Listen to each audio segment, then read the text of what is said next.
Yeah. We can stop at Gucci, stop at Louis V, yeah. Come on me, fly you out to Greece. Full speed, Savoy Paris, yeah. Come on me, leave all of your things, yeah. We can stop at Gucci, stop at Louis V, yeah. Come on me, fly you out to Greece. Full speed, Savoy Paris, yeah. Speed post, baby. In Nikki Beach, waves in my ass, smoking weed. Been through the saddest deed, all because of what I did on beats, baby. Life sweet, baby, I ain't stop, baby. You just go get ready, we go out, baby. Long time looking for the process, and Dre had to bounce it. Told me, leave all of your things, yeah. Get stop at Gucci, stop at Louis V, yeah. Come on me, fly you out to Greece. Full speed, Savoy Paris, yeah. Come on me, leave all of your things, yeah. Get stop at Gucci, stop at Louis V, yeah. Come on me, fly you out to Greece. Full speed, sweet on Janine. Rolls Royce, baby. In getting deals, bags full of $100 bills. Walking past your wife and she get chills, all because of how I kept it real. Light sleep, baby, on the G-Way. I'll get you anything you need, baby. Work for everything you see, baby. Ooh, yeah, baby. Ooh, told me, leave all of your things, yeah. Get stop at Gucci, stop at Louis V, yeah. Come on me, fly you out to Greece. Full speed, Savoy Paris, yeah. Come on me, leave all of your things, yeah. Get stop at Gucci, stop at Louis V, yeah. Come on me, fly you out to Greece. Full speed, Savoy Paris, yeah. Never falling, why you making problems? I've been silent, why you making problems? I'm a problem, being rich is not my fault. You decide who you reside with. I've been quiet, hard to miss me when I'm flying. Going out to Keiko, she can stay in my room, she can stay in my room, and it ain't mine. I was tryna play it right, I was tryna treat you nice. Funny how the stars.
Oh, oh man. Hold on, guys. God damn.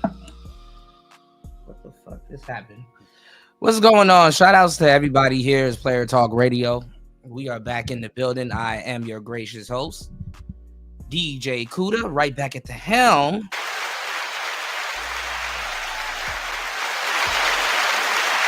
of today's show. Good to see you guys. All right. Shout outs to everybody that was kicking it with us on the last show, man. We talking about some funny stuff on the last show, man. I took some cold medicine on the last show, so we were scatterbrained, a little bit of topics, talked about a lot of different stuff. Shout outs to everybody in the building. Please hit the like button on the way in. Shout outs to Chris G in the place to be. Shout outs to UFO Kamikaze. Shout outs to Cope Approach. Good to see you, bro. As always. Shout outs to LT Man in the place to be. Shout outs to Shaka Nulu in the place to be. Yes, sir. Shout outs to Cynical in the building. Yes. Shout outs to everybody here. Slightly got a, studio little session set up. So it shouldn't be too bad on the sound on today's show. You guys should be able to hear me loud and clear. Shout outs to Hood Hobbies. Let's go. Shout outs to everybody here. Please hit the like button on the way in. You did. Chris G said, I wish I could stay up all night. Yeah, I kind of fired up a little bit later, today, but it is what it is, but we here. It's Player Talk Radio. We midweek almost, where I'm at. Still should be Monday night for you guys. Man, had a crazy, little weekend, but we here, Tuesday morning quarterbacking for me, So we got a couple of topics to talk about. We still got to get into the pearly things topic. Again, some of the topics that we covered on the last show, that shit go crazy right now. Anton, is still in the streets. Like I told y'all on the last show, O'Shea about to make 50 videos. This nigga on his 12th video, being the hugest hypocrite that he is. Anton, got, bragging rights over the weekend and for the last couple of days. He can stand on the square and be a G, And then you got all of these woulda, coulda, shoulda YouTubers talking about what they would do, could do, should do. Oh, I would have said it again and all kinds of stuff. We're going to get into that. We're going to go over some stuff. Some people reacted to some stuff. And we're going to kind of go over that, Give you guys like, a little, somewhat of a behind the stage kind of view, so you guys could kind of put yourself in the shoes of content creators and you guys could kind of see what it is for what it really is, right? So,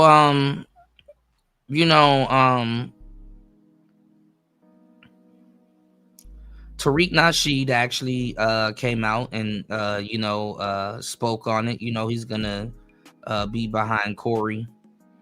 A lot of people, and listen, I'm not telling people to be fans of Anton. You know what I'm saying? I'm not telling people to be fans of Anton, but, niggas got to know chess when they see it, and,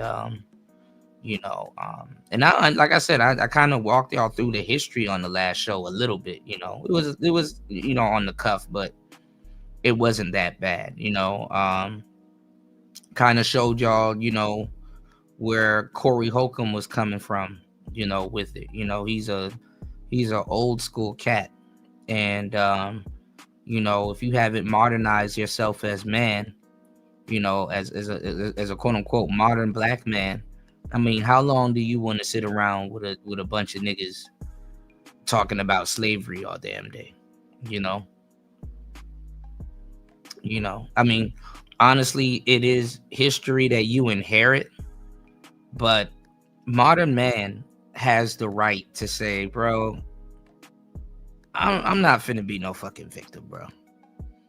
Of course we inherited this. This is something that I don't agree with. Yeah, the white man does this and the white man does that, but like, bro, the ship done sailed, bro. It's too much shit going on in the world now. I'm not finna sit around here with you and pontificate and just have a, oh, woe is us, oh, why is he doing this in Venezuela, and oh, why is he like, I'm not finna sit around and circle jerk with some we get it. You know what I'm saying? We get it. Black man's supposed to be good, white man's supposed to be bad. We get it. We get it, bro. Like, god damn. We get it. you know right, UFO. Like, I ain't finna sit around and talk about history. So they running down, like I said, and even I brought it up on the last show. They running down Anton's his lineage credentials. Oh, is he a tether? Because it's not like FBA's real actual foundational Black Americans ain't saying the same thing. You know what I'm saying? And FBAs, they're saying the same thing. The real ones, not the ones repeating Tariq Nasheed. I'm talking about the real ones. Like, they're not just on the internet talking. Like, they got papers to back up their lineage and stuff like that. I'm not about to sit up here and listen to a bunch of niggas yell tether this and tether that and shit like that, and they ain't even got no papers proving. You got to take their goofy ass word for it. I don't even take dudes' words when they say they do their history. If we want to sit around and quote unquote talk about Black history all day, we got to talk about that. This is the group and race of people that you obviously got to keep telling them over and over till you're blue in the face to do their damn history. These are the same people that prior to 2020, they were claiming being indigenous Africans. That's been stolen or sold. So it's just sad when you can't even take people's word that they did their history, just how much they flip-flop. And like I said, come 2030, they're going to be calling themselves something else. And then what's even sad is that they're all repeating Tariq Nasheed talking points when in reality they don't even fuck with Tariq Nasheed like that. That's the funny part. They're gonna turn on Tariq Nasheed. Half them, it's like the manosphere. Half them niggas don't even know where those talking points came from. They're just regurgitating these talking points. And what makes me lose a little bit of respect for it, like, I get it, if like some of the talking points and some of the things that where we get into, it resonates with you, and you can identify with it, and you can agree with it and stuff like that. But honestly, taking talking points and then passing them off is like they're yours is crazy. You know what I'm saying? It's crazy because it's like, bro, you made that decision as an adult. I mean, I get it. Kids and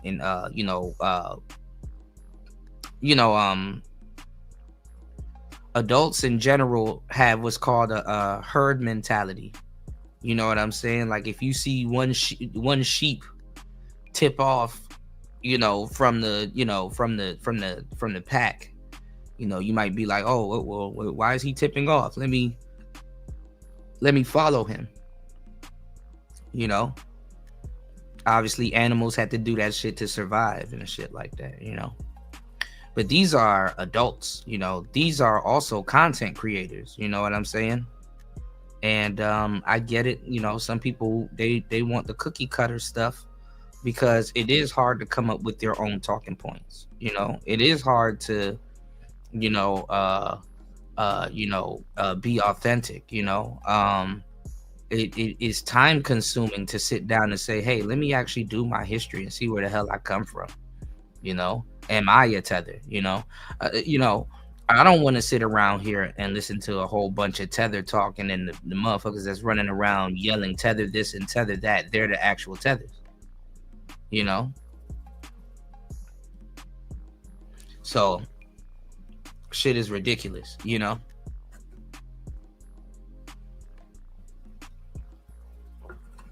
All right, y'all hit the like button. Please support the show if you agree. Get your boy an HBO special. Help a brother out. We got some goals that we need to reach, and I got you guys. All right. UFO Kamikaze said they're realizing that they're not getting reparations, so now they want to be Native American, hoping for tribal rights. Hilarious. Well, on the way to call themselves Aboriginal Americans, they backed off of the Native Americans and the tribal American thing.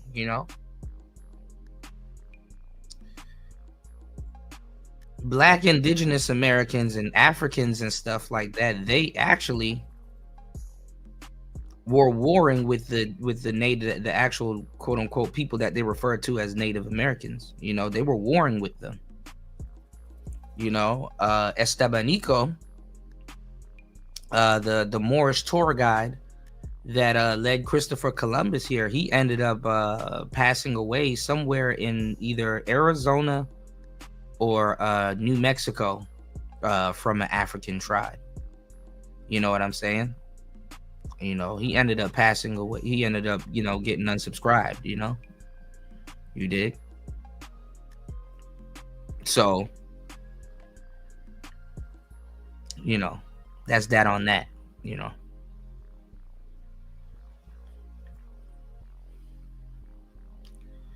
But I heard in California, there's some type of reparations being divvied out and stuff like that, And I have gone on to say,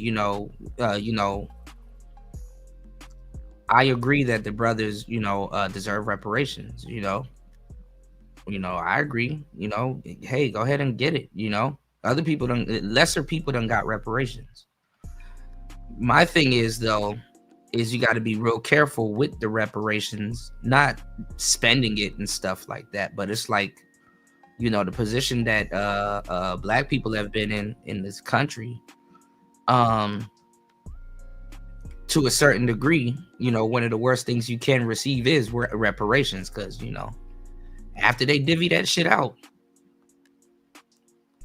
they can treat you however they want to. It's like, here you go, don't ask for no more. They can start the cauldron all over again,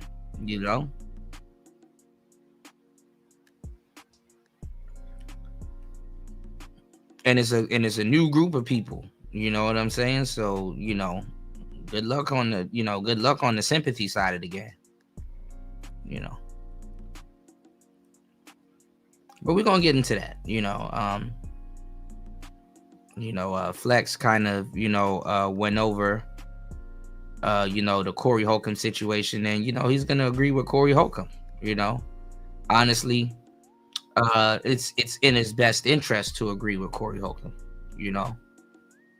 only time to a certain degree. And this happened during the last election season, where you're going to get people that's gonna have to tell the truth. Tariq Nasheed and a lot of those cats, they were saying that, if Trump gets into office, you're going to be back in slavery and all kinds of stuff. They really was, like Black history has been used as Santa Claus towards Black people so much. It's like, bro, niggas really thought niggas was going to be out here picking cotton and all kinds of shit. Like, niggas successfully convinced y'all this shit. The Black manosphere, to a certain degree, this is why, like, we shouldn't really even be putting our political beliefs out there. We're sitting up there trashing Black women. They were trashing Black women, and then those same people in the same breath that was trashing Black women told y'all to go vote for Kamala. Like, the shit made no goddamn sense. It made no damn sense. Shout outs to Curlin. Good to see you, bro. Yes, sir. Curlin said, bro, I saw a comment somewhere that said Somalis in Minnesota swiped our reparation. I about fell out of my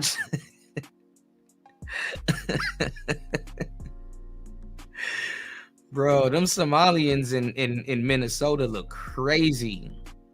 Some of them look crazy. But you know they gotta, you know, there's a lot of them in Canada and stuff like that. So you know they can start importing, you know, their cousins and whatnot. You know, there's a lot of stuff going on in Minnesota when it comes to the Somalis. You know what I'm saying? And they've been getting into house and stuff like that. You know, I guess they're trying to corner the government, like politically and stuff like that, like get a lot of their people in office, and you know it's and also too, it seems like they're voting locally, you know, so it seems like they're participating in doing their own thing, you know, and shit, it looks like Minnesota is the perfect place to pull it off, because you know damn well they couldn't pull that shit off in Chicago. You know, Chicago ain't gonna have it. Like what? So you know they gotta pull it off, and you know they gotta pull that shit off in Minnesota. You know, so you know politics is getting interesting in Minnesota. You know what I'm saying? With the Somalis, you dig? So we got a lot of stuff to talk about, man. Let's get straight into it. Please hit the like button. Please support the show. We're gonna get into JB reacts, and then we're gonna get into what Tariq Nasheed had to say. All right, it's Player Talk Radio. Let's get it. Make sure you guys do me a huge favor. If you guys are still in the gym, still give a damn about your fitness, give a damn about your health, want to catch up on sleep, catch up on your energy and everything, I need you guys to do me a huge favor and head over to hempforfitness.com. That is hempforfitness.com. Use coupon code T-210 to get 10% off of your order. And when you mention Kuda, you get 2 free gifts with your order, okay? So make sure you guys do me a huge favor and check out their wide selection of products over at hempforfitness.com. Give me 1 second. I will be pinning the link in the top of the chat so you guys can check it out. Make sure you bookmark it. Check it out during the show, after the show, you know, and, you know, show your body some love. Put some organic, you know, hold on, god damn, put some organic supplements, you know, add some organic supplements to your, you know, your workout regimen, your sleep regimen, your energy regimen, and your life. Give me 1 second, guys. I gotta move some stuff around here in the studio. Give me 1 second, y'all. But let's get into it. It's Player Talk Radio. Let's go. He called me and set the pace of what the agenda was going to be before I got there. What did I do to warrant? And what's going on, Bronze Flat Power Guy? Good to see you, bro. You're saying to me that I kiss white men's ass. Since you wanted to provoke that level of energy, you should have said it again, since you wanted to match that energy. Going outside is not matching that energy. Saying it again is matching that energy. And that's what real men do. Split up the run. So you see how goofy niggas are? Going outside is definitely matching that energy. Man says he wants to fight. Man says, okay, let's fight outside. How is that not matching the energy?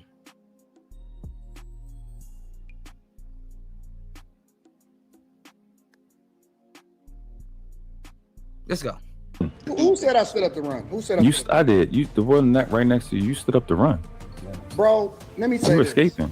I'm gonna say this. I don't believe that the overwhelming majority of that comment on it really would throw hands in real life. I would. With you. I Your belief listen, is irrelevant. though. listen. Nobody It's a else lot but of you. Monday morning quarterbacks. I have never seen not one of you ever say Stop anything talking out of tough, pocket to me. Anton. Hold on, wait. Let me say Let him rap. Let him rap. you the guest. Y'all talking about me. So let me get my shit off. Because ain't nobody coming to hear about you.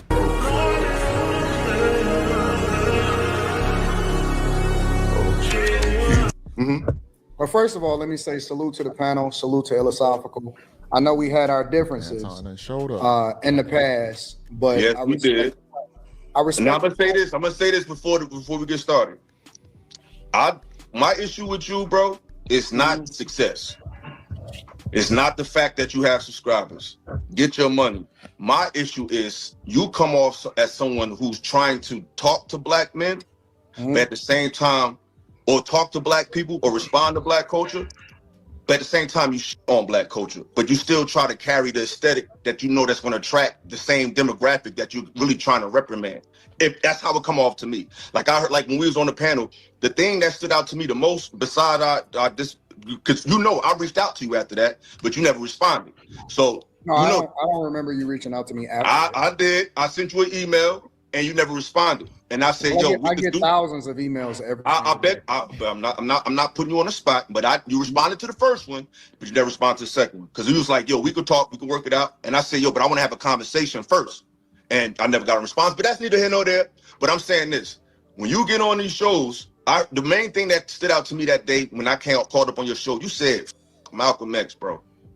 And it wasn't even about, I was of course offended that you said that, but my issue is nobody else was.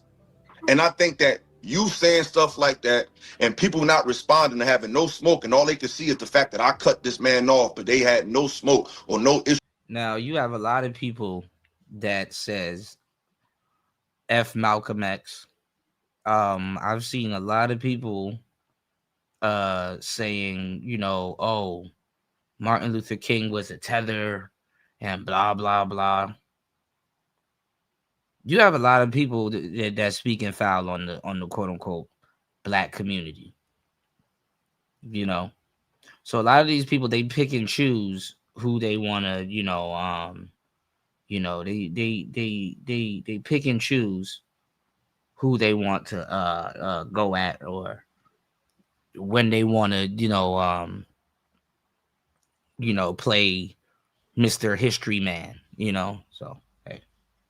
For you saying that to me was bothering me, and to me I'm seeing a trend of people just feeling like just on black people all together is something we need to do. Like we can call out the bad elements without throwing out the baby with the bathwater. Could you say Maybe you don't agree with Malcolm X's message. Maybe he just don't agree. That's one of the biggest things I don't understand, is that because I'm black, I can't critique black problems or black issues that I might find as a problem. Like, what is wrong with that? White people do it all the time. Asian people do it all the time. Why can't you call out? You should be more qualified to call out your own culture's problems and have disagreements with outside of other cultures. I'm pretty sure you'll be really upset if a white guy was calling out black culture, or Asian or Mexican dude, because you would say that you don't even relate to what we actually experience. But you have someone who is black. It's a problem when you call out things. That's problematic to me. black culture? You say that, but then when you go live, you got black culture aesthetics all around you, bro. Like you got Chronic behind you. That's a black street nigga album, for lack of a better term. You got this one, you got that one. So it's like you're trying to appeal to the aesthetic of black people, but then at the same time you want to smack them down. It's like I think you're sending mixed messages, and I feel like somebody that has your influence can do better than that. But that's my opinion, and that's what I want to talk about today. But the floor is yours. You can respond. Well, first of all, I wanted to say respect to the platform, and the reason that I'm coming up here is because I support all creators, regardless of whether I agree with them or not, right? So I could disagree with you, but it doesn't mean that I don't want you to win, right? So let me start there by saying respect to the platform, and that's why I'm here. The second thing is, to answer you directly, I do think that you need to throw the culture away, because what I define as the culture, because I think it's a difference between black people and black culture, right? What we push as black culture is the things that we celebrate the most. And definitively, most of the time, that is the worst things for us. We pedestalize, we celebrate it, we don't want to call it out. But then when somebody finally says something about it, then they become the big bad wolf. And so I don't celebrate the majority of what we as a culture like to champion is best for us. It has destroyed our households. It has destroyed our communities. And it's 10 times worse than it's ever been at any point in history. So I stand on that. I haven't changed up on that at all. I think I agree with that too. I believe that it needs to be a completely different culture, right? We celebrate jail culture, and then we down people that actually go to school every day, and we call them lames. Exactly. And I'm gonna be honest, I feel like I fit into that category because of the decisions that I made in my life or the path that I chose. People will look at me more like, hey, he might be corny, he might be lame because he, you know, talks a certain way, he acts a certain way. I grew up in the hood. I grew up in a project called Westlake Apartments, and I never resonated with hood type culture, like selling dope outside on the corner, trying to rob, trying to hit a lick, all this type of stuff. I never resonated with that. And it's not a social media thing. Look in your own backyard and see what your city, your hoods in your city, what do they look like? And then you can make that decision. But Anton, we push the worst things for ourselves, but then at the same time, you know how many people wanted to see me lose at Corey's platform? You know how many people wanted to see me lose? but why, Anton? Why they want to see you lose? Because I represent something that they are not used to seeing winning. But that's not true, Anton. That's It's not why very everybody true. want. That's Very that's true. maybe why some of them do it. But No, everybody that's why didn't want to see most you lose people because do of that, bro. That's why most people do it. If I was up here talking about some of the worst stuff ever, like we always do in our culture, I would be cool. Anton, this is why I gotta disagree. But because I stand 10 toes I don't down think you on know what what I culture stand is. on, This is why because I'm of what I disagree with stand you, on, 10 Anton, toes down because on what I go through the stand on. same thing. I go through the same thing. Everybody in this space, I just got into it with Fatty because he was saying, you need to leave this space because you want to be righteous and all that. Because I be on panels talking about real shit. I be having interviews talking about stuff that's not messy. And I don't get that support when I do that. So I don't do that. Well, I then that literally means was laughed at by people learn in how to this market space. yourself better. You need to learn how to mean- market yourself better. That has nothing to do with No, I'm not talking about, I'm not even talking about, bro. I ain't even talking about numbers. I'm just talking about people rather see arguments than information. Now, if you want to say, hey, it's a better way to prevent your information, I'm always open to a suggestion. But what I'm saying is I've been on panels with just all men, bro, and they laughed at me because I said things like, they said, what's your solution, Illa? I said, I think the children is the solution. I think the children is a viable solution because we can't fix old dogs, but we can re-engineer and I agree with that. But it's the thing, this space laughed at me. I was on panels with dudes and I was bringing out. Maybe he might be in the wrong space. You ain't preaching nothing wrong if you saying that. I say the exact same thing. You might have to find a different way to gravitate or attach it to people, but you can't complain when the people around you are the ones that's clowning. You need to go to where it needs to be heard and where you can actually push your message at. You got other brothers like 19 Keys. I see him preach nothing but positivity, and he's very popular. You might have to move different. And I think that's what Anton was getting at when he said you might have to market yourself better. But Illa kind of took offense to that when he said, I'm not talking about numbers and that. You have to take your personal thoughts on how things might sound to you and really listen to what Anton is saying. He's saying market yourself to where now you can get your message out appropriately instead of being in a space right now where they're not digesting it. But I think that went over his head when Anton said that. Books about history, about culture, The and difference niggas between really you and me is I don't give a fuck about what people think about me. No, I'm just giving you an example of how the gripe that I don't give a fuck. That's why I do what I do. But No, I'm just giving you an example of that gripe that you have. I have that gripe as well. But that doesn't excuse, that doesn't mean I'm not going to still speak to these people with love. Like, it's still some love and empathy in me trying to relate to people because everybody is not what we see on the computer. Everybody's not what we see on the street. These people still got children, aunts and uncles and nieces and nephews. So I don't just speak the message that this. Go ahead. Hold on. I just want to say this real philosophical. You cannot try and put that on Anton Daniels as a social media influencer to say that he needs to talk to people with love. Look for that. Yeah, like this whole shit is, oh, you need to do this and you need to do that. No, why don't you do it? Telling this man what he needs to do. You shouldn't have talked to Corey like that. I wouldn't have done that. Then again, you wouldn't have been up there talking to Corey in the first place. You ever thought about that?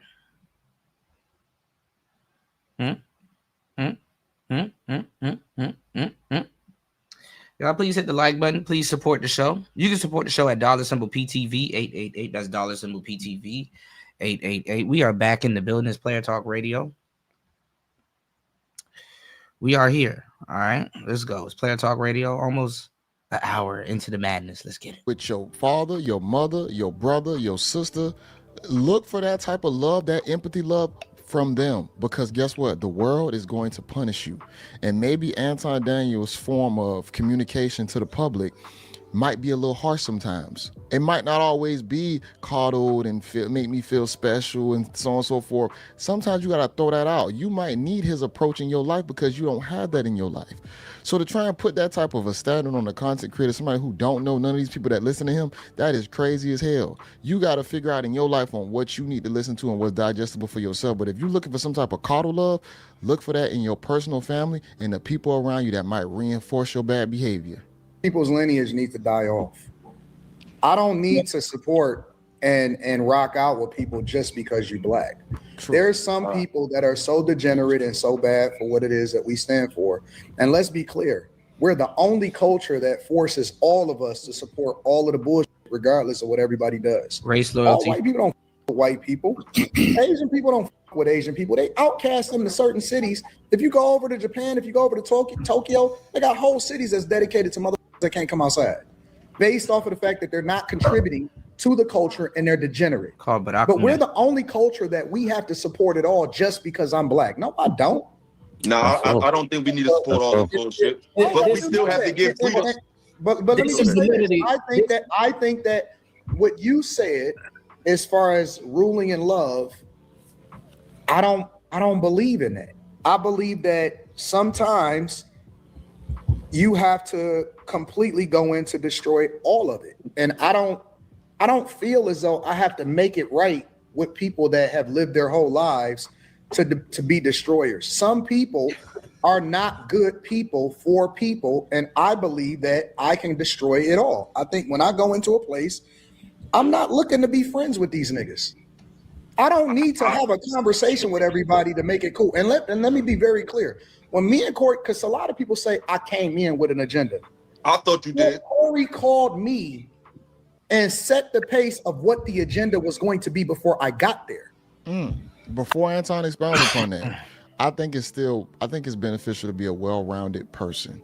If you're gonna live in America, as you can say, a black or African American, whatever you want to call yourself, your title is still going to be American. If you get apprehended by another country, you're gonna be identified as an American. So what I would suggest anybody. Now look how long it's taking niggas to come around to this simple conclusion.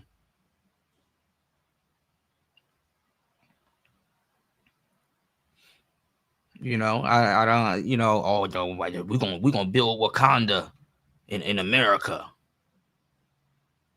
We gonna get rid of the white man, and then we're gonna inherit America. That's what we gonna do.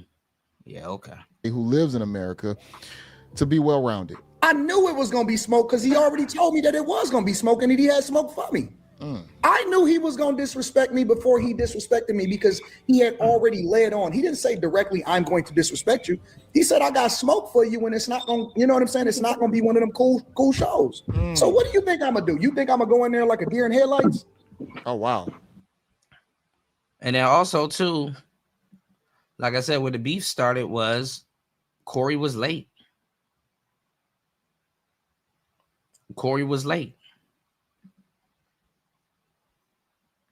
You know, Corey was late. He was late to his own show. So, I don't think he really knew. I'm asking a question. I don't think he did. Because everybody, if that's the case, no. Make a big deal. They make a big deal when I say that I prepared and I studied for him. I think that the real travesty is that he wasn't prepared, but yet he invited me to his studio. I flew from Detroit to LA, and so you think that I'm supposed to be the B-side. I'm supposed to be the one that's gonna lose. Yeah, you're the away team. I wasn't prepared to lose. And prior to you coming on the show, I kind of alluded to that. Because quite frankly, like I told the brothers here, y'all both won because y'all basically have us talking about it. And the internet space, that is exactly what it's designed for, is to have people talk. Whether they're talking negative or positive does not matter. The point is, we're sitting here talking about it. So I commend y'all both on that. But I'll say this: let me listen to what Sean's gonna say first. to my point that I made prior to that, neither one of y'all was sitting there y'all both were doing the same thing. When you pointed out the fact that I met his energy, bro. I never got disrespectful until I got disrespectful. Hey, you ain't being honest. You came in, Anton, you came in being condescending, bro. What did I say? Wait. What did I say that was condescending? You came in to lose to his chat. You came in to lose to how tough his chat was, and that they not tough. That has nothing to do with disrespecting Corey Holcomb. If you're right there and you're reading the chat and they talking trash, that's literally just speaking on what he's seeing right there in real time. And even Corey agreed to it, and Darlene agreed to the same thing. Yeah, because the whole chat, if you go back and watch the live, the whole chat was saying, "Oh, he gay, he gay, he gay, he gay, he gay." But you just said you don't care what people say. You just said you don't care what people think, bro. You did say that. You can't say that I was coming in and being disrespectful because I talked to the chat. I said condescending. That's what I said. Yeah, but again, bro, this is the content creator part of it, bro. Fantastic. You can't say all fantastic. Let me say this. Every single day. What is that? On every single live stream, on my own live streams, is I talk to the chat. I talk to my own chat every single day. That is not new. Let's get off the chat. Let's get off the chat. I want to know. One at a time, y'all. Anton here, so let's let him talk. The first thing that Anton said was he was on time. Disrespectful to him. How's that disrespectful? This is black people for you. To being told. No. This is the group of people that you're supposed to be defending. This is the group of people that you're supposed to be defending to win back Western Wakanda, y'all. All right, keep in mind. Prior to being told that I kiss white men, not disrespectful. It was condescending. The on-time statement, the very first statement, nigga, spell condescending. that Anton made was I got invited to a show. And he was late. Wait. I got invited to a show. I flew 4.5 hours from Detroit. So what? Wait, give me a second. That's crazy for Picasso to even say so what when there is certain guidelines that you need to follow in business. Like, what are we talking about? Okay, you're right. I flew 4 hours from Detroit. I'm there on time. No, but that's what I'm saying, New. It's this whole race loyalty thing. Oh, you need to. And let me tell you what makes this shit even more funnier. Black men think that they have a say in the fucking race war. The black man's voice in this little goofy ass race war don't mean shit, because every single brother right here on the planet, the moment they stop kissing black women's ass, come on now. The moment they stop kissing sisters' ass, they getting excommunicated. They're like their voice don't even count. The people that need to be listening to them ain't listening to them, which is the sisters. Like, why are y'all even talking to Anton? And really what it is to attach themselves to a trending story. Honestly, there's nothing to say to Anton. Man goes on podcast, man gets disrespected, man matches energy. Other men try to turn up. It didn't work. Nothing happened because nothing was going to happen anyway. So you might as well make the best of it and you know what I'm saying, and go get your clout and get the fuck on. Like, basically.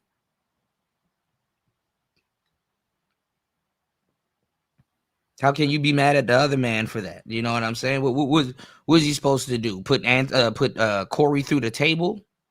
Or was Corey supposed to put him through the table? Somebody was supposed to RKO somebody? Like, what these niggas are weird, bro. What was supposed to happen? Somebody was supposed to get stone cold stunned? Anton should have leaned into the ball dark. Bald nigga. He's supposed to stun him. Gotta wait more than a half hour for you to even arrive. That's disrespectful in itself. Yeah, on this business, this man and everything. That's what I'm saying. How you gonna say whatever? You could discuss that on camera, though. You could discuss that before the show started, bro. Weird ass niggas. He invited him to fight off the camera. If somebody invites you to fight and you're like, okay, well, let's fight over here. How did you run? How did you run?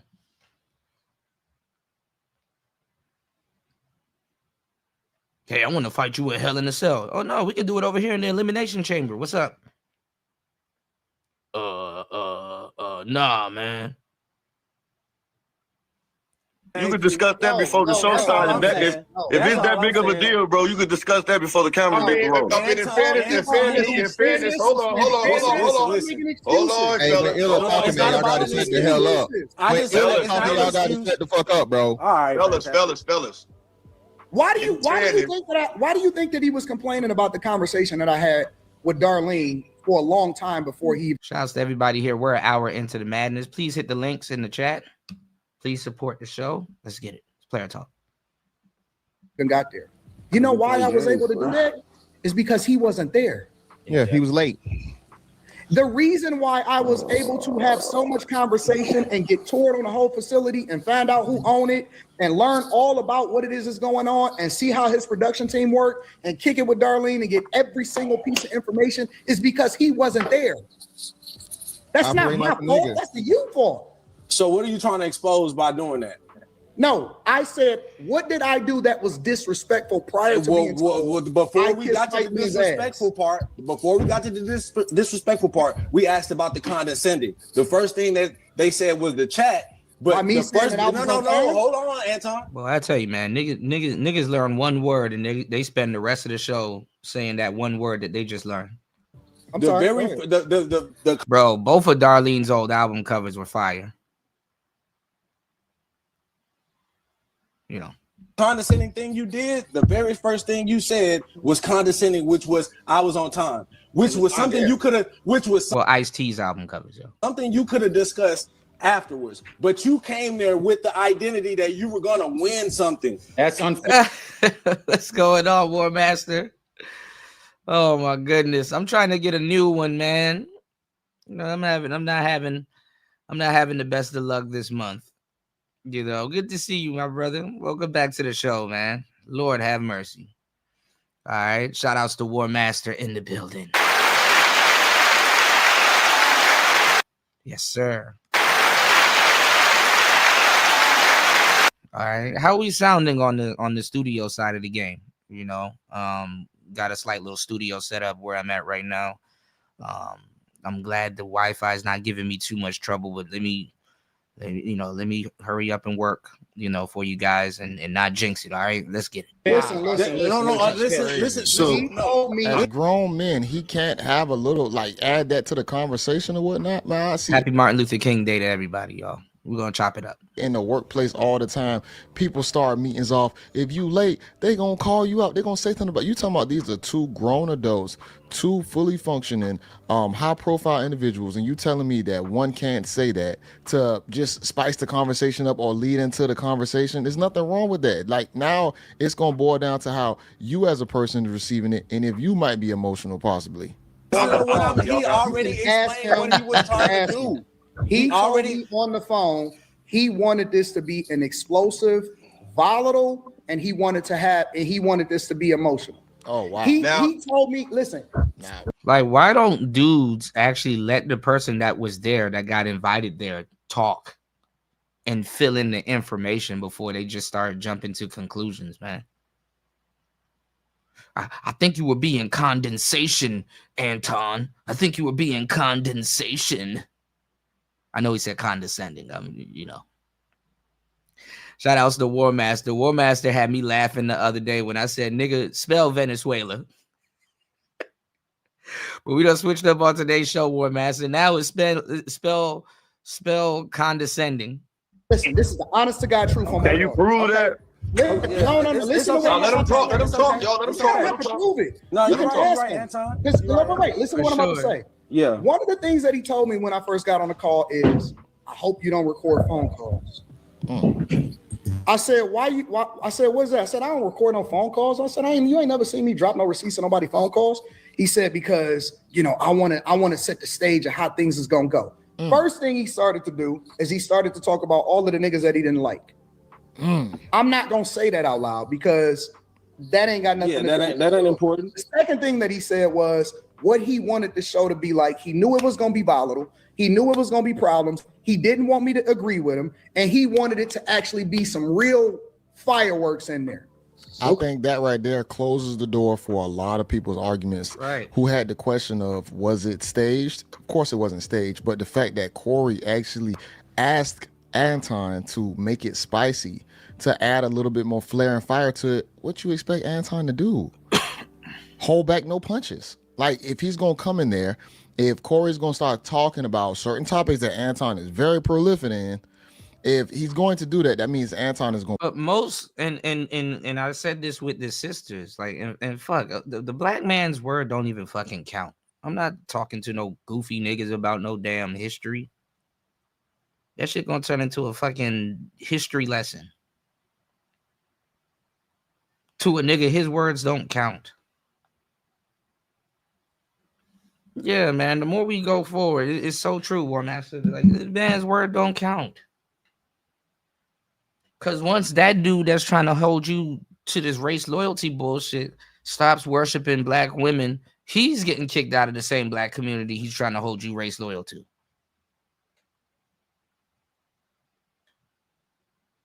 So even if Anton was, let's say Anton was working with a bunch of white people and making bread and stuff like that, he's supposed to throw away his golden goose because you want to be fake race loyal. Corey Holcomb got canceled by black people so many times.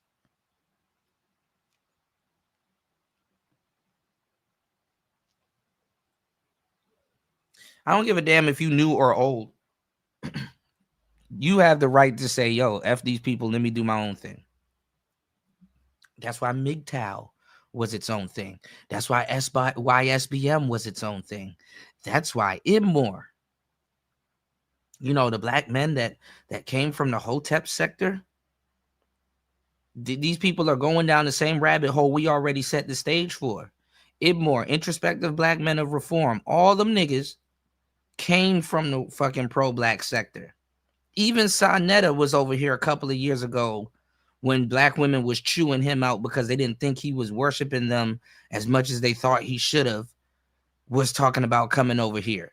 Young Pharaoh, what's he doing now? Where's Polite?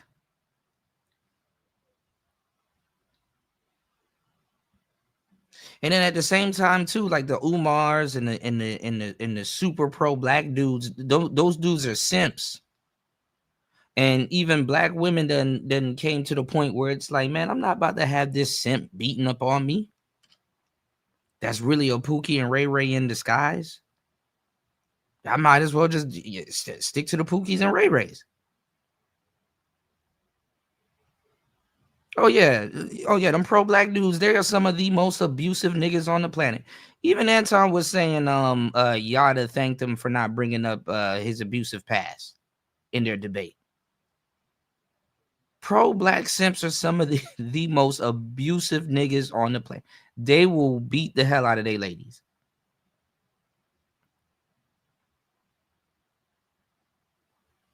Come on now. To get them in line. Now, see, on the front end, when they're trying to charm and disarm those women, yeah, they're going to kind of disguise that. But once they're in a relationship with those women, or they have some type of sister wife or any of that stuff set up, come on now.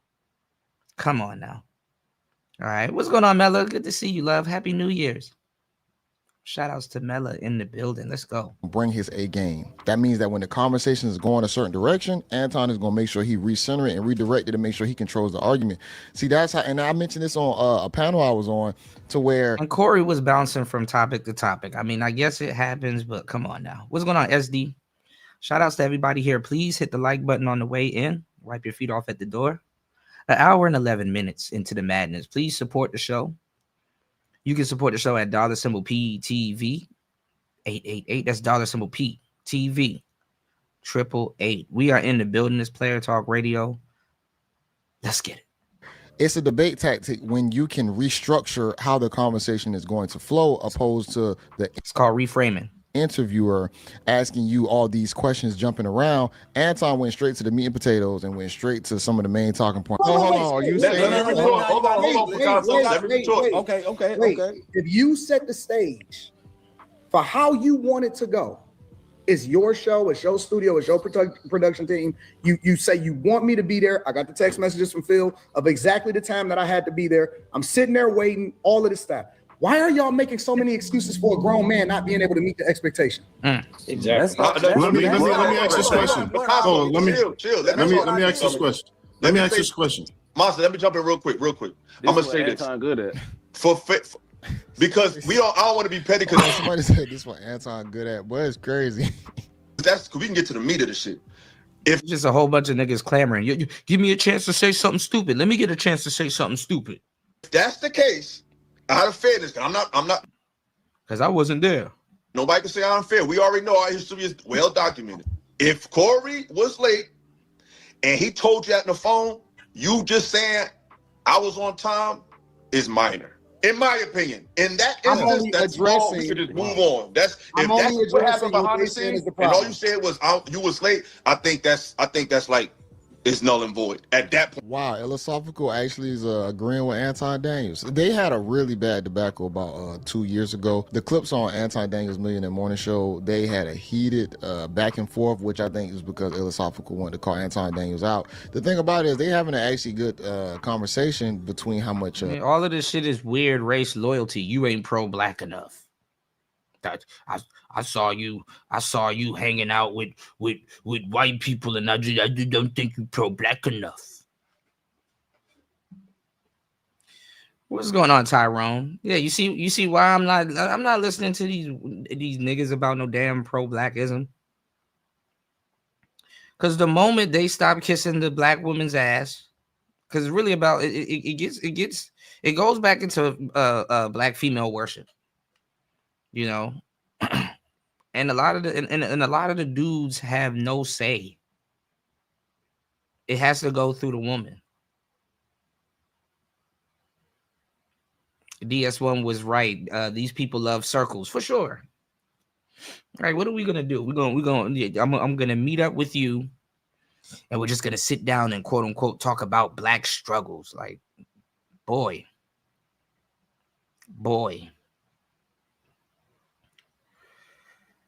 It is 2026, man. And the crazy part is that you're quote unquote working with people that'll be so quick to put their hands on you over a disagreement. And it's not even a disagreement, because a disagreement would be like, you understand what I'm saying, I understand what you're saying, and we just disagree, or I believe in something completely different, or you believe in something completely different. They want to put their hands on you, not over necessarily a disagreement. They want to put their hands on you over confusion. So not only to talk some sense into a nigga, you got to knock his head between the washer and the dryer.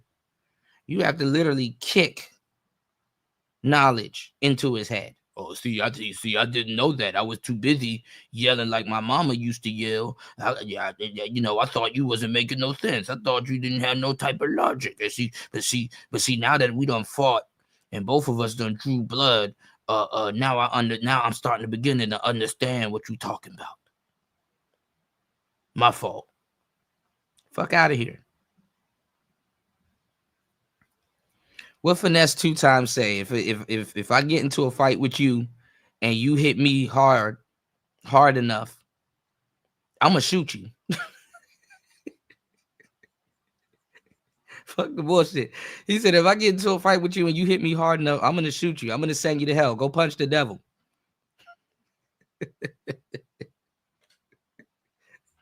Plenty of people for you to fight in hell, you know? Shit. Fuck that. A beef they had in the past, I'm actually kind of shocked that it's going this smooth, but it's just respect, I would say. Wait, that aspect, but it's a lot to unpack in this It's conversation. a lot. I have a question. I have a question. Hey, wait. Here's the real question, because see, y'all only talk about how I responded. What did I do to warrant a nigga saying to me that I kiss white men's ass? Well, And Anton needs to know that he was disrespected and he could do whatever he want after that. The reason why these people are arguing with him is because they believe he kissed white people's ass. Because common sense would have been like, well, you know what I'm saying? They, he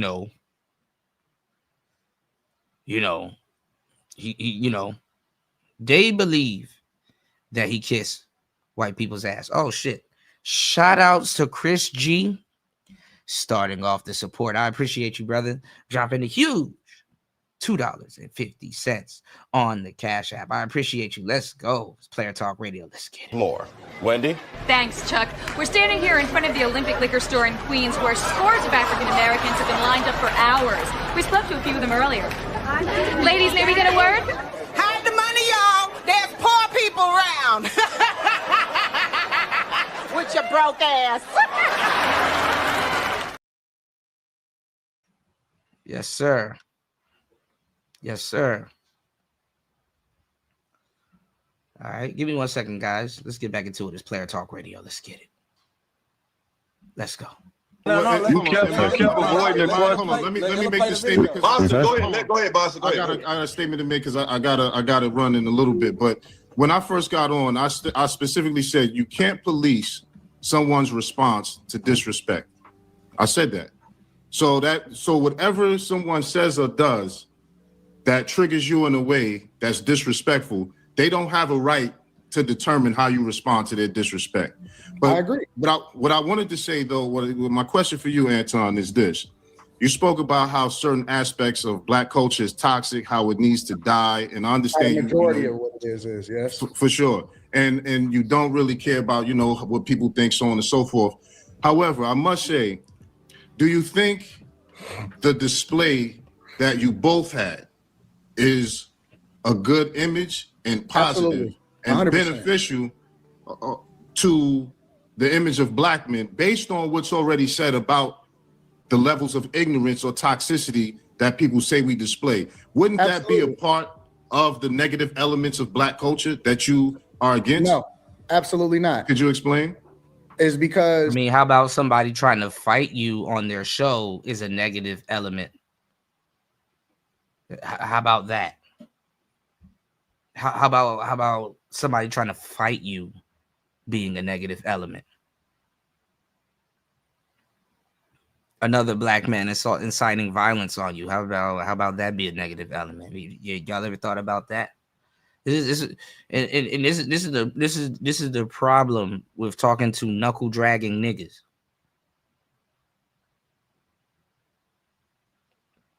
Knuckle dragging niggas. Let's go.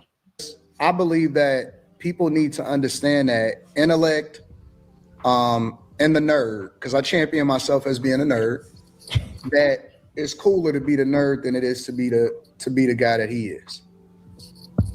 Okay. I think it was a healthy back and forth. Don't get me wrong. Was it chaotic on camera or whatnot? Yes, but it never went to actually fighting. The thing about it is we're going to have to learn how to see disagreements. We see worse disagreements in our day-to-day lives, whether it be between Black and Black, white and Black, Asians, Mexicans. You're going to see disagreements. Just because it happened on a big stage like that actually shows that everybody can still be human. Everything ain't so PC or everything ain't so robotic or everything is being controlled. This looked very out of the norm to see these two big content creators going back and forth like this. So it never actually went to blows. And sometimes, right, War Master, some of these situations you still cannot control. The one thing we can do, like everybody is having their opinion about it, what would you do in that situation possibly? But that's the only thing you really can take from it. Disagreements and fights are always going to happen in life. So what about? I believe the message that people receive is that the bully get bullied when they don't have themselves ready and prepared intellectually, and it shows that the leaders and the people that we follow is trash. And so I don't give a fuck about what other people think about me as far as like outsiders, what people will say is the image of Black people. The only thing I care about is how am I affecting other people as far as changing the narrative of what we should be and how we should be as far as what we champion is the best thing for the culture. Yeah. That's the only thing I Understood. care Now, about. I don't give a about what nobody else saying. So, do you think that's that not was a a nerd good concept. display? Do you think that was? He's still stuck on the nerd concept. The nerd and the bully, that is a concept. The bully usually bullies the nerd. The nerd sometimes doesn't fight back, but I think what Anton's analogy is that the nerd fights back against the bully, the person. Yeah, I got 4. I sparked up my second channel because I haven't gone live over there in a minute, so I want to put that channel back in the algorithm. But I got 4 lives going on YouTube, and we're live over on Rumble. All right, so if you guys want to catch the replay, make sure y'all follow the Rumble. If y'all need the link for that, I'll put that in the chat too. All right, let's get it. Who's possibly perceived as more cooler in the culture, and so I need you guys to share the show, because we're not getting the reach that we need. But let's go. I think Anton is kind of more the underdog based on the conversation because Corey already put him in a category to say he like white people, so that's already gonna put you in a place with Black people as the black sheep. What the hell? Why you think like that? So it does show a bigger image behind the scenes on you can see what 2 parties are fighting against each other. A good display of what Black culture should be. 2 Black men, Mandingo fighting, using profanity against each other, cursing each other out. Do you think that was a good display of what Black masculinity should be, as opposed to, because to me it seemed like that's the same thing. That's already. Yeah, I missed everything, man. I missed it, New. I was gonna ask you about it. Hold on. Let me finish. Let me just. Let me know if you want us to go over some of it too. What was intellectual about that? Because to me, the display was very similar to what we see on Zeus Network or any other Black. But this is the funny part, and this is how contradictory Black people are. Corey Holcomb was the aggressor on that show. What was the first thing I said to y'all? Corey Holcomb took on the bully aspect.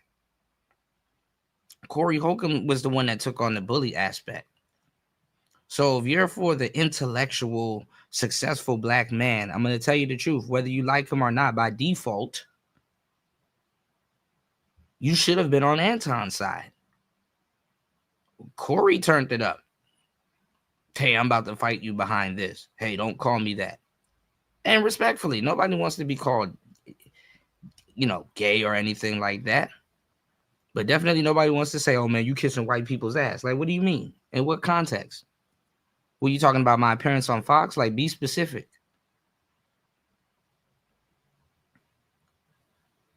Yeah, he changed seats. Like, what like, and leave it up to Black people to play dumb.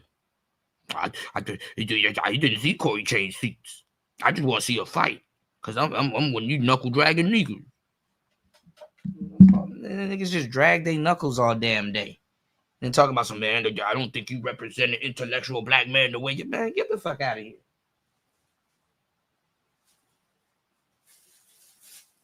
Like, when the fuck these niggas cared about the intellectual Black man? You fooling, man. And I can speak on that because I've been doing it longer than half the people on this damn panel. Intellectual Black man. Okay. Media-based show in terms of the dialogue being toxic, disrespectful to one another. Because my position is that you both took L's in that regard.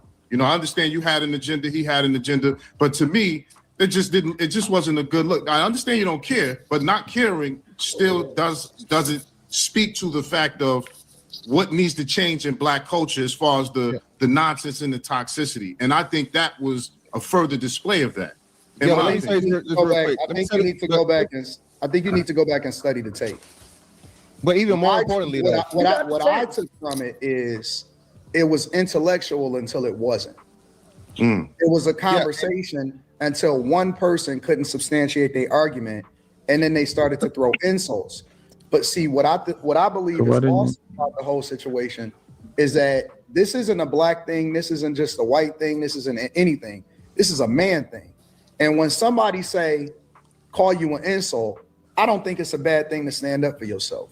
When somebody say, hey, move out the way, and they pull up their chair like they're going to do something, I don't think it's a bad thing for you to stand up for yourself. Exactly. So I met energy. It was an intellectual conversation until it wasn't.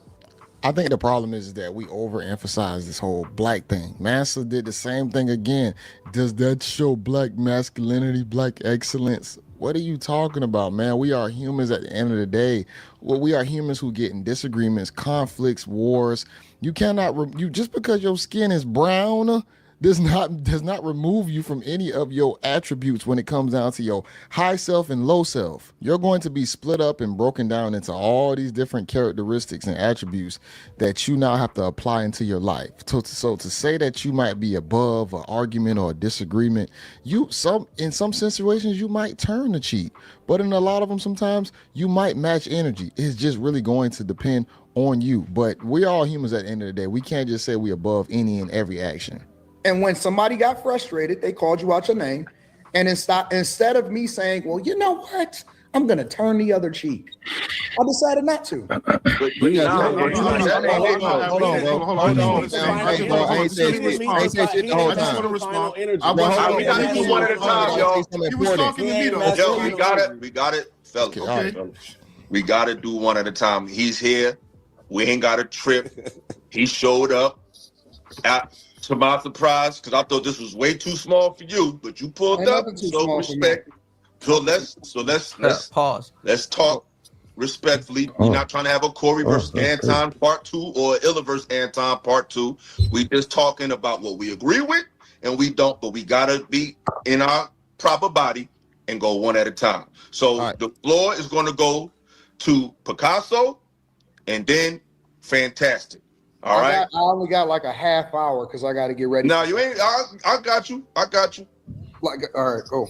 Okay, so you just said you came in and you matched energy. I want to challenge you. You didn't match the final energy. I believe you saved yourself through optics by looking like you matched energy. How do you know? Because you didn't say it again. Oh my God! I said it 3 times. No, when he was in your face. You want me to put a pen on my shoulder and say, Anton, this is the part that everybody missed. When he got in your face. You want to see a fight, bro. He took time. He said, do you want to go there? I don't know all the verbatim, right? But when he put that mic down, he said, say it again. Since you wanted to since you wanted to provoke that level of energy, you should have said it again since you wanted to match that energy. Going outside is not matching that energy. Yes, it Saying it again is matching that energy, Anton. And that's what real men do. Listen, bro. If a man, hold on. Anton, let me finish my part. You only got 30 minutes. You only got 30 minutes. Look, if somebody comes to you in your face and said, hey, you said something from over there, but I'm in your face. And I don't want to tear my shit up. You want to see a fight, bro. Derail my brand. Just say you want to see a fight, man. No. But guess what? A man gives another man a chance to pop some shit off if he really want to. Because something for black people is popping some shit off. But he came to your face and he said, say it again, brother. Say it again. Picasso, this is the problem with a lot of our culture. And I'll be honest, he is a big part of the problem when it comes out to just crash out mentality. Anton already stated that behind the scenes, Corey said that he wanted the show to be spicy. That already negates what you're saying right there. So if you wanted it to be spicy, that means some of Anton's responses could be slightly spicy or whatnot. And he matched energy when it came down to the response of kissing white ass opposed to sucking black D. They are in the same category. Maybe the D one could be a little bit more disrespectful, but guess what? You are matching it when it comes down to the verbiage. Can't tell them the sad part is that we want to shame people in our community still that crash out to the extreme level. But when you don't want to crash out to an extreme level, you also a problem at the same time. This doesn't make any sense.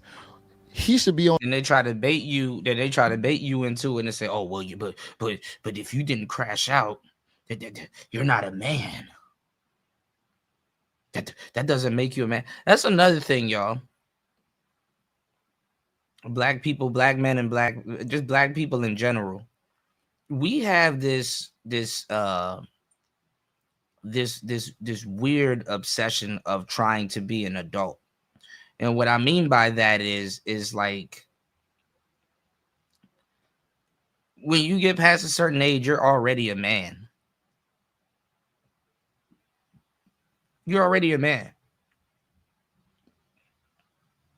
What type of insult is it to tell somebody in their 40s, man, you didn't do this, so that means you're not a man? You know, men do this and men do that, and then now because you didn't do this, now you lost your man card. Like, nigga, if you don't get your institutional mind up out of here with that bullshit, all of a sudden I'm not a man because I didn't crash out. Then you want to convince people that you would have crashed out. And you know, when you crash out, guess where they send you? They send you where little boys are that have that same complex because they have been arrested in Arrested Development. They send you to prison, where a whole bunch of men and boys are hanging out, also fighting for quote unquote manhood. You're a fuck nigga. You're not a man. Like, what is this obsession with black men that are basically boys having to overtly prove their manhood by doing something stupid?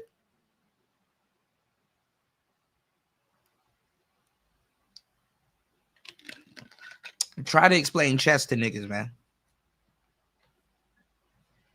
Try to explain chess to niggas, man. You're going to have a hard fucking time trying to explain chess to niggas.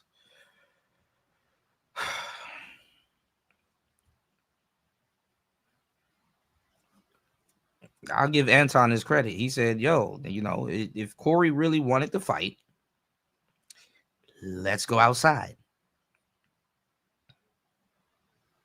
He don't have to fight the man on camera. Or if somebody wants to pull out their little cell phone, then y'all can get that. But he don't have to fight the man on camera. Just say you're a knuckle dragging nigga and you want to see a fight on camera. Just say that. Don't sit up here, man. You ain't a man because, you know, that man got in your face and stuff like that. Yeah, and I got up and invited him outside to get in my face one more time.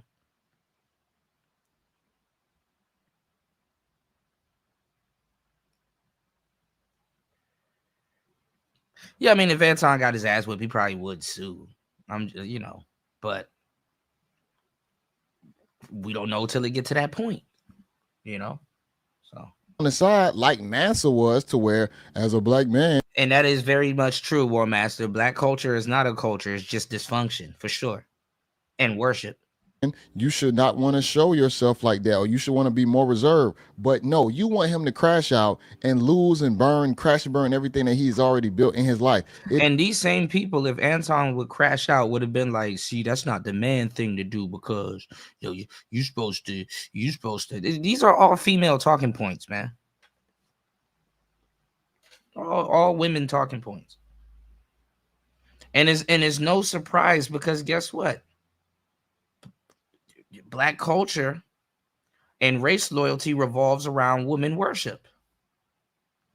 We've already trailblazed all of this stuff. It does not work like that. That's the problem what Picasso is making right now, and I do not agree with that at all. Jesus Christ. So you gonna give me a chance to respond, or you just want to get out? Bro. You ain't whatever quote unquote glacier people believe in, it doesn't revolve around women worship. You know, women cannot dismiss the glacier man. No matter how much feminism they practice, no matter what the Latino brothers do, it doesn't. Well, some of it does, you know. I mean, the language and stuff like that, but it's not what people think it is. You know, it doesn't revolve around female worship.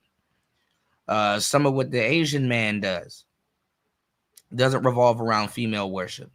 What the Indian man does doesn't revolve around female worship. Almost everything that the black man does, or that's like not necessarily religious to him, but as a culture, black culture, at the end of the day, it revolves around female worship. You know, what's going on, Joe? Good to see you, bro. Happy New Year's, brother. You know, it revolves around female worship. None of these brothers got a leg to stand on. None of them. The moment you start worshiping, the moment you start worshiping certain sisters and it comes across their desk, man, you up out of here. What race loyalty?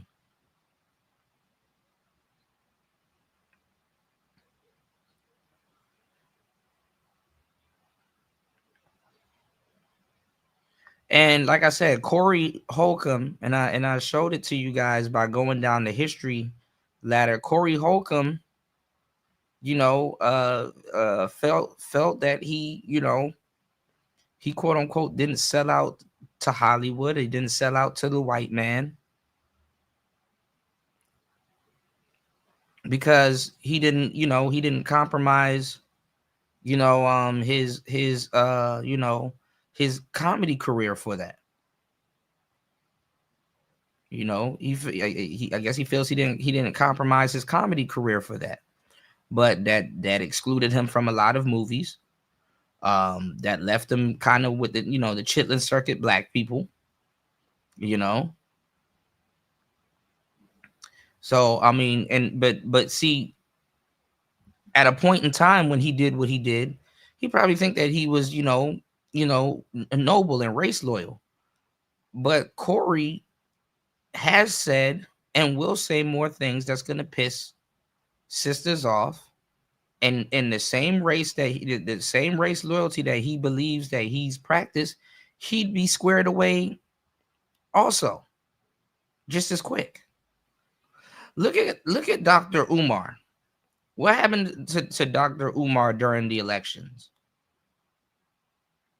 Dr. Umar talks all of the female worship talking points. You know, black women is Dr. Umar's base.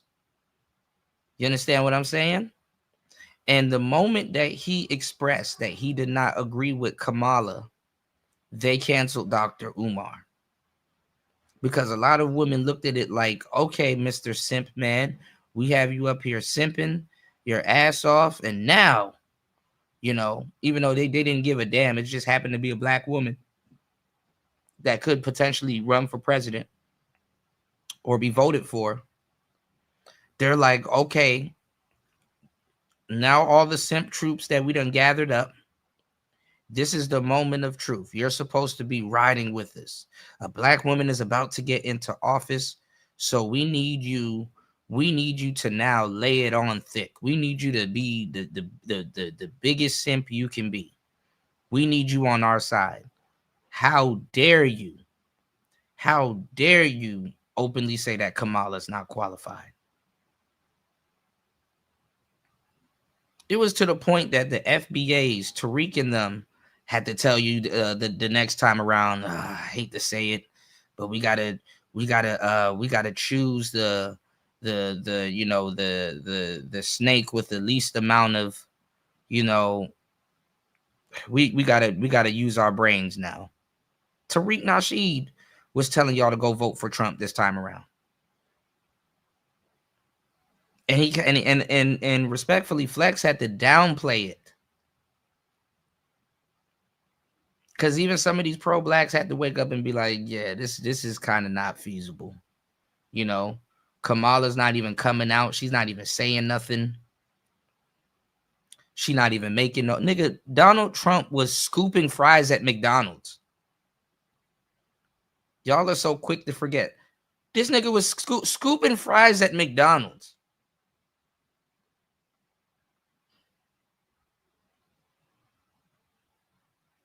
This nigga was making Frosties and shit. He had the ice cream. You know how the ice cream machine at McDonald's don't? When nigga, that shit was working when he was there. Niggas was handing out snow cones and shit. Like come on now. And what was Kamala offering black people? Weed. And having Megan Thee Stallion twerk at her. Like, come on now.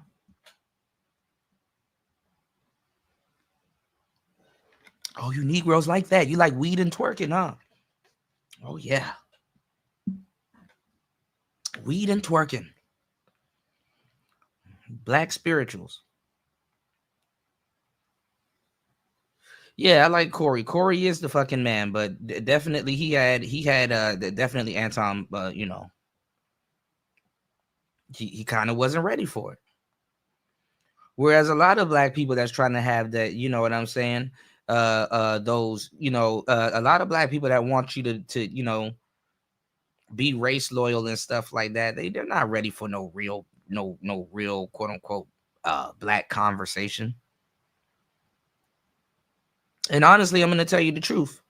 The only thing that kind of reminds a lot of black people of who they are and shit like that is when the elections come around. You know what I'm saying? You had a lot of brothers that were sitting up here, F black women and blah, blah, blah, this, and the sisters ain't shit, and blah, blah, blah, and the sisters ain't shit, and don't trust black women. And they repeated every single red pill talking point. And then when it was time to come vote, hey, man, you gotta vote for Kamala, man. You know, I did call her a tether. I did say she not like us. I sat up there and I was singing and all kinds of stuff. But when it comes down to it, man, Donald Trump trying to get us back in slavery. You gotta vote for Kamala. I got daughters. That was the big excuse. I got daughters. Like Kamala was supposed to save their black daughter. Oh man, Kamala, she gonna look out for the women. She gonna, you know what I'm saying? She gonna, you know, she gonna save our daughters, bro.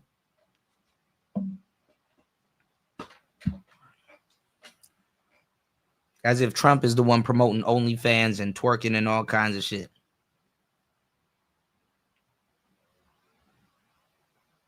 Let's go, man. Was matching energy until he wasn't. Hey, fantastic. Chill out. Go ahead, Anton. You telling me to chill out, nigga? I'm the Hold on. We ain't gotta argue. Here's the thing. Here's where I'm from. It may be a little bit different than where you're from. Where I'm from, we don't have to go up to a person and say, we don't need nobody to put a battery in our back to do whatever it is that we feel. If we feel disrespected, we disrespect it. So it's either you're gonna do something or you don't. Here's the key. I'm not there to fight. I'm not there to be a tough guy. Exactly. But you were. You provoked something. You gonna let me finish? Yeah, let him talk. Please let him talk. You gonna let me finish? I'm not there to be the tough guy. I'm also not there to fuck up your platform. Because the one thing that we know for sure, and the two things is for certain, is YouTube do not fuck around when people fight. Okay. They don't fuck around with porn and they don't fuck around with fighting. That is true. They will demonetize you, they will remove you, and your platform will be completely gone. That's just the facts. So what I told him is that, listen, I'm gonna respect your platform. That's what I said, word for word. I said, I'm gonna respect your platform. Let's go out back. In the midst of all, when he said it again, I said, nah, listen, I said, man, I don't give a fuck about none of that shit. You ain't tough. I don't think you're gonna do nothing, but I'm gonna respect your platform.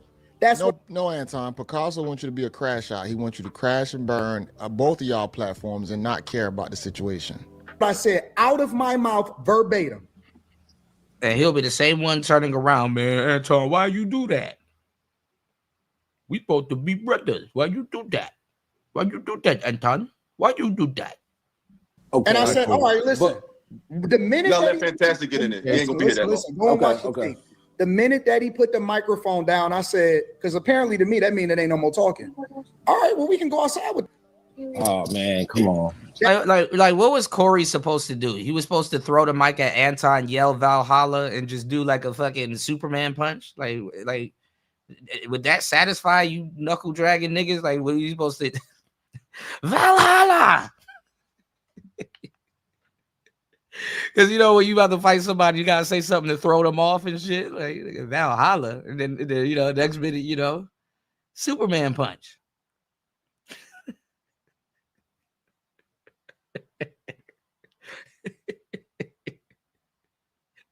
What's he supposed to do? Like that's exactly him speak his speech.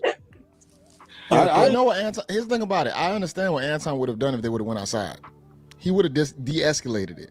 It would not have went to fighting because Anton wanted to remove it off from camera. And I don't care if somebody said that's scared, you're not standing for yourself as a man. Guess what? Every individual is going to handle conflict differently. I can't determine, and this is why we have jail cells for people who, man, in my city.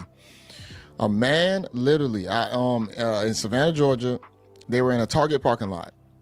A man and another man got into a disagreement. One man was with his wife and child. The other man killed him over a parking space. Broad daylight, killed him, front of his wife and his child. Yep. Parking space. Think about that crash out level. That's why we have jail cells, to place people like that in there, because guess what? Every situation ain't meant to crash out that extreme. But guess what? You're a lame if you don't say something back. Now you dead. You feel me? Sometimes some situations is meant to walk away from because you don't know the temperature of it. They're in a studio. They know that temperature ain't gonna go to fighting. So Anton said, let's go off camera. Let's talk about this and come back. We can handle this in a different way now if it's supposed to be a spicy debate. Fantastic, jump in there, and then I want to talk to you before you leave. Let me go after Fantastic. Yeah, bro. Come on, bro. You're right. So, Fantastic, go ahead. Yeah, so first and foremost, y'all are only assessing this in the moment. This is Corey's brand, okay? Corey disrespects black people all the time, specifically black people 99% of the time, okay? Boom. So if and when he goes there and Anton's giving you some behind-the-scenes shit where he said, hey, bro, hey, it's going to be smoke, it's going to be whatever. And again, he's going there with content. It's not Anton. We already said this. Anton is away. He don't have no home court advantage. He's in the belly of the beast. He's in the fucking lion's den. And then you start saying some wild shit. The whole point of Corey, y'all saying Corey won or he and what? No, Corey didn't win anything. Corey's whole point was to punk Anton from jump. All right, he's the pudgy internet nigga. It's not tough, so he gonna say some shit. I'm gonna take it there because I know it can't defeat him intellectually. Y'all keep talking about the intellect or lack the intellect. He missed what Anton said several times just from the political thing. Right. He said, "Hey man, local elections." He kept talking about national. Corey doesn't even have a fundamental understanding of politics, bro. So again, this is where Anton is right. I agree with Fantastic. What's going on, Beachy? Good to see you, love. Shout outs to Beach in the Beach. Hey man, y'all better subscribe to Beach. Beach taking some awesome pictures, you know. Shout outs to Beachy. I'm loving the photos. Yeah. You know, head over to her channel, show some love, y'all. You know, it's good to see some some unity amongst the sisters for a change of pace. You know, high caliber women. But let's go. Right, in the point of where the comedians and the athletes and the people that don't know shit about the shit niggas need to care about are the people that speak for and represent everybody, bro. Okay. No, I mean, but Fantastic is you know, it's some common sense shit. This is common sense. This is stuff that we've said days before, you know. But you know, as it said that beautifully, he is 100% right. That group of people who specialize in a certain type of entertainment speak for the whole. Because that shit is a piss offable offense. Don't try to question any type of race loyalty when you kind of really don't know what you're talking about. You know what I'm saying? And a lot of black people do that. They try to, like, you know, pull this race loyalty shit, and they don't know what they're talking about. And it's like, it's really a cheap form of them looking to be educated. You know. And listen, it's up to you that know what's going on. Some of them don't mean no harm by it. You know, some of them don't mean no harm by it, but it's like, bro, having this conversation, you know, I came here to have a podcast, definitely, you know, talk, have a conversation and stuff like that. But now I got to stop and teach. And then you ain't even open to the information because you're going to argue with me at every point, you know, about what I'm going to say. You know what I'm saying? Instead of sitting down and say, okay, let me kind of see where he's coming from, you know, about quote unquote, you know, the Democratic Party for the most part being pro-slavery, you know, and you know, a lot of black people historically are literally conservatives, you know, especially quote unquote,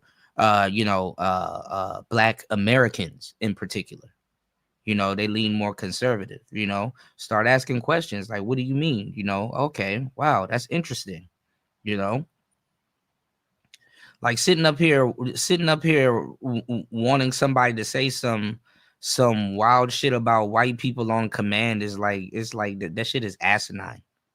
Hey, say something bad about white people. Why? You know, I like I talk about that shit all the time. Like I like what do you want to say? And then the funny part is that he just got done talking crazy about that lady that got hit in Minnesota. So that's another thing too. You know, respectfully, you're talking to niggas that don't even listen. Like he literally straight up said F that woman. And then 2 minutes later, oh, you don't say nothing. You don't say nothing bad about white people. Why you ain't saying nothing bad about white people? Like pledge to us. Yeah, it's gaslighting. It's gaslighting. And I'm not saying Corey, but you have a lot of knuckle dragging niggas that you know what I'm saying, that will, they a lot of them actually get mad. You know, a lot of them actually get mad because a lot of them they've like kind of cornholed themselves into a corner that they don't have no white friends, even if they wanted to get money with. You know, they don't have that set up. You know, they don't get invited to Fox News and talk about some of these topics that they would like to, engage in. You know. A lot of them don't understand politics enough to get invited to certain places. You know, they don't have a profound opinion on certain things. So, and let me tell you where this happened. You know, I'll give y'all the game on this. All right, please, y'all hit the like button. Please support the show. Almost 2 hours into the madness. Let me give y'all some game on this. Black people really got exposed for being super racist when white supremacy really went covert. Because white supremacy went covert. You know, most black people ain't even experiencing this overt white supremacy. They never had. It's foreign to them. You know, so white supremacy is covert because it being overt, it doesn't make no money. So when they went covert, a lot of black people didn't get the memo. And guess what? Black people really got put out there as the, oh, damn, you know, we the only ones sitting here holding the bag saying a bunch of openly racist shit open on the internet. Then it goes back to, oh, well, we want to be the favorite victim of white supremacy. But honestly, there really ain't no white supremacy here because it's covert. So we gotta find a clip, or we gotta make them go out of their way to say something wild to us so we can respond. And it doesn't really work when it's not there or it's covert. You know, or we get tired of practicing it on each other. You know what I'm saying? Because it's a niche thing. It's a niche thing. You know. And then if you go look at politics, a lot of other classes of people are getting replaced. You know, Argentinian people kind of replaced the whole, oh, we're going to get mad at this group of people. You know, white people, they spread out the racism. It's not just for black people. And that's the part that Negroes don't get. They spread out the racism. You know what I'm saying? At one point, it was the Haitians. You know, they eating the dogs. You know, now it's the Somalis. It's right in front of y'all. All right, but let's go.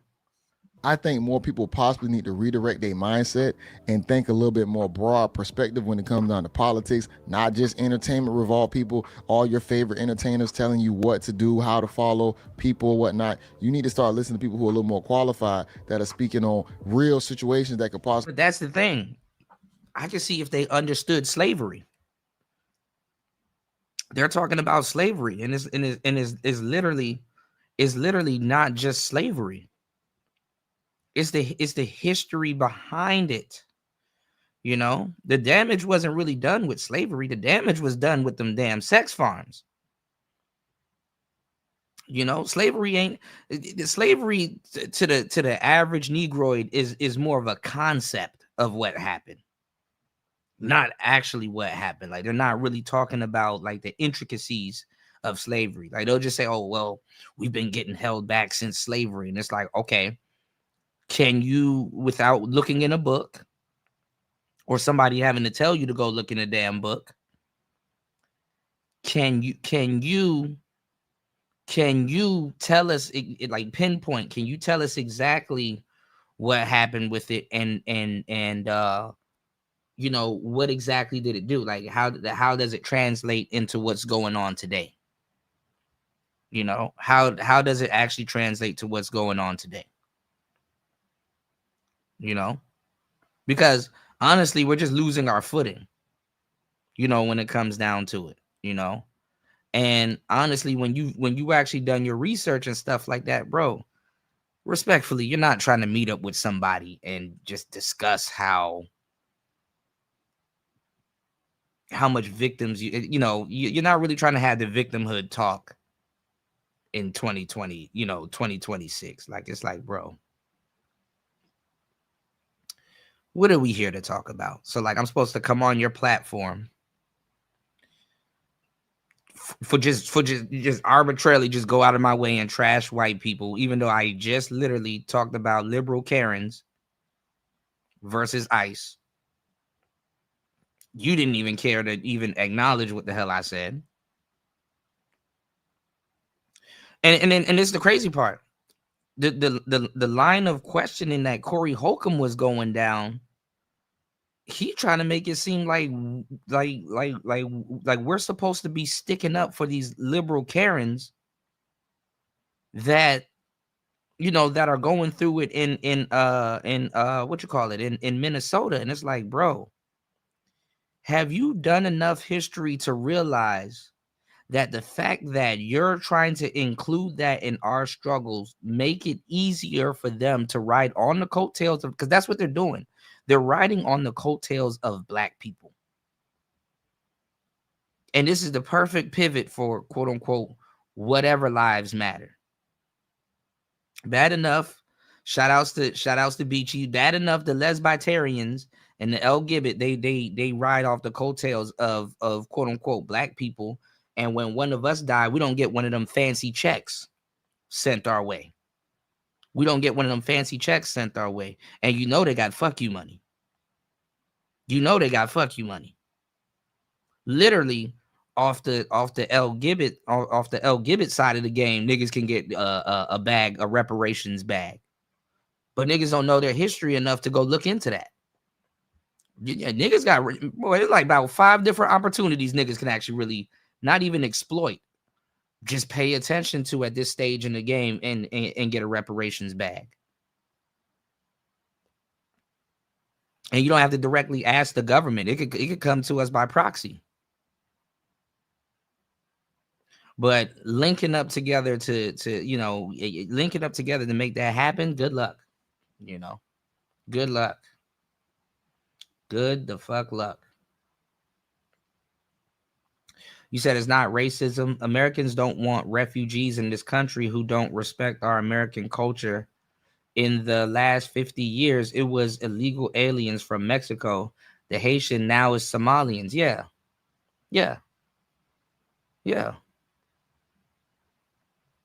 I mean, at this point, like, niggas just want to be the you know, they just want to be you know, the you know, the you know, white supremacists' favorite racist punching bag. You know, when the white supremacists, they have that, man, that shit is equal across the board. You know, there he goes. Shout outs to Party in the building. Party says individual niggas get hush money at best while the bag while the bag is dispersed by anyone else and their constituents. For sure.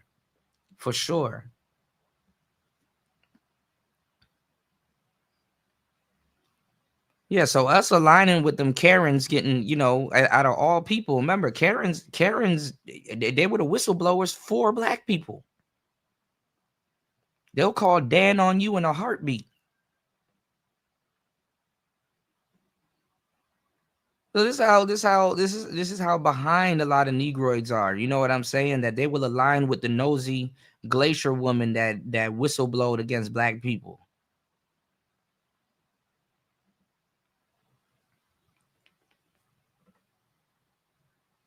Them incel white women didn't want you to have shit.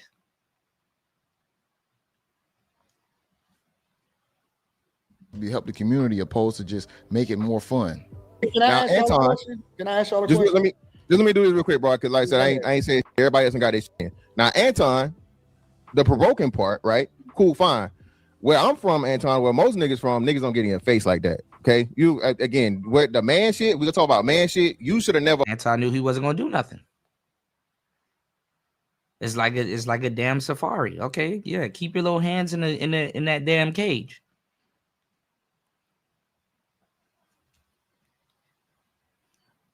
Let's go. Allowed yourself to be in a position where a man is standing over you, domineering over you, sit down in front of you, and then wave his hands and do all this Tony Yayo shit or whatever. Now, I think you did do the best thing once the opportunity presented itself to create space and distance and get up and whatnot, what have you.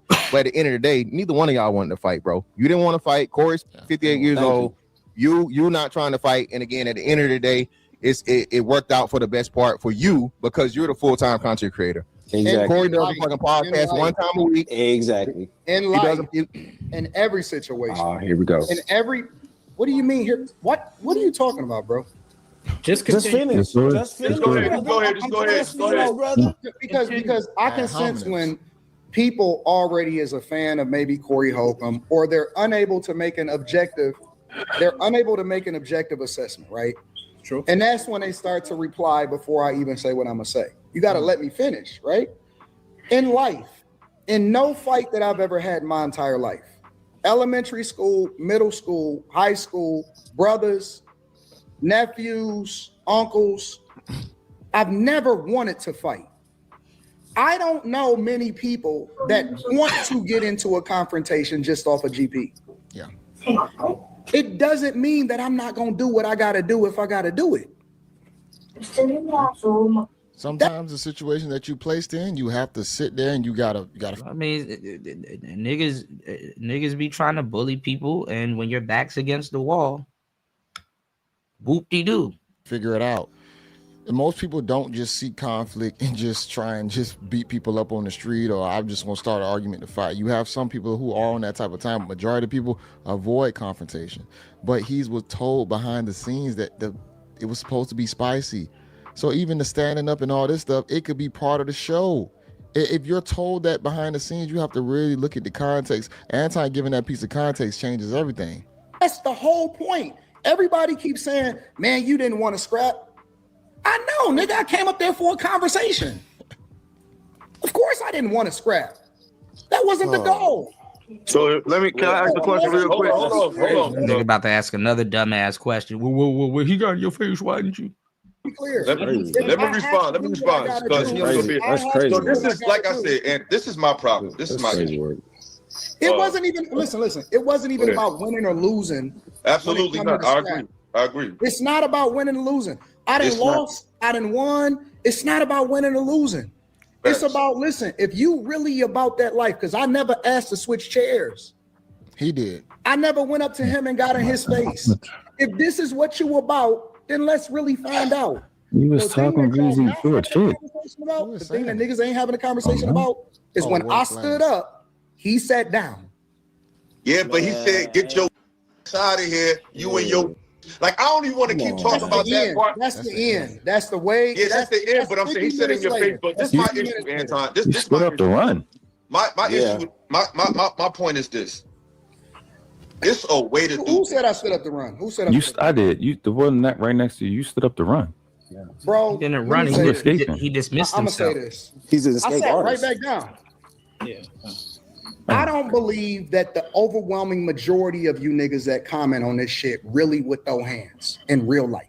I would with you. Your belief Listen, is irrelevant. listen. Nobody It's a else lot but of you. Monday morning quarterbacks.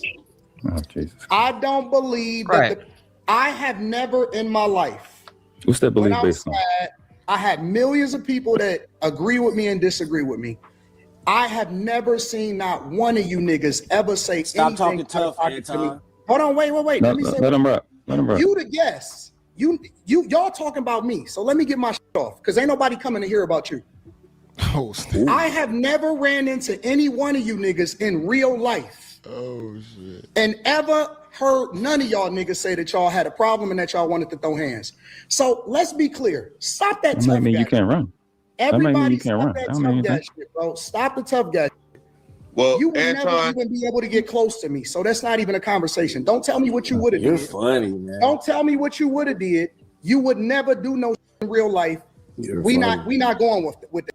You're Stop the funny. whoop niggas. You wouldn't Why say do you shit if I niggas- did. You know what the sad part is just like earlier in this show they talking I about. mean, the dudes here just want to fight with Anton.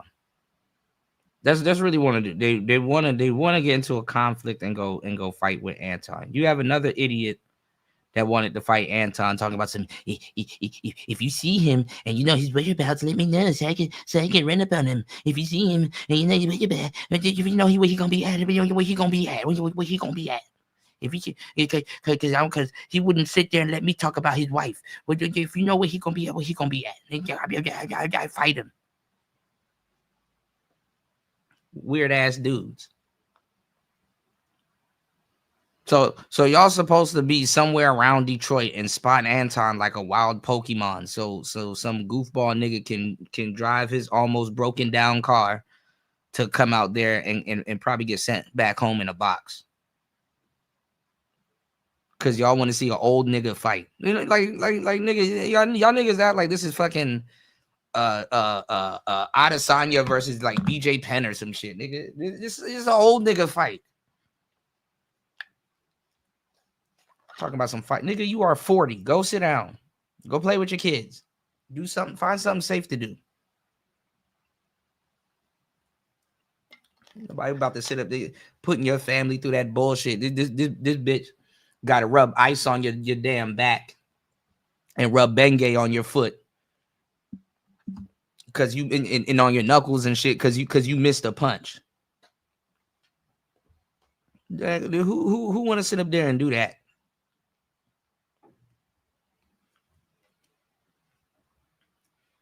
Smelling like ass, sweat, and Bengay. Like, bro, fighting after fighting in your late 30s and 40s. That shit is not the move. If you ain't going to the hospital, bro, you need a bathtub right away so you can go soak.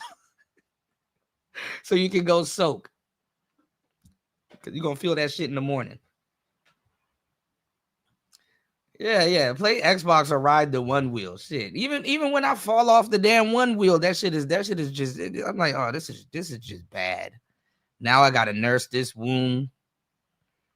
Nigga gotta sit in the house smelling like Vicks and Bengay all day. Nigga, you ever get into a fight after your 30s and shit? You start coughing. Now you got a cold and shit. Like, where the hell did this cold come from? Feel like you was fighting with COVID the whole time because you out of breath. Like, niggas ain't training. They not doing none of that shit. Like, you know, I mean, if you in the gym, cool. You might your reaction time might be a little quicker. But just like hang that shit up. Hang that shit. Yeah, you need a jacuzzi. You need a damn thermospa. Talking about some damn fight. Fuck out of here. I'm with Finesse 2 times. You hit me hard enough, boy. I'm just gonna shoot you. What'd he say? Go fight with the devil. Go hit the devil.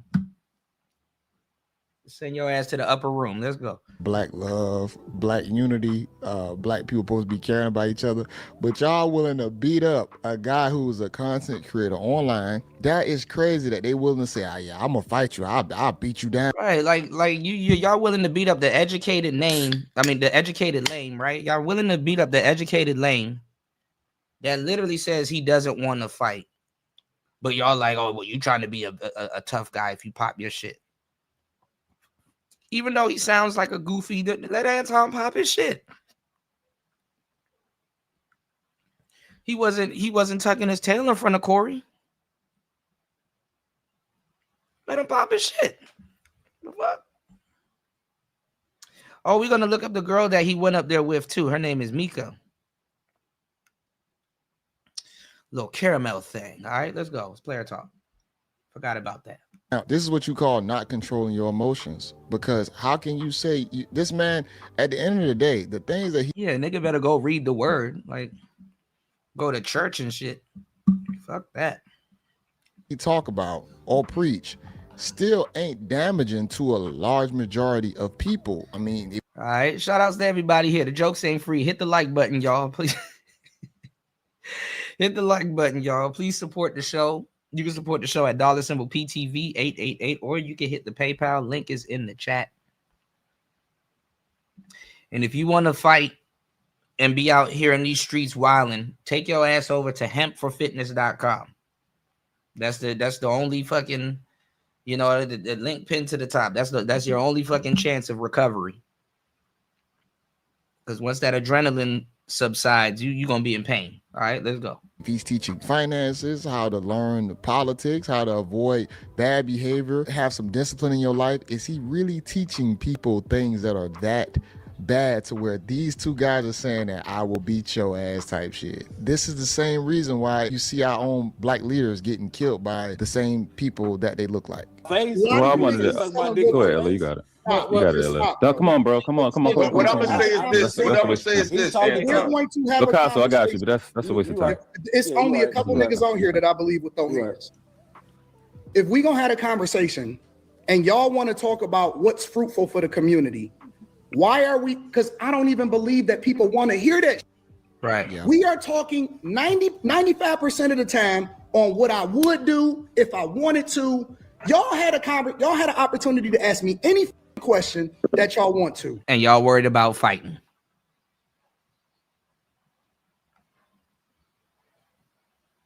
You could have done anything, talked about anything. You could have talked about Mika. You could have talked about all kinds of stuff, but y'all worried about fighting. I want to fight you next, Anton. I want to see what your knuckle game like. That's a little sir, that's a little bit gay. All right. Put me on my ass, Anton. Oh, I want you to talk to me the same way. That's a bit gay, sir. And that's how I know that the community is degenerate. That y'all don't really want a solution. Anton, hold on, y'all. Anton, what did I say? Philosophical and the other guy is the only ones that brought up anything that was relevant as far as how it is that we can progress the community. Y'all are more interested in talking about who woulda, coulda, shoulda on the scrap. No. Hold on. With that being said, let me respond. That's my thing. Because I'm not no super tough guy, but if we was around each other when that happened, bro, it would have went left. But that was 3 years ago. Probably. That's 3 years ago. I think that and maybe Mr. Fantastic tops. But when it comes, but my issue with that's disrespectful right there. Exactly. Y'all is soft. Okay, I'm guessing Mr. Fantastic and Anton probably had disagreement. I don't know of that one, but I have watched the philosophical one, and it was extreme. I'm not gonna lie. Why can't it just be a conversation? And you can still fight with your words. Everything don't have to be throw hands at the end of it as well. Use your words also. Now, if it gets to the fighting part, you're gonna have to back it up. But we still need to learn how to talk and communicate to each other. What I'm saying, that's disrespectful right there. Yeah. Put some hands on me, please. Let me feel it. I want to get taught a lesson at this old ripe age. It just hurt me, please. Send me to the ECU. Yeah. Talking shit to me is easy, but fighting for your life in ECU is not. Hey, bro. You don't know nobody else. Niggas acting like they Shao Kahn. You gonna have to show me you know how to fight. He's great. Let Ella rock. This is greatness in order for you to grow in this space. I'm talking about on some consecration. You got to get control of the emotions of the men that you have on your panel, bro. That's not an emotion. Because they don't I mean, even know how to respectfully, Anton, I see a lot worse. Didn't you run Fight Club? Than I see on my shit, bro. You just I don't made be having no a big ass. Hold assumption. on, please, everybody, please stop talking. I'm talking to Anton right now, please. I don't have no wild ass dust ups on my show, bro. It's gonna be some. I'm talking about you got an opportunity to clip this up and get a lot of views and all of that, and they want to be the main character instead of ask their questions. I agree with Philosophical though. Anton panels, when it comes down to like Slimmy and Q, probably they don't went kind of crazy or whatnot. But I mean, I still get what Anton's saying at the same time. Basically, you have a bunch of niggas on your show that's trying to be the main character. Fight me next, Anton. Fight me next. I'm talking purely on content, purely on some content. Yeah. And that's my problem, Anton. I'm not all the way into that mindset because my thing is, not saying you wrong, but my thing is, I try to have organic conversations. You say Anton's still thinking about fleece. Not just online conversations. And in real life, things get testy. In real life, sometimes I just don't let nobody get disrespected. I'm not letting nobody get called a bitch or a hoe. If you watch, I'm sure you don't watch my channel, but I don't have none of that type of shit. I watch everything, bro. Well, you should know I don't do that. I don't have no type of right here, right now. You said what? I'm talking about in this conversation right now. If it's when people come on my platform, let's say Myron. Some people don't like him, some people do like him. You know what we do? We shut up and we let him talk. We extend the grace because he's the person that is going to bring all of the views because of his he's the guest on a platform that people are not willing to that haven't been used to seeing on the platform. So you a clout chaser? We had no idea you was going. I feel you right. I had no idea. Philosophical, I'm out. I'm gonna holler at you, bro. Listen, philosophical. He a clout chaser.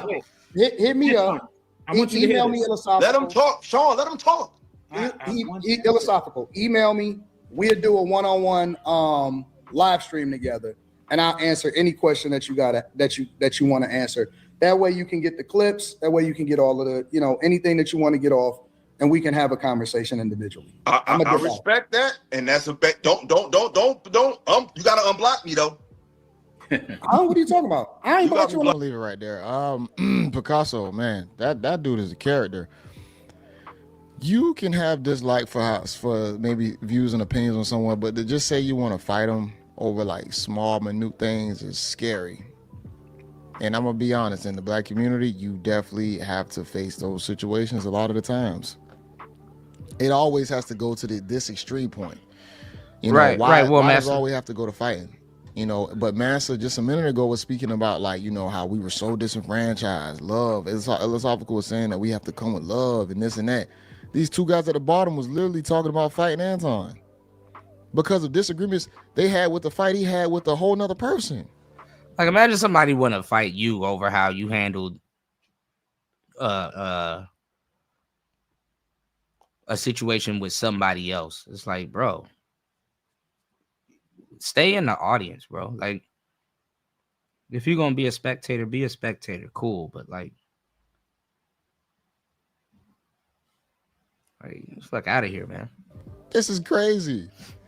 So I hope it's just not a place of jealousy or he has this, voice and opinion and he's clouded and he has people following him and he makes all this money a whole night or whatnot. It can't come from that place. Your disdain has to come from maybe he's hurting people. And I'm talking about like some of these leaders in these other countries. All right, hold on. That literally hot bodies. You have to.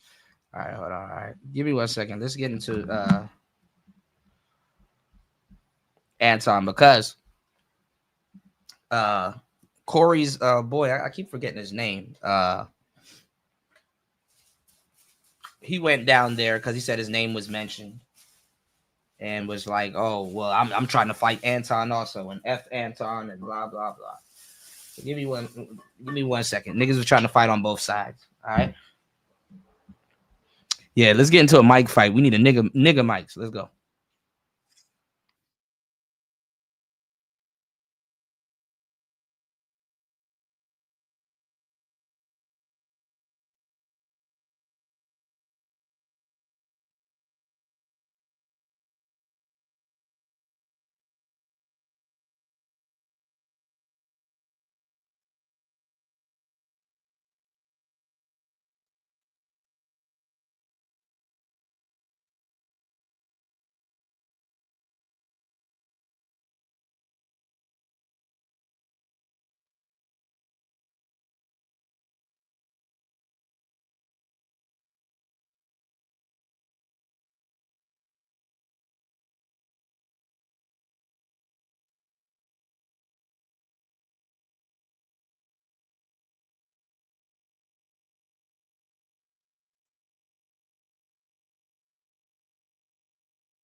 Yeah, Craig.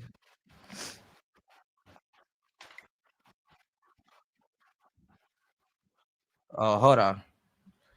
Damn, this shit was still playing. Hold on. I thought this was playing. Hold on. Give me 1 second, y'all. Any of my ops have ever made any of their friends millionaires? Or are they all still dependent on them? If they please hit the like button, y'all. Please support the show. Let's go. Let's get it. Keep the faucet on, just give them a little bit of a sip so that they can make them dependent on them. Because if you can't make your friends millionaires, if you can't get your people no money, if you can't make them rich, if you can't ultimately give them the game and give them the alley-oop in order for them to do their own thing so that they can go off and be great by themselves, if that's what they want to do, then I don't think that you the big homie. I don't respect big homies that's not big homie. And I don't respect big. All right, so what he's saying is that, you know, Corey Holcomb, his staff, you know, he's not really putting them on, you know, to some money plays. And you got people that's like, well, you know, just me being a part of his podcast is putting me on, you know, which you know, that's technical. But hey, big homies that reach out to the little homie so the little homie can crash out for him. I think you should always put in your own work. I think you should always put in your own work. I don't respect the big homie if the big homie got to tell the little homie, hey, I need you to crash out for me or I need you to hold me down. I don't respect that. The little homie is supposed to reach out to the big homie so that the big homie can either put him on, give him some advice, or guide him the right way and put him in a position so that they can. And all of this is gang politics, black gang politics too, you know, and go off and do their own thing. That's the big homie. We again, the culture is messed up. The culture is messed up. You never supposed to get the little homie, hey man, you know what my homies do? You know what they do? Hey, Anton, man, I'm ready to. I said, nah, chill out. That's not what we doing. Stand down, slow motion. Don't do no live streams. Don't start defending me. Don't go out on my behalf. Don't crash out. Don't do none of that. Focus on running it up, getting the money, and go in. Focus on that. We don't do that. You know what we do? We put our own work in. We stand on our own too. We do what we do. We be the example for the next group of people that's supposed to run it up. That's what we do. So when I see Craig Smith, shout out to Craig Smith. I like him. Wasted talent. Seems to put themselves in the wrong position. I know that they in crash out mode because they trying to defend their big homie. You know what I'm saying? Shout out to Craig, man. Shout out to Craig. I like you, bro. I think that you a really good guy, honest to God. In every way, shape, and form, I think that you are a really, really good guy. But I just be looking at y'all relationship and how y'all moving, and I'm like, damn, this nigga's still a little homie in his 40s. Damn. 30s and 40s, you still putting in work? Well, you know what I'm saying? Like, well, damn. Craig do what my nephews do. They in their early 20s. You know what I'm saying? They still figuring it out. It's almost like arrested development. You know what I'm saying? It's like an arrested. Well, a lot of people are critiquing Corey Holcomb because they said him and Zoe fell out. They say that, he's switching up his staff and stuff like that. And like I said, Anton is looking to recruit new staff. That's why he's talking to Darlene and all of them over there. He basically, hey, when you get tired of Gucci, come over to CMG Records, type shit, Shouts to Woody. He said he's a master at low-key diss. Yeah. And that's why Corey was mad, because he kind of infiltrated the circles. Like, oh, damn. He sat up there and had a extendo conversation with Darlene. What type of information did she give him?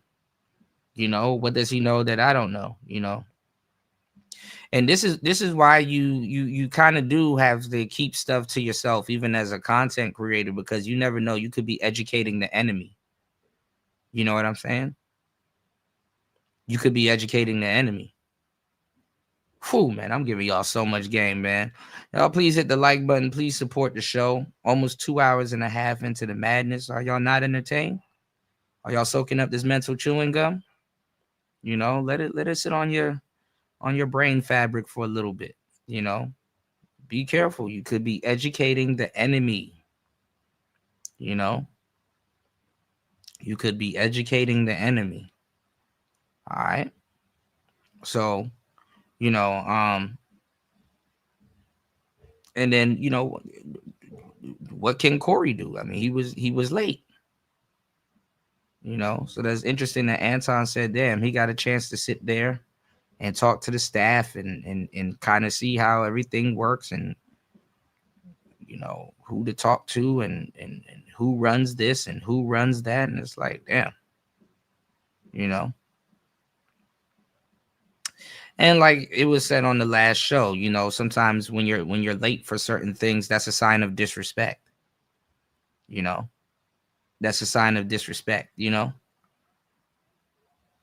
or could be taken as a sign of disrespect. You know, if somebody's like punctual or somebody's like, you know, quote unquote, literal and stuff like that. But, you know, brothers, black people, to a certain degree, we never really on time. We damn near notorious for that. And then to a certain degree, we like to be what's called fashionably late. You know, we like to be what's called fashionably late. You know. UFO says the longer this plays out, the worse it's for Corey and 5150. That hood shit is bad for business. Yeah, they in LA. So, you know, they about to, or in Pasadena, they about to make all kinds of quote unquote gang references. You know. What's going on, King? Happy Martin Luther King Day to everybody here. Please, y'all hit the like button. Please support the show. Let's try to get at least 2 or 3 more supporters on today's show. You know, putting in this work, giving y'all some good game. So please do the same. All right. You said, I've been said that at the same time, Corey been having on Crimson Cure, Riva TV, and MTR. Yeah. Yeah. Giving some of the sisters their flowers. So, hey, shout outs to Corey, man. I just hate this had to happen, but hey, it's a part of the game. Development type of shit. I don't know what that is. Honestly, I don't know what that is. Craig just doing what he got to do. You can't blame him. Okay, I get it, Dan. I get it. I feel you. All right. Niggas is out here crashing on you. Yeah, but he in Chicago. So it's not no growth and development type shit. You know, but let's go. Jumping fences in your 40s? You supposed to be catching flights. This nigga said he parked his car, he drove and he parked his car and then he jumped the fence. Yeah, you want to fight. I'm never jumping fences, nigga. I'm walking in. I'm a walk in regular. What kind of direction is that? And I be thinking about, and these are supposed to be the OGs. These are the niggas that y'all listen to. And y'all be like, yeah, man, that's a real one. No, this is called Arrested Development. See, as I cook these niggas, and as I continue to go down this pathway of arch villain, as I'm in my villain era, and I know that the little homies is on the look at me. You got niggas that's trying to bandwagon, man, I want to debate Anton. I want to debate.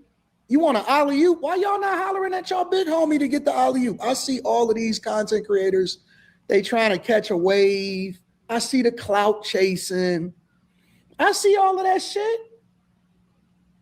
I see you can't do me and think you can be you. They doing anything. Niggas is willing. That's why I call these niggas gay, honestly, because these niggas is willing to do anything to get on, anything. Oh man, I want to do it. I do it. I crash out for you. Nigga, fight your own battles. Do your own. You got some shit that you need to figure out for yourself. You got stuff that you got to figure out for yourself. What are you doing worrying about what other grown men has got going on that's not even got nothing to do with you? The reactors are supposed to react. Oh man, I disagree with Anton. I agree with Anton. They crazy or whatever. They didn't want to insert themselves in some shit that ain't even got nothing to do with them. This is what we call clout chasing at the highest level. This is click farming, clout chasing. These niggas don't know how to create no motion for themselves. Right. Oh man, yeah, man, I want to get involved. You ain't got nothing better to do. You don't have no business to take care of on your own. You ain't got nothing to do. I want to insert myself into it. Nigga, I thought this was an A and B conversation. See your way out of it. Why do we have people that want to insert themselves into things that have nothing to do with them instead of just react? That's what they're supposed to do, just react. Do what I gave the internet a STEMI package. I gave the internet a STEMI package. Everybody's supposed to be getting money.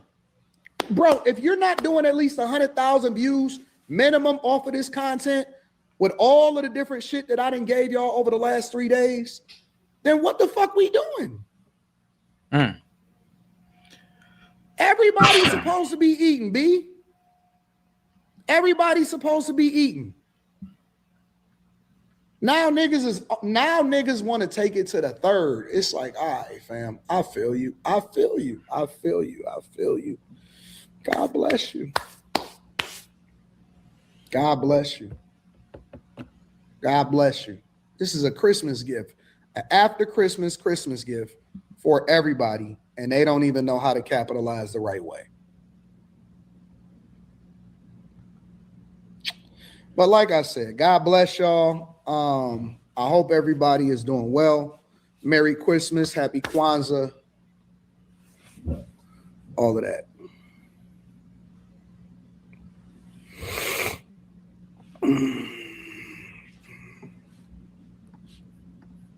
Wesley Turner says 2026 is the year to God's darkest. Talk about it. Talk about it. I'm in my villain era. This is the year of the bag chasers conquest. King says God always big dog bag chasers. We going up. If y'all not a part of the Patreon, link is in the description as well as pinned to the top of the chat. You know what the funniest part about this is, about this whole situation? I see niggas reacting to it that say that they would never fuck with me, or that they would never like, they gotta agree with my you. content. They know who I am, but I would never fuck. And it's like, but you taking the STEMI pack too. Yeah, now they gotta agree with you. Because look, when it's people that I really don't fuck with, I never mention them. You've never seen me do a reaction to Nick Fuentes just because it was the thing that was trending at the time. Because I don't give a fuck about Nick Fuentes. So if I really don't fuck with you, then so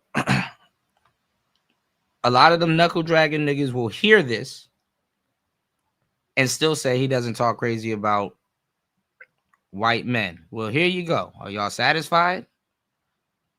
He pointed out a young white man and said he don't give a fuck about him. There you go. Now what? Now what? He's on tape saying, no, I don't give a damn about Nick Fuentes.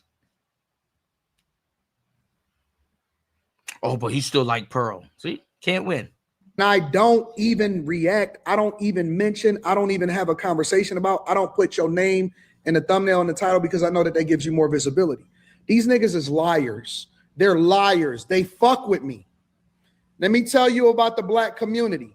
They fuck with me, and they mad that a lot of y'all fuck with me. And you got O'Shea making about 12 videos stalking Anton because, and I know why O'Shea is doing it, because he knows that Anton got a bit of an influence. Crazy as kept, Anton got a little bit of influence and can scoop up whatever is left of the quote unquote manosphere that he keeps on abandoning. which he's super late. Super late. And fake as hell. Listen. Can I talk my shit for the rest of the week? Can y'all give me grace? Let me tell y'all about the black community. This is what is so fearful about people that have this negative disposition and want to keep y'all on a Democratic plantation.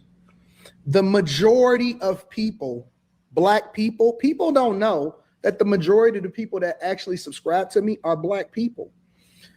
Of my 1.8 million plus subscribers, the majority of people actually are black.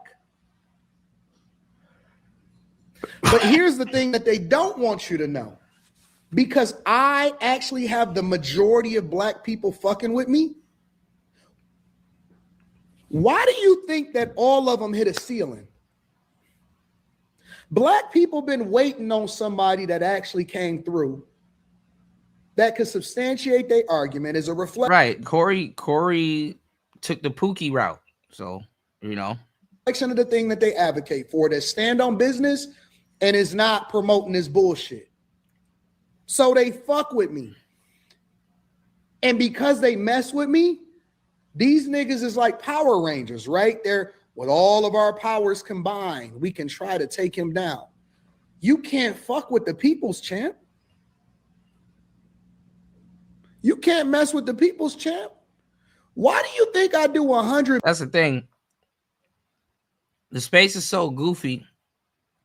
They need a quote unquote manosphere mascot, you know? And as much as these guys like O'Shea and a lot of these cats like think that they controlled Kevin Samuels, they didn't. They didn't. Kevin Samuels got out on them, but they didn't control Kevin Samuels. They couldn't say, yo, Kevin, do a video on this.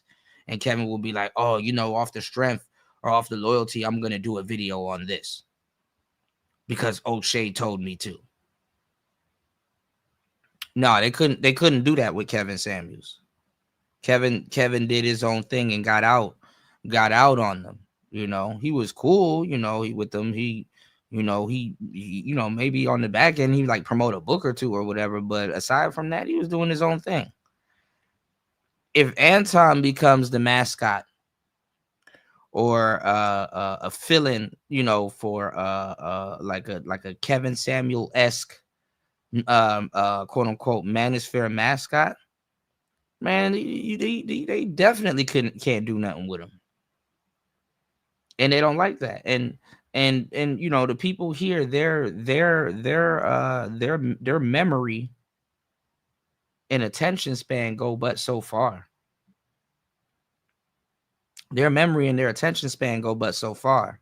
So it's in O'Shea's best interest to try to, you know, defend his quote unquote conglomerates or whatever, or the people that's beside him, because he can't control no damn Anton Daniels. Anton Daniels is coming into the space using nothing but manosphere talking points. He got red pilled by a lot of the guys that hang around here and stuff like that. He you know, and then, you know, he a little bit out of here. You know, he out of here. When it comes down to it, he gonna, you know, he you know, respectfully, he gonna get the credit for stuff that we've been saying for years, and nobody's gonna remember. You know, so the next wave of people that already, you know, was listening to Kevin Samuels and stuff like that, and you got like a damn stepping stone here, is, you know, the audience is already tilled, so it's like, you know, they just gonna adapt, and so, you know, and you know, soak up what he's talking about. Now, there's a couple of things that's missing. You know, number one, Kevin Samuels would have been, you know, riding the passport bro wave. Anton is not, you know. So to a certain degree, it's like kind of easier to teach black men to abandon ship than to, you know, pull yourself together politically and say, oh, well, you know what, I want to be a proud American and stuff like that, you know. you know, it's not necessarily fight or flight, but people would rather run away from quote unquote lineage, whether, you know, we're going to say is black lineage or American lineage. People would rather run away from that than to say, hey, you know what? Let me lace my boots up. Let me actually pay attention to politics. And, you know, let me, you know, be a proud whatever the hell I'm finna be, Republican, Democrat, or whatever. You know what I'm saying? You know. So it's not necessarily the least path of resistance. All right. Shout outs to Party in the building. Party got a message for me. Party said, I don't think it's none of that. Maybe a watershed moment that dormant niggas or niggas living their life and staying silent that's on a positive or alternative time will start showing face. Yeah, I mean, maybe some, you know, maybe another mascot might come out of it, you know.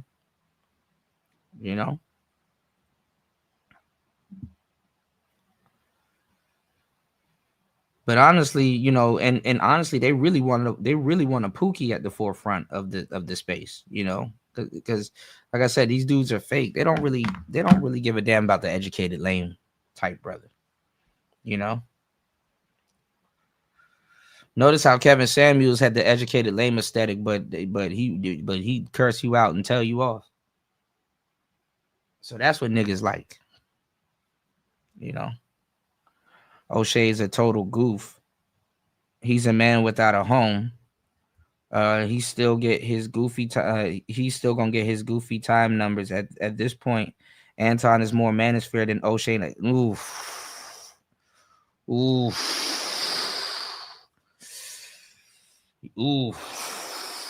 That part.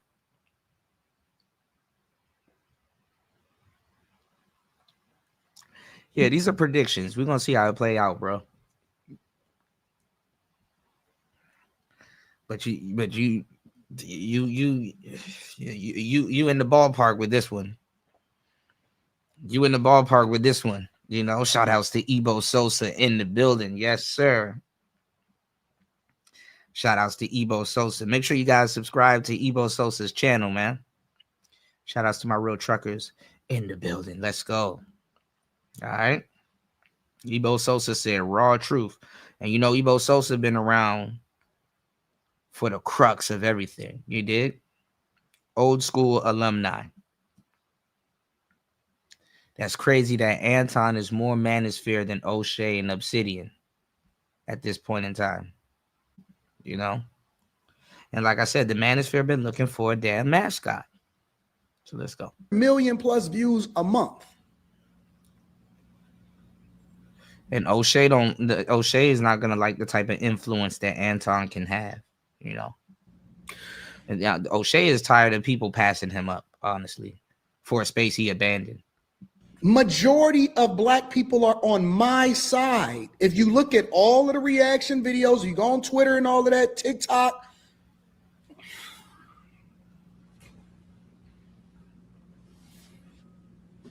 I'm him.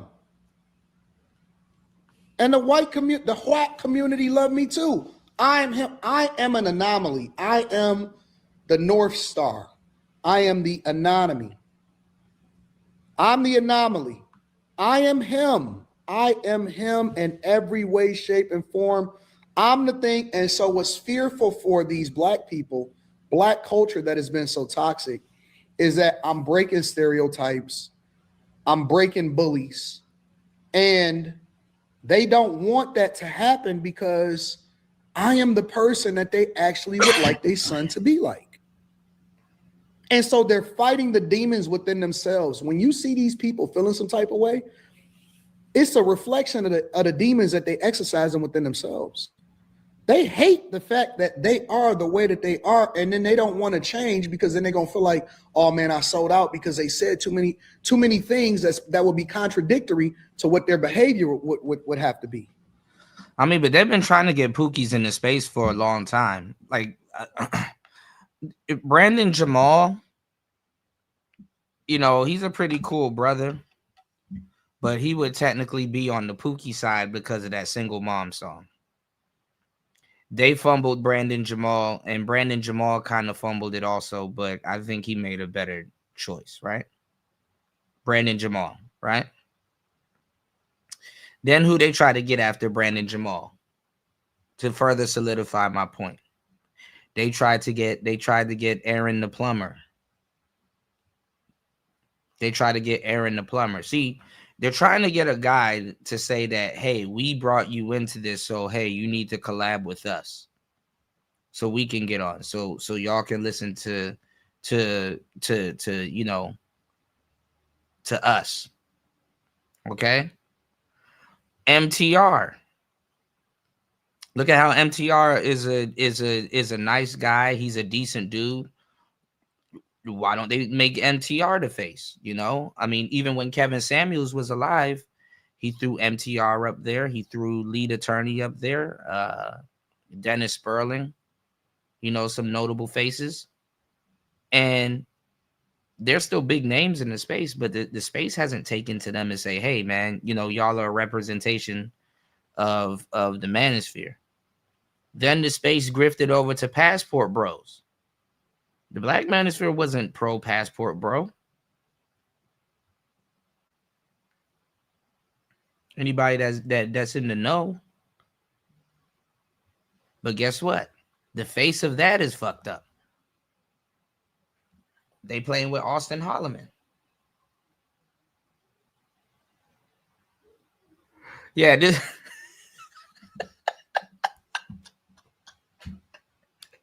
at this point, you might as well bring in Blueface.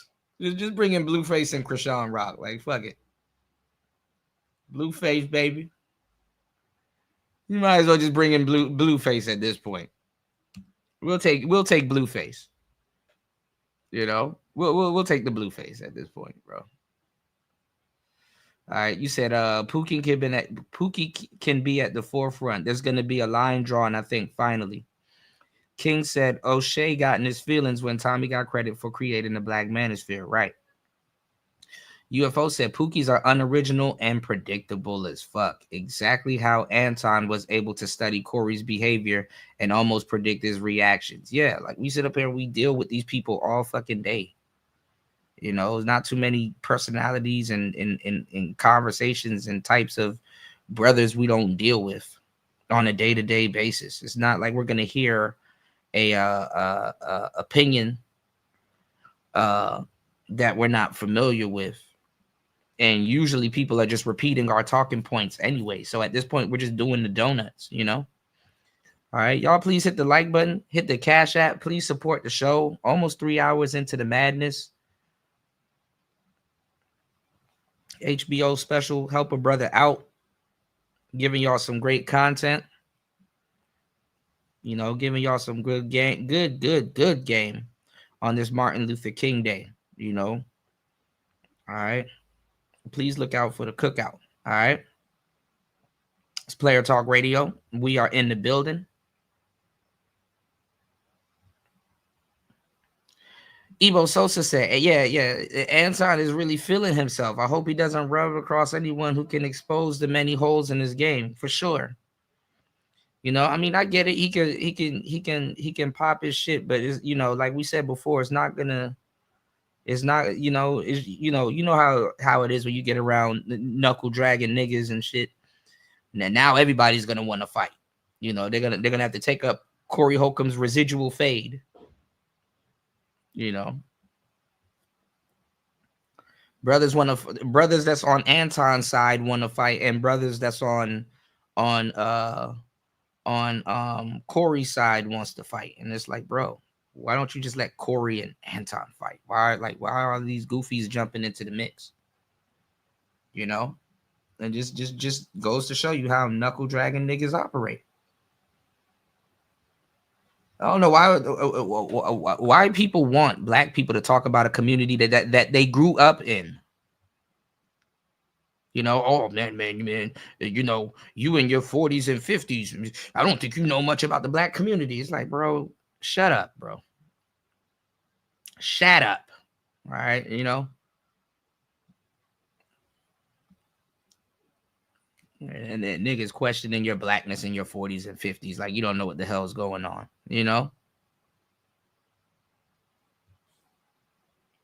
And that's the thing about black men, about growing up. Like it's like you have you spend your whole lifetime constantly trying to prove that you're a man, and all this shit is playground politics. Because honestly, nobody can really tell y'all what they fighting over. He said you kiss ass. He said you suck dick.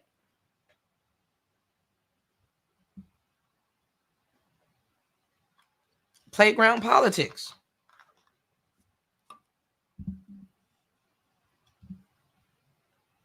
And it was a metaphor. It's like, oh man, he a man. You don't tell no man that he suck dick and think that you're not gonna fight him. And it's like, bro, shut up. You know, he didn't even mean it like that. You know, but niggas are so irrelevant. They let black women call them gay all day. And the moment you insult somebody and can't take the return fire, now all of a sudden, it's a gang war that has to happen. Like, fuck out of here. Like, nigga, you are 40. Go sit down. You said it's almost gonna be retards over there, and everybody of all race and color and creed knows exactly who they are, what the avatars or caricatures is, and maybe we can finally move on. I say that because thing is unironically everywhere. What do you mean, party? You said Brandon Jamal fumbled himself thinking he could go platinum off a Doja Cat song. He kind of did for a minute, but yeah, he did, you know. But he's very talented, you know. A motherfucker got to be a Boule D9 nigga to be the face of the Manosphere face, yeah, or some type of a fraternity for sure, you know. Kevin would throw up a downward triangle, purple Teletubby shit. You said this week is going to be interesting, very interesting, Ebo. I know Corey on his regular schedule. Yeah, he's supposed to go live on Tuesday, you know. So, you know, we're going to be on top of that, all right? Y'all hit the like button, support the show, please. All right? Almost 3 hours into the madness. You know, Craig going to be up there saying some wild shit, too. Yeah. They already been doing it. Yeah. You said they're not content creators. Same as the greater politic. Yeah. This thing meaning Corey and okay, yeah, I got you. Yeah. What's going on? Perfect timing. Good to see you, man. Welcome to the show. Let's get it. Because then that will mean that Anton been studying this space the same way KS did. None of these dudes can stop him at this point. They're just gonna crash out. Right. You actually had to take care of your kids. Then that would mean that you would have to stop creating so many broken homes. Then that would mean that you would have to actually be responsible for creating jobs. Then that would mean that you would have to stop actually doing degenerate shit inside of your community. You would have to stop promoting that, but you cater to it because that is the thing that keeps you up financially. And so instead of them doing the right thing, the real sellouts is the niggas. The real sellouts are the niggas.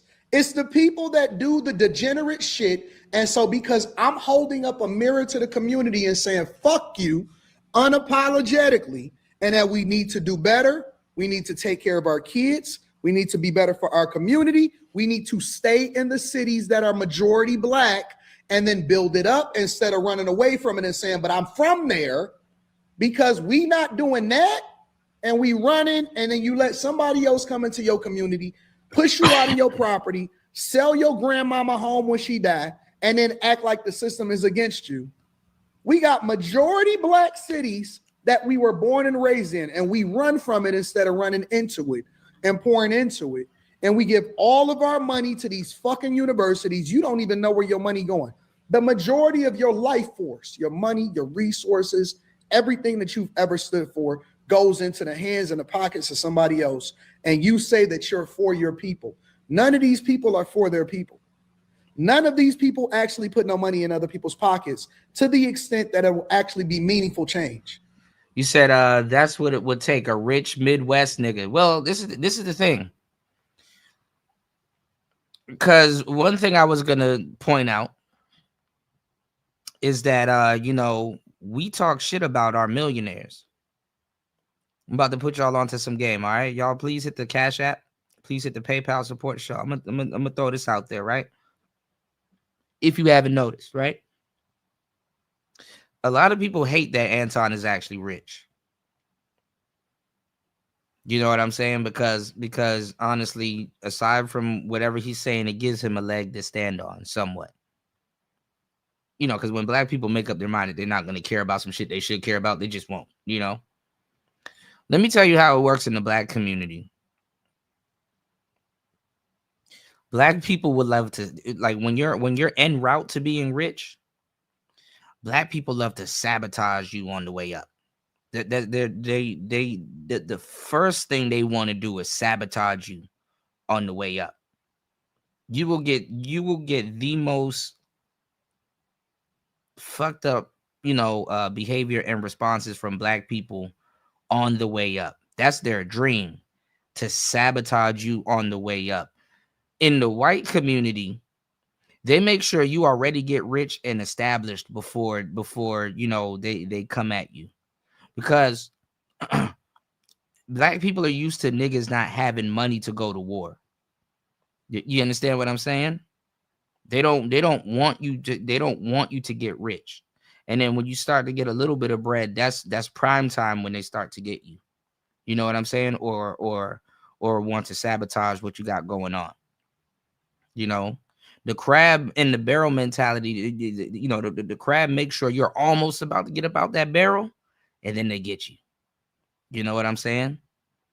And then also too, if they've been beefing with you for, and then also true, also what's also true is that if they've been beefing with you for a while and they know what you're, and if they know that you know what to do once you get that paper, they fear that revenge. So they get you up out of here. Look, for example, if we're going to talk about Chicago, look at FBG Duck. FBG Duck been blackballed the whole time. As soon as he got that record deal, got him up out of here. Got him up out of here. What did King Von do when he got his deal? He started ending off all of the enemies in his neighborhood because now he got some money. You know, a lot of people, when they get the paper, they get revenge. Black people would like to sabotage you on the way up. White people, it's a little bit different. They will ensure that you become successful. And then guess what? If you know how to move and use your money, then they will, then, you know, if they get into it with you, then, you know, at least you have paper on your side to defend what you're talking about. People wasn't trying to sabotage Jordan Peterson on the way up. People wasn't trying to sabotage like a lot of these, even these dating coaches. Look at these dating coaches. They don't go after the broke dating coaches. They go after the ones with paper. But the thing that the thing that gives those people a leg to stand on is that they have money to kind of defend themselves. You know, because even if you're dead wrong, the money will help you look a little bit more right. They didn't wait till Andrew Tate was you know, was fucked up in the game before they said anything about Andrew. No, Andrew Tate was already rich. He was riding around in Bugattis and stuff like that. So he had money. He had money to go to war. He had money for leverage. Black people's favorite thing is to get on you before you on your way up. Kevin Samuels had to quietly make money before he can really start popping his shit and talking shit. He had to quietly make money and travel around and get his bread. But you know, by the time he went, yeah, he had a little bit of paper. You did what I'm saying? So the thing is that they don't like that Anton is already making money and is already established. You know, that chaps a lot of niggas' ass right there and then, you know, because one of niggas' favorite pastimes to do is count people's pockets.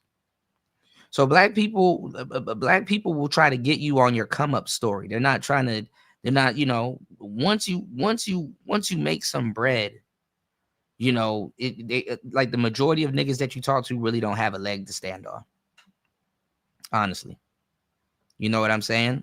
And that's like a you know, a black man's greatest asset. You know, if he wants his voice to somewhat matter. But see, white people, when you know, when they're on the, you know, they don't get attacked on the way up. They get supported on the way up. Black people, that's prime time for somebody to attack you on the way up, or when you literally just get rich, or a little bit of notoriety, or paper and stuff like that. So, the black man's success story is a little bit different. You know what I'm saying? Because usually you don't get the bread to really defend yourself. You don't necessarily get the bread to defend yourself. All right. Shout outs to everybody here. Please hit the like button. Please support the show. Please hit the Cash App. Please hit the PayPal. Giving y'all some really, really, really great game on today's show. All right. Some news you can use, not the twos and fews. All right. Look out for the cookout. Help a brother out. I got you. All right. It's Player Talk Radio. Party says that's what it would take. A Midwest rich nigga for sure. Ebo says very true, very, very true, Kuda. They leech onto you when you're up for sure. And honestly, the crazy part about that, right? The crazy part about that, Ebo Sosa, and everybody here and the brothers listening and stuff like that. The crazy part about that is,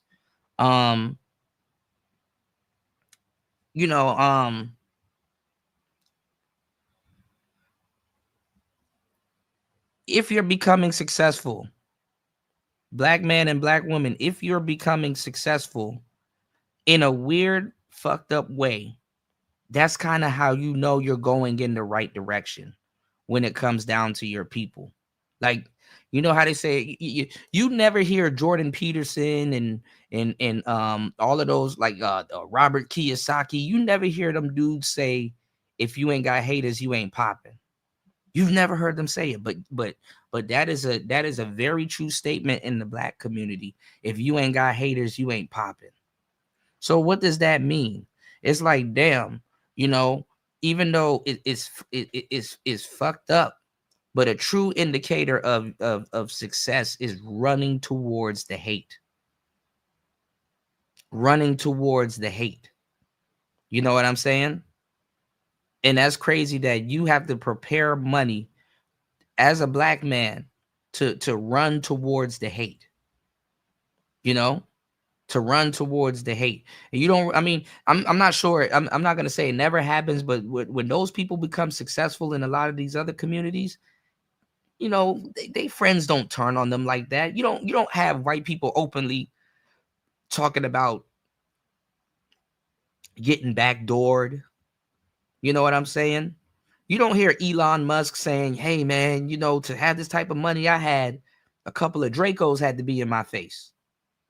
A couple of Dracos had to be in my face. This is all nigga shit.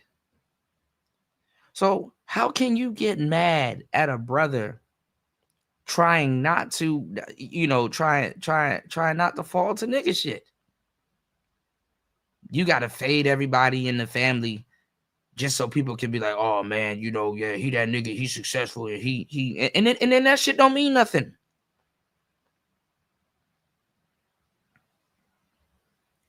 So in this case and stuff like that, it chaps a lot of niggas' ass that this nigga already got money. And then this is the thing with this is the thing with black people. If your ducks are in a row, these niggas can't make it to you. You got to put yourself in a position where these niggas cannot make it to you. But on your way up, like a FBG duck or somebody like that, bro, you got to stay indoors. You can't go to the mall. You better not show your background. Niggas would turn into Inspector Gadget and come find you. Look at Honeycomb Brazy. He got to go back to jail to be safe. He got to self lock himself up to be safe because niggas want to kill him. They already burnt up the house with his grandparents in it.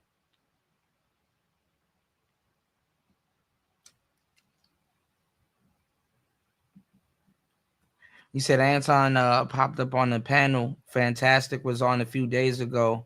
Most of the dudes on the panels look emotional as fuck, trying to chat. Yeah.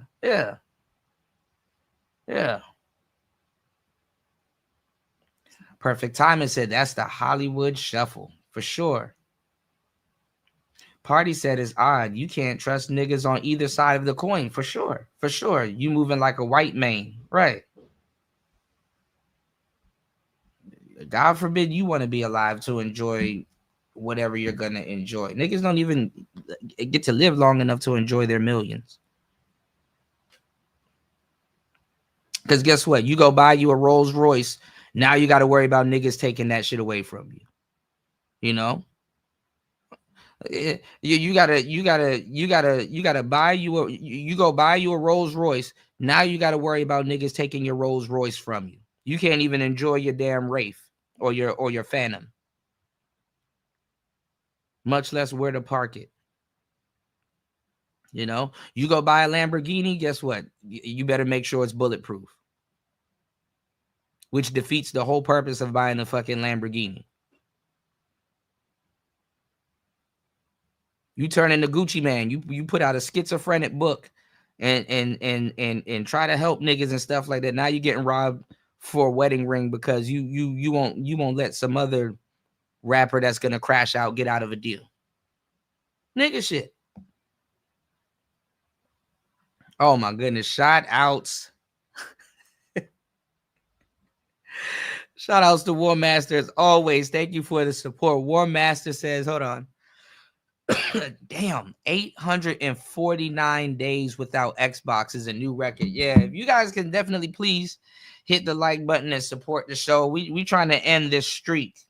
We're trying to end this streak. I would love to go pick up an Xbox and do some gaming streams for you guys once again, you know, going in a whole new direction. Shout outs to War Master dropping the huge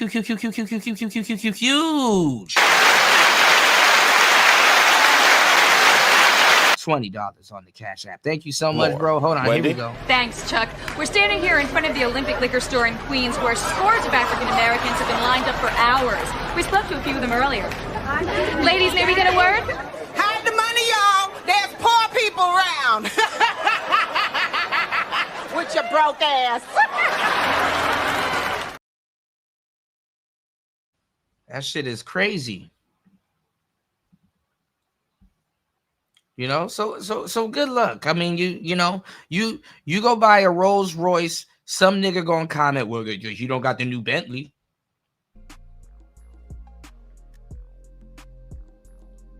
You go buy a new Rolls Royce, man. He don't got the Bugatti Chiron. It's like, nigga, spell Chiron.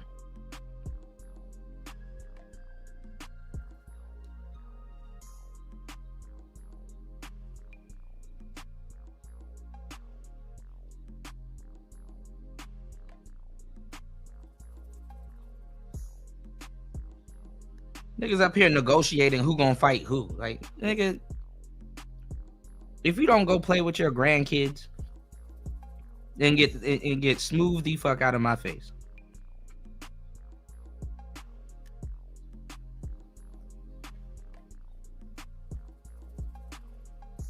And that's because niggas don't really get the quality of life that they should. Like nigga, if you live in a good quality of life, you ain't finna just throw it away for some goofy ass fight.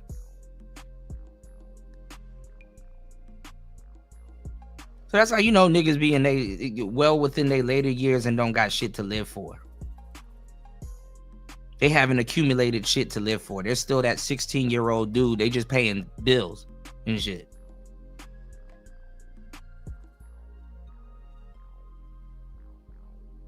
Man, I just won't fight you. I just won't fight you about nothing.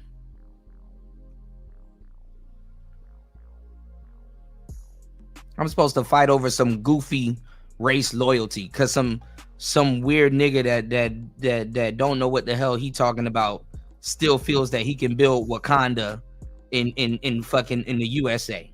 Man, if you don't go sit down, it's not gonna happen, bro. Santa Claus gonna reappear on Earth before you can build Wakanda back in the West and shit like that. You still believe that shit? You still believe that Mr. Cartwright is gonna just miraculously just pass away and black people are gonna inherit the United States? Man, if you don't get the fuck out of my face. We're gonna inherit the United States and do what? And then niggas ain't even thorough because they don't even know that the whole black community bullshit is about worshiping the black woman. So we're gonna get this miraculous vibranium type power and just hand it over to the most horrible version of black women that existed. Get the fuck out of here. Niggas really act like they run the black community. Nigga, the moment you stop worshiping that black woman, she will kick you out of the community.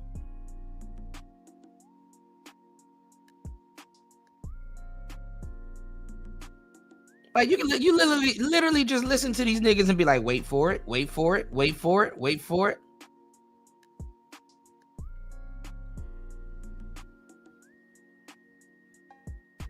Because that's really what it's for. It's about pledging your allegiance to the sisters.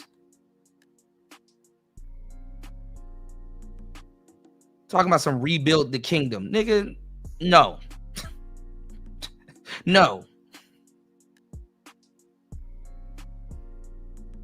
It never crosses a bunch of niggas' minds that, bro, you're living the freedom right now that your quote unquote ancestors. Niggas don't even talk to their grandma talking about some ancestors. Don't even know the name of these mythical ancestors. What ancestor? If you don't go enjoy your Galaxy or your iPhone and Al Gore's internet and your freedom and get the fuck out of these people's face.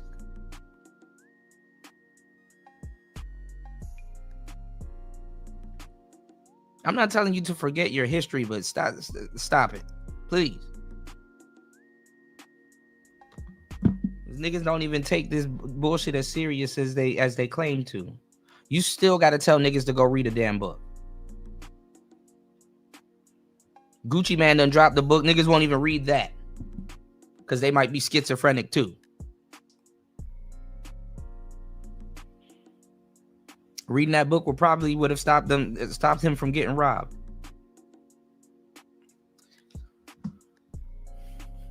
Yeah, Ebo Sosa. Honeycomb braids, he look like Stacey Abrams. He said Gucci been playing with Memphis though. He the one that put the battery in Dolph's back. I don't think he put the battery in Dolph's back, but he kind of kept it there, I'll say. Some truth to that. Shout outs to War Master. Again, please hit the like button, y'all. Please support the show. Please hit the Cash App. Please hit the PayPal. Let's get it. I would like to thank God Almighty for giving everybody so much and me so little. I hate you. I hate you. I don't even know you, and I hate your guts. I hope all the bad things in life happen to you and nobody else but you.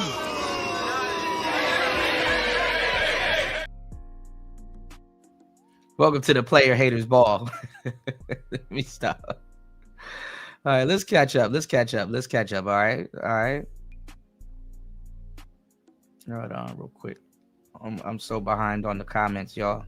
Shout outs to everybody for hitting the like button and commenting. Please support the show. Yeah, what goes around comes around. Then comes all the way back around.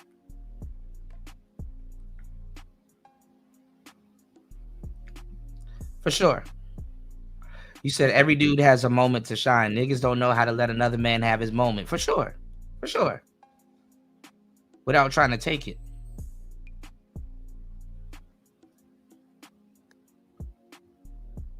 It does go back to these dudes being raised by their mother. It's like just follow what they're talking about, and at some point you're gonna see the women worshiping.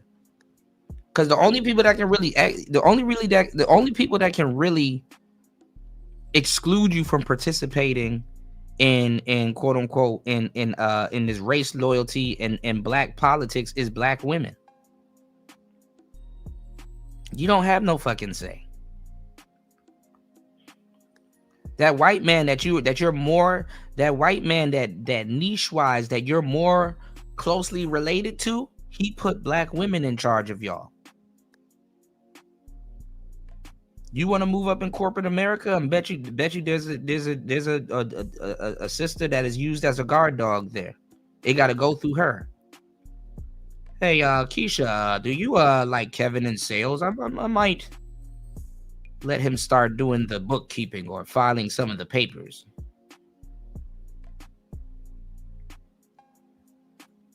You know, and niggas got to open up their own businesses, but then that's tricky because a lot of niggas don't support other niggas' businesses. You know, Hardy said, "I'm not bullshitting you. In the streets of Chicago, it's very interesting to me that the people who became my best friends were niggas who had their fathers. Yeah, for sure, yeah, there is a difference. You know, they notice it before you notice it, and if you notice it too late, you might die for sure." The next talking point is fatherhood. The next talking point is fatherhood is white supremacy. For sure. Shout outs to Degenerate. He said it's spelled Chiron or Chiron. Cool. Shout outs to Degenerate in the building. Yes, sir. All right, let's get back into it, y'all. They don't donate to their universities. They don't go back and then actually give scholarships back to the people in their community. And then, like I said, and he said what I've been saying for years, those HBCUs, black people don't own those HBCUs.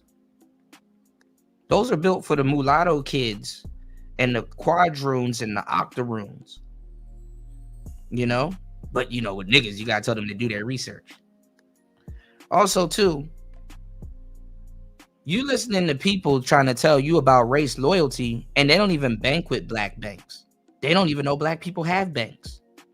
But they want to give you some half-ass lecture about Black Wall Street and build certain things up. And it's like, why would we try to build up another Black Wall Street when there's actually black banks out here that already exist that you don't know about? Oh, but you're trying to lecture me about race loyalty. Okay. In their high schools, they don't take care of the homeless people in their communities.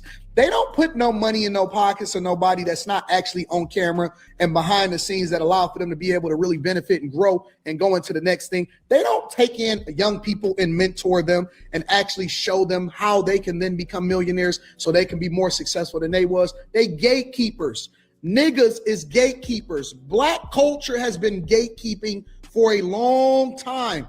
I give you free game, free information. I show you the receipts. I actually help people, and I'm still in the city that I was born and raised in, and that's what they. And that's the funny part too, with the black men that's actually doing something in the community. They're the ones that get picked on. They're the ones that get picked on. Niggas will skip over the less productive cats and go pick on the person that's actually doing something. Nah, nigga, you like fighting, right? Go find Kodak Black or somebody to go fight with. No, you like fighting, right? You want to be Mr. Bully. Go pull up on one of them niggas.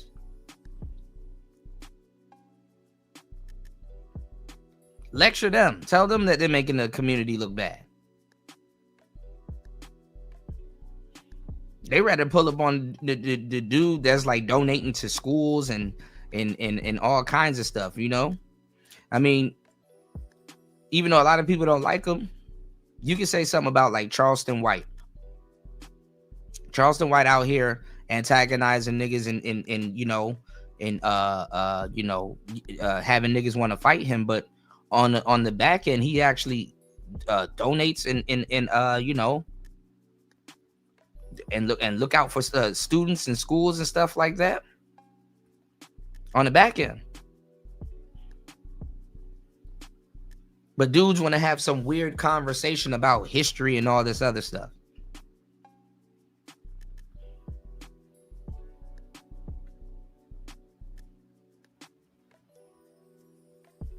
Even though I know he's like the wrong example to use, but he kind of is the right example to use.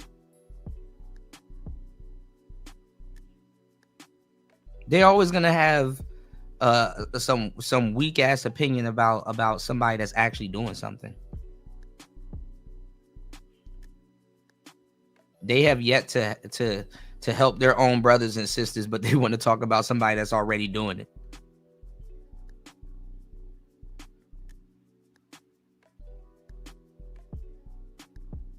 And speaking of like O'Shea and stuff like that, how dare can somebody like him say, man, Anton Daniel said some fucked up shit about black people? It's like, boy, you say and done shit to actual black people in this space directly that you want credit for, but you can't get credit for it, because the thing is that the people that you want to give you and the people that would give you the credit, they seen the fuck shit you did. They got to be reminded of it. It's like, damn, you try to reinvent yourself so many times in front of these people and stuff like that. Anton reinvented himself also, but guess what? People are gonna find the reinvention for the most part. They're not gonna really go look at this his old paper trail.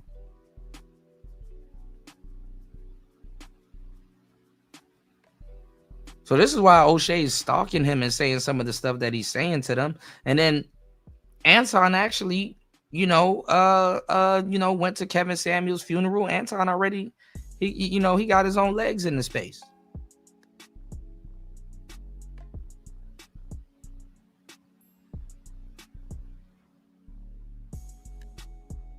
And listen, I've criticized Anton, so don't think that I'm just man, cool to man. You an Anton fan? No, I'm not. I'm actually not.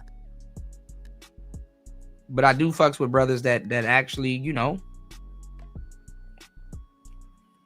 that got some level of integrity to them.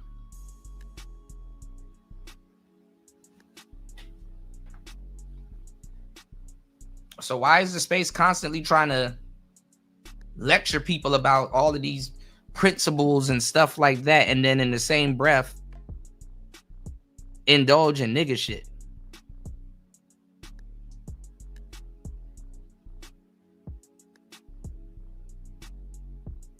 And there's another thing.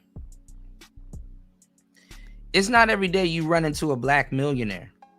You don't have to agree with everything he said because he's a millionaire, but you can soak up some game.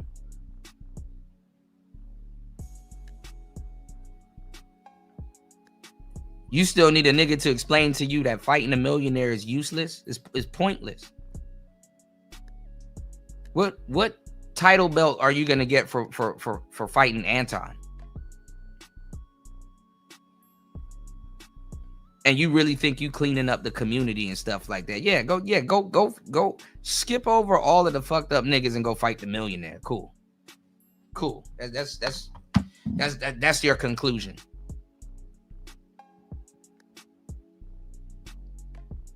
Smash and grab mentality. What Nas say? Hold on. What Nas say on that song?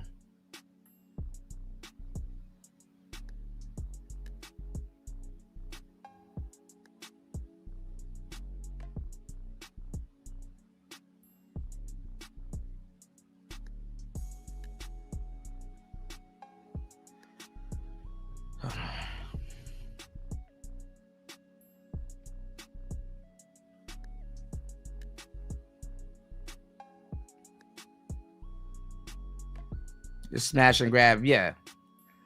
Nas said on Still Dreaming, how you waiting for the next man to get rich?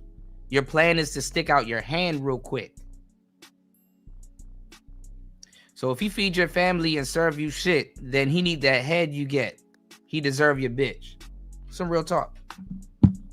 That's your plan, is to stick out your hand real quick. Find you some random rich dude to undercut while preaching that you're for the black community. They try to tear you down. Boy, y'all ain't nothing but plants. The real plants is the ones that's calling people. It's horrible. Hold on, before we get back into it, and it's horrible because it's hard for black people to function when they run into somebody that know what to do with the money. See, usually black people are used to dealing with the quote unquote rappers. And what fucks up the rappers is that, okay, yeah, you're a millionaire, but you're still riding around the hood like you're not a millionaire. So if you're still in the neighborhoods and riding around the hood and stuff like that, even if you're in foreign cars, if you're still riding around the hood, broke people have access to you, people that shouldn't have access to you.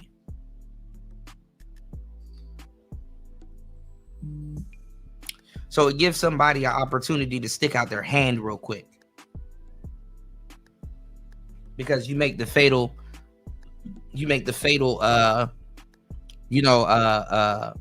mistake about not for sure segregating yourself or making yourself a little bit more exclusive. Somebody has access to do something to you that shouldn't have access, that shouldn't even be breathing the same air as you. And it's not even off of you being cocky or anything like that. Is basically off you accepting the blessings that God has for you. So usually they want access to a millionaire because usually the people that they run into that fuck themselves up or fuck off their money are rappers. Somebody shouldn't be able to shoot you in your Rolls Royce because why is your Rolls Royce on the south side of Chicago? What are you doing in that neighborhood with fucking, what are you doing around Lions with a fucking meat chain around your neck?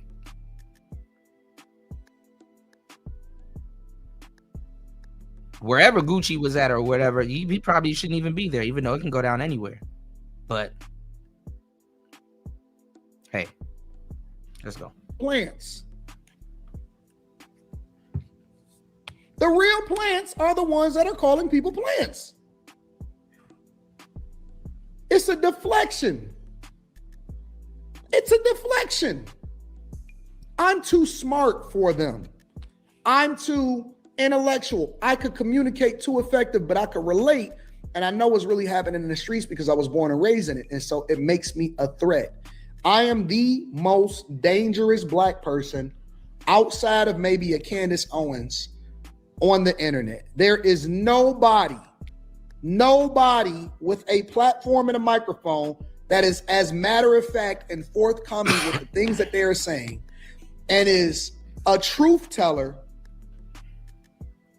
more than there is nobody more dangerous than a black man that is knowledgeable, that is willing to call out the bullshit and also willing to stand down or stand 10 toes down in the communities that they was raised in. There's nobody that does it. Nobody.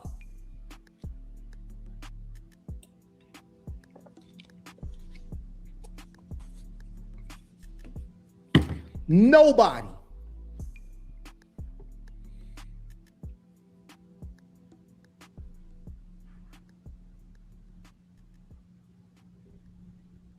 So they all are, think about it. Think about it like this.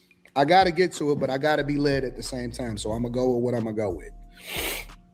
Think about this for a second. You have 1,000 tough guys on the internet. All of these guys got platforms. First of all, they're not even supposed to be no internet type niggas. They supposed to be gangsters in real life. Right. But we going to digress on that. All of these thousands of tough guys that are doing this stuff and saying what they would have did and what they could have did and what they should have did and all of this shit. I'm one nerd. Why is everybody, if it's not a big deal, why is one nerd got the whole internet in shambles? In shambles. Niggas is acting like they cities just got invaded. They're all combining powers, calling each other, texting each other. They got group chats. These is grown men, 30, 40, 50 years old. They in group chats trying to figure out what the fuck is going on. They in group chats. These niggas, these is grown. Do you know I have no group chat? And they'll spend all of their resources trying to hunt down Anton. Niggas won't even hunt down a damn education, but they want to hunt down Anton. That's what me and I have no group chat. These niggas is in group chats trying to figure out what the fuck to do, how we gonna strategize. I'm one man. One man got these niggas in a chokehold. In a chokehold. What the fuck is going on? The world that flipped upside down. It's 2026. We gonna start this shit off right. Fuck these niggas. Fuck them. Fuck them all. Fuck them all. Let them work together. Let them combine their forces. Shout out to you Power Ranger ass niggas. We know who the pink Power Ranger though is. That's all right. Black people for you. What's up, nigga? You wanna talk some shit? Call me. Start some shit, bitch. Sup, fool? You gonna talk shit about me, homie? Where you from? Hundreds of niggas is waiting for your motherfucking call, and they all talking shit about you right now. You wanna sell that shit? Call these motherfuckers ASAP. Yeah, I said some shit. What? Man, fuck you and your bone spurs. The hardest niggas is standing by, ready to pick up that phone. Buff niggas, dark niggas, Asian niggas, white niggas. Suck my dick, bitch. Fuck you. 1213-373-4253. Just dial, nigga. I'll fuck you up. Deaf niggas, classic niggas, racist niggas, mystery niggas, psycho niggas, dog niggas, Jewish niggas. You got some motherfucking nerds calling me out Shabbat on some little bullshit ass nigga. Better calm that shit down and come around here and show me some fucking respect before me and my Jewish niggas come up here and beat your ass, nigga. Off top. Niggas is talking shit. Call now. $4.99 per minute.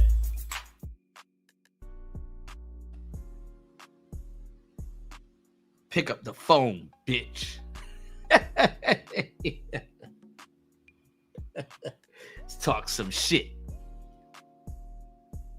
Y'all ready? Pick up the phone, bitch.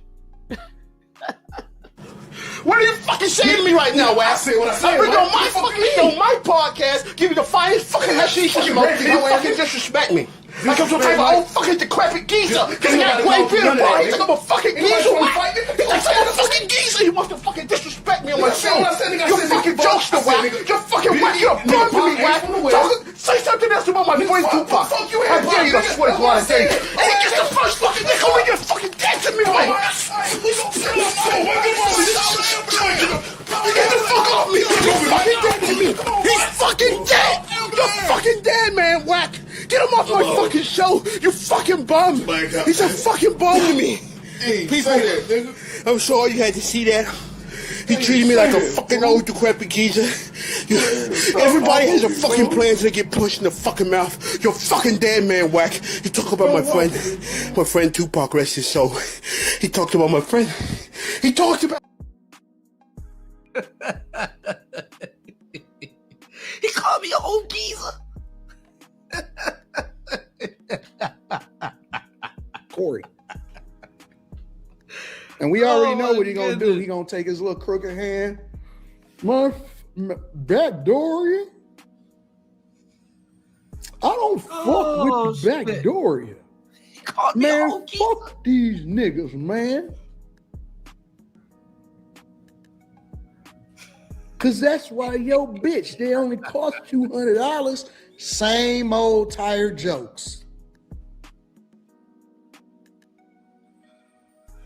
He called me an old decrepit geezer. Cause man, fuck the Hollywood is so off. Fuck these niggas, man. It's the microphone. Fuck it. Tired niggas. It's tired. Tired. These niggas is tired. It's time to retire these niggas, man. Time to retire these niggas. All right, hold on now. Bro, piracy is making a huge. Now let me see. This is the woman that he had with him. Watching more of his videos, I was Mika. actually even more enraged because I was like, this man, he hate black women. I said, it is for real. He don't like us. See? So after. And that's what I'm trying to tell y'all. It's not about no damn race loyalty. You want to know who's a good example of what I was telling y'all? Ice Cube. Ice Cube. Remember when Ice Cube went on the show with Lisa Ray and Vivica Fox and stuff like that, and he wanted to have an honest sit down talk with the black women, and he's like, yeah, you know, I got this plan put together, and you know, this takes, you know, because you know we have our own, and it's not even subtle, but we have our own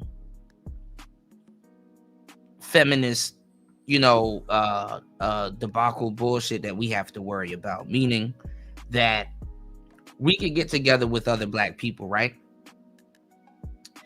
And look at how you have like the majority of black men that don't, you know, have kids, right? The majority of black men don't have kids, right? But you could go around a bunch of black men and say, hey, you know, we got to do our due diligence for the community. Like, you know, we got to be able to, you know, protect the black family and stuff like that. Even the majority of black men that don't have children, they're not up in arms about, you know, protecting the black family and blah, blah, blah. They're like, yeah, you know, even though we don't have kids, you know, we're still open to, you know, being an asset to the community by, you know, protecting the families, or we understand that we have to protect the nuclear household or the black family unit. You know, we don't let our quote unquote singleness or childlessness hinder us from that. But the feminists, and even the women that are still feminists and misandrists that have kids, they're not trying to hear that shit. Community building. What? Community building. Women get on here and admit that they would never be a stepfather if they were a man. They get on here and they you know, they openly tell y'all that they look at y'all like suckers. And let's just say you're doing this under the guise of race loyalty, you know, and community building. It's like, you know, somebody got to do it. You know, so they were like, oh, you know, after half-ass hearing what he was talking about, it's like, okay, but what's in it for the sisters? And it's like, y'all, what do you mean what's in it for the sisters? Y'all are a part of the black community. Y'all are included. No, but we need to have something specifically set out for us. We're not hearing about that. We need something specific. Basically, they need a back door. So if they want to say fuck the community, they can bounce. Basically, run off with another man, choosy Susies, you know. So how could this race of women ever try to hold a candle to you about race loyalty? Your word don't even count in the black community as a black man. Your own women look at you as a liability when it's really the other way around.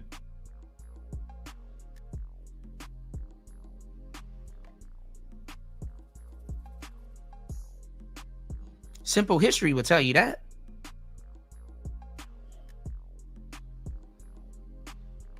You got to get on the internet and beg them to be decent people towards you. They don't have no problem being decent people towards other races of people. That's the funny part. You have to beg them to be decent people. It is 2026 and y'all niggas are still talking about cooking and cleaning as if she don't wash her ass or eat.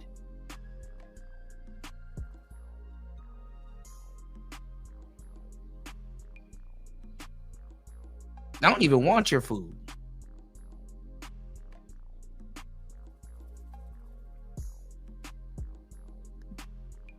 That shit is giving black men high blood pressure anyway.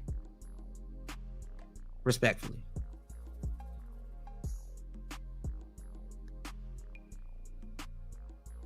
So, you know, we're in a sad state of affairs, and if you want to spend your youth or your, you know, the rest of your life trying to clean up a mess, we're not even here on this planet for that long. Like, why the hell?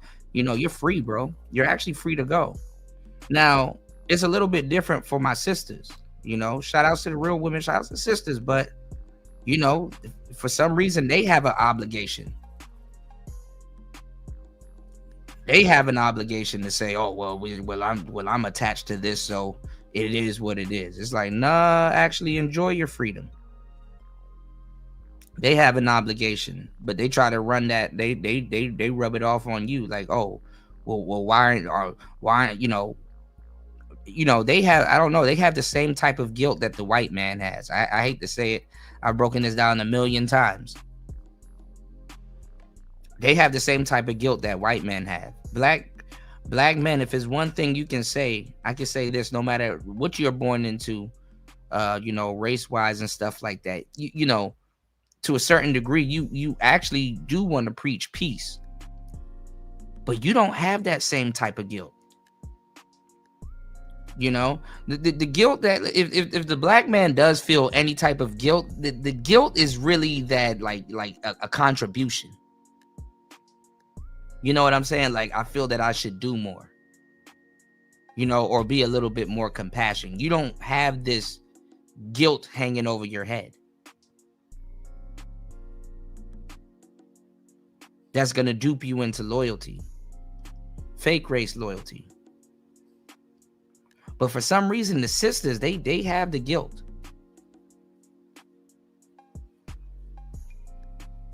And it's more of a worship thing. It's not even more of a contribute to the community type thing. It's like this. It's like a you know, a goofy sense of loyalty. And a lot of times they use that guilt to keep you in line and to keep checking in back with you to make sure you're quote unquote being loyal to the you know, to the race, which is just basically, you know, it just whittles it down to you know, worship, female worship. You don't really get kicked out of the community or chastised or ostracized for you know, for criticizing black people. You can, but it has to be something where it's like, okay, well, on top of that, he doesn't respect women. So when you hear her break this down and what she think Anton is and stuff like that, this is what you're going to be hearing. Take a listen. For that, people start sending me stuff telling me that he was messing around with this lady on the right here, Mika. Mind you, another sister, by the way. I don't know, you know, so I am. But I heard Mika is married, actually. But who cares? You know, who knows? You know, married people cheat with other married people all the time. So. Doing videos, and I find videos because they're sending me all this stuff. Now, I'm gonna say this. I'm gonna keep it player. Personally, I don't think he's cheating. You know, I think it is a business relationship. You know, I've been around very attractive women that, you know, I thought about it, but nah, doesn't materialize. You know, that I had wing women and stuff like that, and people that I'm doing business with. Even I had friends like, yo, Kuda, do not smash that chick. I know you, and it's like, bro, like, I'm good. Like, yeah. Some of you niggas will fold like origami in some of the positions that I've been in with certain women, but yeah, hey, it is what it is. But I don't think Anton is cheating at all. Niggas are a little bit more discreet with their side chicks. Like, niggas ain't like, hey y'all, look at, you know, niggas that had shit, you know, so, or have shit, you know. Sure enough, there's a video, or I should say picture, where Anton has his hand right above that girl's butt. And me as a woman, I'm like, that is very, very, very disrespectful. And that's not something a married man would do. Oh my God, here we go. Yeah, I don't think he's cheating either, King. Yeah, that's kind of really what it was, and I mean that ain't player, you know. So now it's coming out that y'all believe now that Anton is messing around with this girl. I've been told y'all that, so we're gonna get into what they're saying, and let's just get into it. Make sure you guys are liking the video if you guys have not already done so.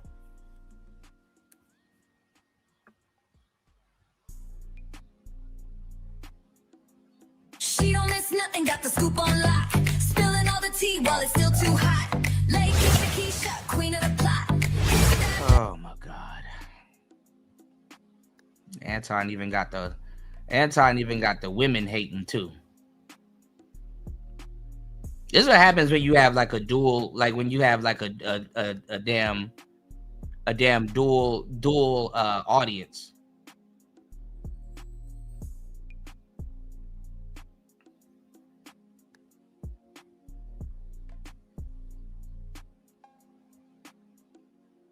The hoes get the hating too. You just don't get it. Your love for white women and poorly seasoned fried chicken is making you weak. Go get some Kangen water. I promise. I might even break a sweat next time. Oh yeah. Corn is making you infertile.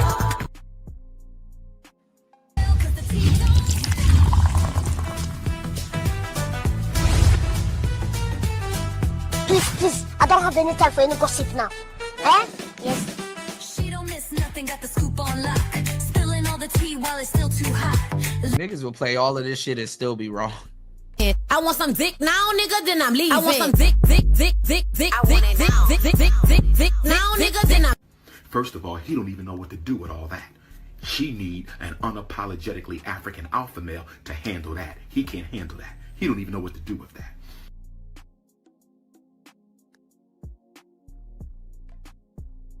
That's where she draw the line. He had his hand above the small of her back. Okay. Hey, Keisha.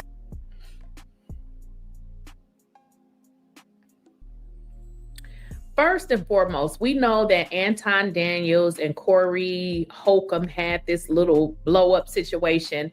After I actually went back and listened to what Anton said, I know for a fact that that was nothing but rage bait. And when I say rage bait, I believe it was on Anton's side, not Corey. And I'm going to tell you why.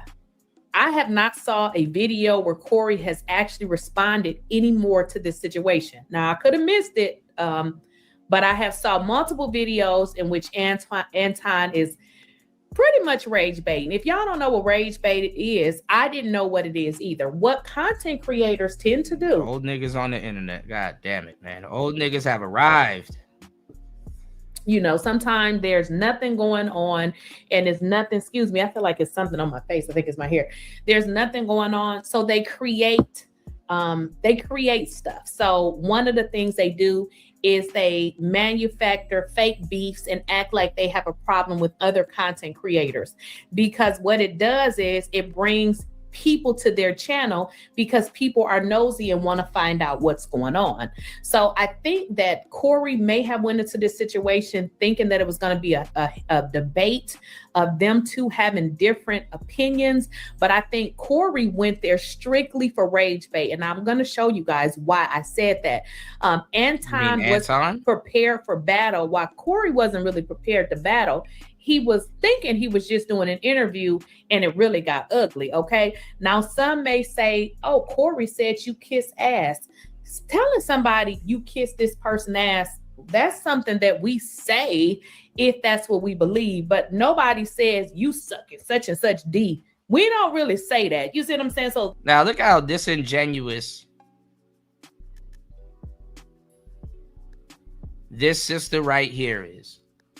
Who's the main people that's running around calling the black man gay and making some of the most heinous remarks towards black men? I can tell you that I can run up on the majority of black men and I can ask them, like in your life, who's the main people,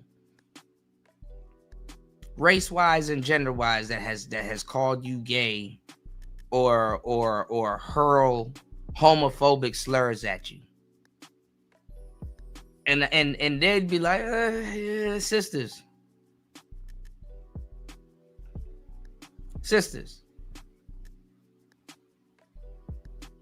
And you want to know why? I mean, because a lot of them can't really do shit about it. What you gonna do?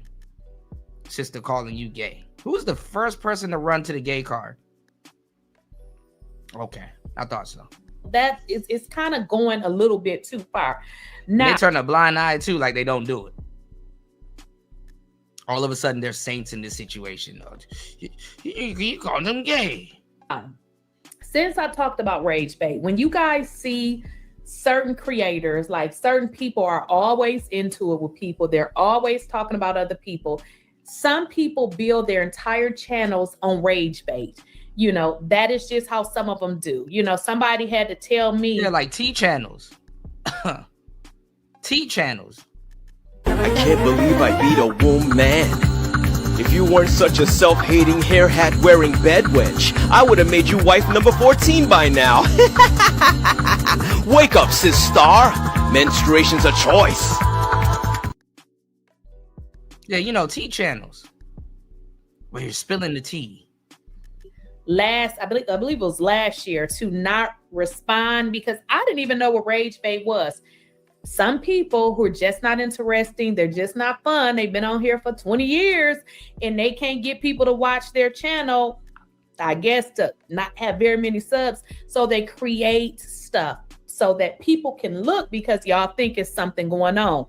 I had somebody talking about me. I don't even know the folks. You see what I'm saying? So that is what they do. So let's kind of get into this right here, because what we're concentrating here is Anton Daniels. He's exposed. He is sleeping with this girl allegedly. Okay, I was about to say you better learn how to use the word allegedly. And he is married. Okay, now I don't know where I should start first. Okay, because there's a lot of videos. I shouldn't say videos. There's a lot of pictures of Anton and this girl Mika all over the internet. In fact, like I said, you guys, I don't know if it was you guys, but they sent me a lot of videos with regards to, I keep saying videos, images, pictures of him and Mika. Okay. Now I'm going to share my screen and I'm going to let you guys see some of them because they sent me a lot of them. If you type in Anton Daniels and Mika, this is what comes up. If you guys look at this picture right here, basketball. Where's his hand at? Can y'all see that? Let me go back to my screen. Okay, let me reshare it again. If you guys look at this one picture that I'm showing you right here, this was one of the pictures they sent me. Look at where his hand is, right above her butt. This is inappropriate. Like this is inappropriate. It is inappropriate for two reasons, actually. I was told that this woman is married and we know he is married. Right. Okay? I was thinking that too. Him putting his hand above her waist is so very inappropriate. Okay. It's not inappropriate. If y'all think that ain't nothing going on with them, I don't know where you've been. It's definitely something going on. Okay. Now, let me go back to here's another picture. I don't know what's going on here. I'm just going to show you guys the pictures and you can draw your own conclusion. Here's a picture and listen, usually in person, you know what I'm saying? I can tell if two people slept together. I have like that uncanny ability. Like it's weird. You know what I'm saying? It's weird. Like I know how to read people to the point where like I can see two people walk in the room. I can tell if two strangers actually slept with each other. It's actually pretty fascinating and interesting. I don't get that vibe here. And anybody can take a picture with anybody, man.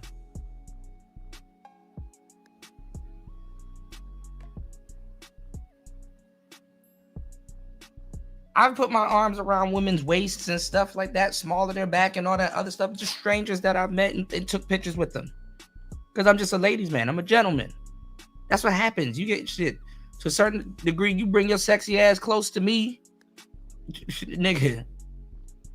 I'm gonna be respectful with it. Like, I'm not gonna be around your ass or nothing like that. But like, just on some, yeah, we hanging out, drinking and stuff. Like, that's another thing too with like this whole dating game and shit like that. Y'all niggas be like too upstanding. Like, oh man, I gotta dress good and I gotta do this and stuff like that. And I'll tell you to dress bad or smell bad or anything like that. But half the time you talking to drunk bitches. You're not even talking to no fucking sober women and shit half the time. Especially if you really outside like that and you go out for a night on the town and shit like that. You start off in the club talking to one girl and end up leaving with another broad. Both of them drunk.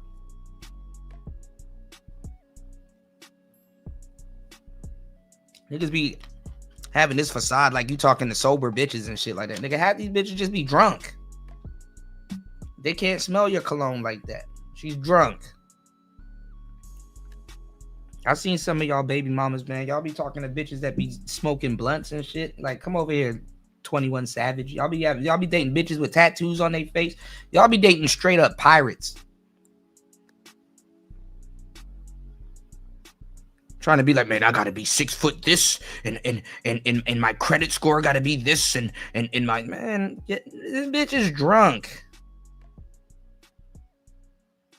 Respectfully, and you might be drunk too. Up here bothering other niggas on the internet talking about some man, should I, man? I don't think I'm in the right tax bracket. There is no tax bracket. Drunk is the tax bracket.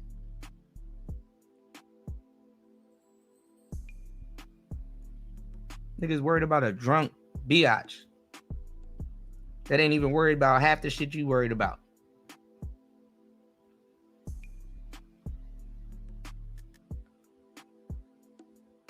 Yeah, so be tipsy, be out on some of these nights and stuff like that, and be taking pictures with women and shit like that. Yeah, nigga, a fucking arm gonna be around the waist also.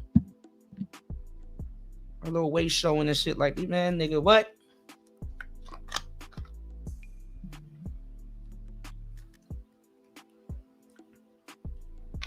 Motherfuckers acting like you talking to upstanding people all fucking day. No, some people, they get a little loose when they off the goose. My players in the building, never forget that, man. Half these people drunk anyway. Don't leave that part out. And how dare a woman say something about that? Like, nigga, let a badina be beside you and you kind of don't have your hand on the small of her back or somewhere and shit like that. Then they get back on the internet and then say you might be gay. You got all this badness around you and you ain't slightly cop a feel and shit like that, you know? And then sometimes, man, when you with your lady for a long time and shit like that, she see that, man, she knows she got a man of quality, especially if she know you ain't sleep with her and shit like that. Is sometimes your lady don't even be tripping. It's not even about if you actually slept with somebody. It's if you could sleep with somebody. Even your wife, you will have to convince your wife from time to time that you could do something. You didn't, but you could. Well, your marriage start to fall apart. She start to talk to you sideways is when she knows you can't.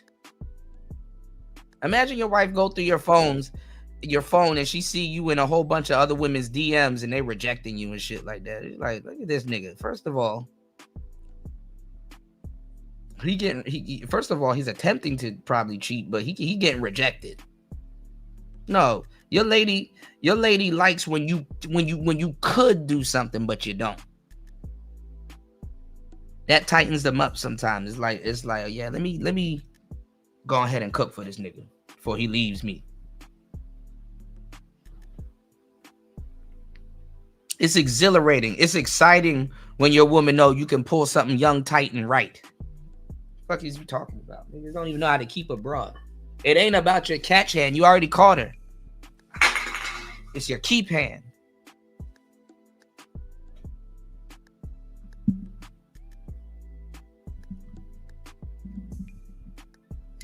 And don't think it's the bras that you meet out in the street too. Them bitches be drunk too.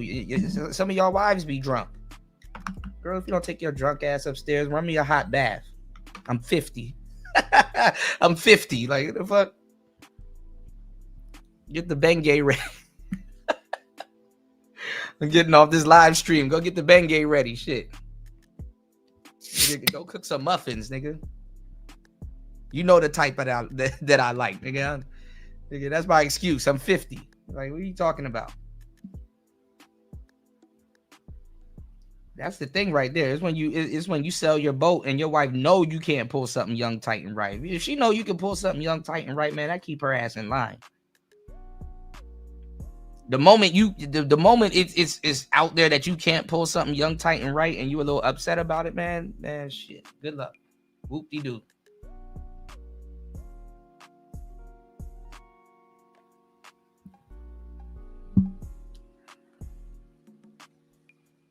Niggas think that marriage is a damn destination. Hell no, you got to keep that shit up. Ask Tom Brady.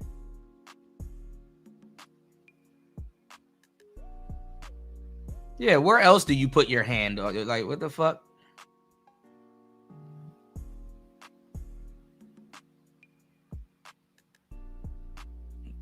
Fine shit, trying to take pictures with you and you ain't on some player shit. Man, get your ass out of here. Get over here.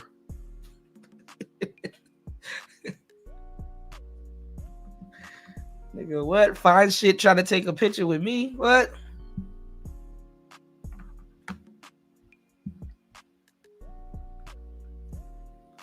It'll last longer. Make it last forever.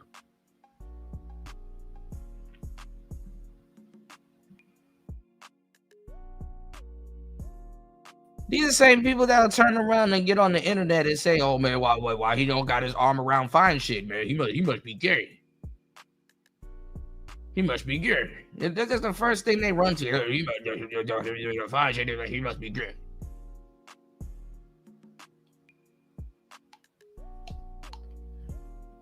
Dating these ratchet ass women talking about some, man, I think that's disrespectful.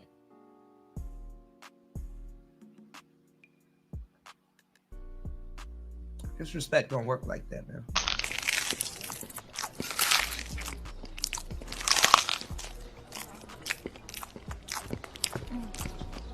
Hey, you can go on and get us a check, cuz we finna go. All right, are we separate or together? All right, you got it. All right, gotcha.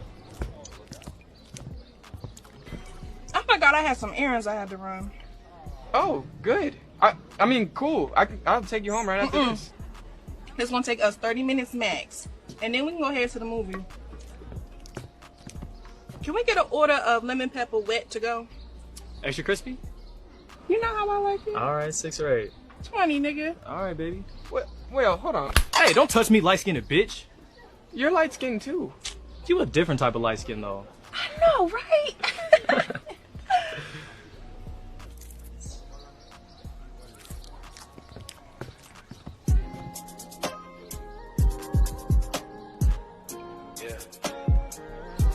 What?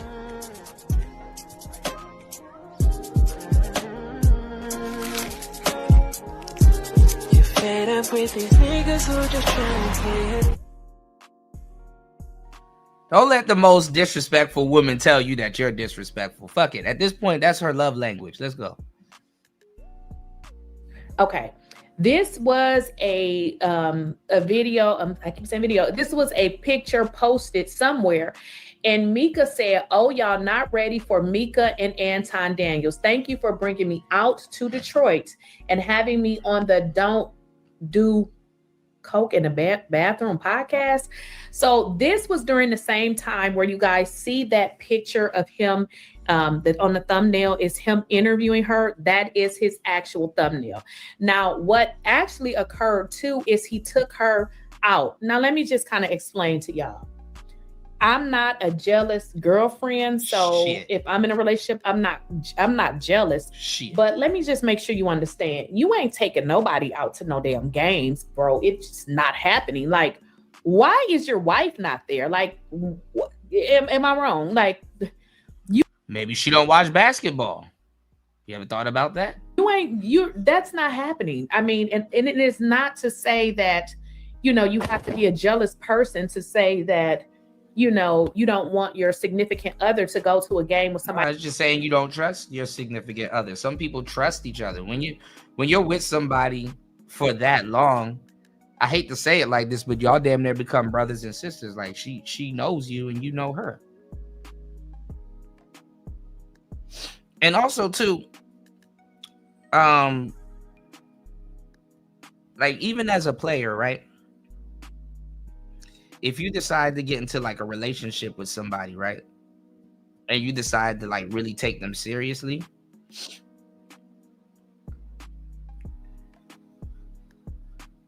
one of the things you have to do, or like one of the mindsets that you have to have, and this is just for the sake of, for your own damn sanity, so you don't lose yourself, is that you have to be like, yo,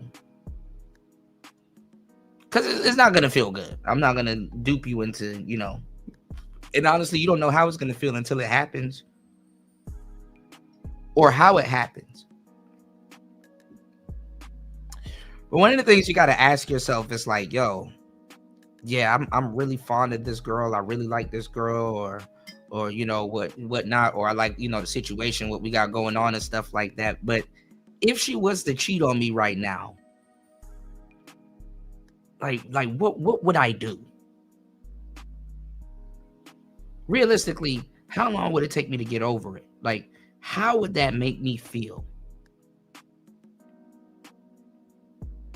Like if she was to just say, yo, I'm about to do this nigga dirty, or yo, I'm just for whatever reason, I'm gonna run off with somebody else, or I'm just not gonna have no sympathy towards this guy. I'm just not gonna, you know, for whatever reason, I'm just not gonna care. What are you finna do? You know, is it fucked up? Yeah. Does it happen? Of course. Do you go outside? You see shit like you see shit like this happening all the fucking time.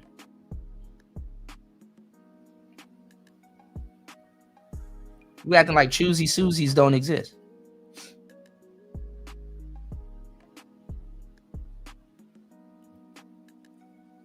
Some niggas be like, oh well, she won't cheat because she knows you. No, nigga, I've seen women cheat because they know niggas.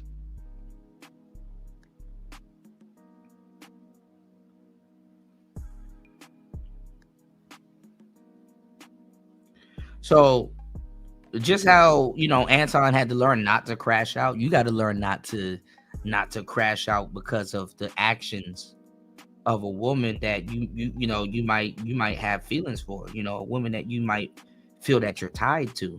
It's easy for me to say that, but you know, when you're around a lot of beautiful women, or you believe you have a connection with certain women, or you actually are around them or have a connection with them, you got to make sure that you know what I'm saying, you don't lose yourself behind them. And a lot of women, they like guys that will lose themselves behind them, because honestly, you know what I'm saying, that says a lot about her you know, her value. You know, that makes not even just women, that makes people feel valuable. Like, damn, this person that, you know, that I like or whatever, or that likes me or whatever, like this person will, you know, they give it up so quick behind me. You know, what's going on, Gail? How you doing, love? Good to see you. Oh, I did get your email too. Yeah, that's we're gonna see how that plays out this year. You know, shout outs to Gail at night in the building. Gail is at night tonight. All right. Happy MLK Day. Good to see you.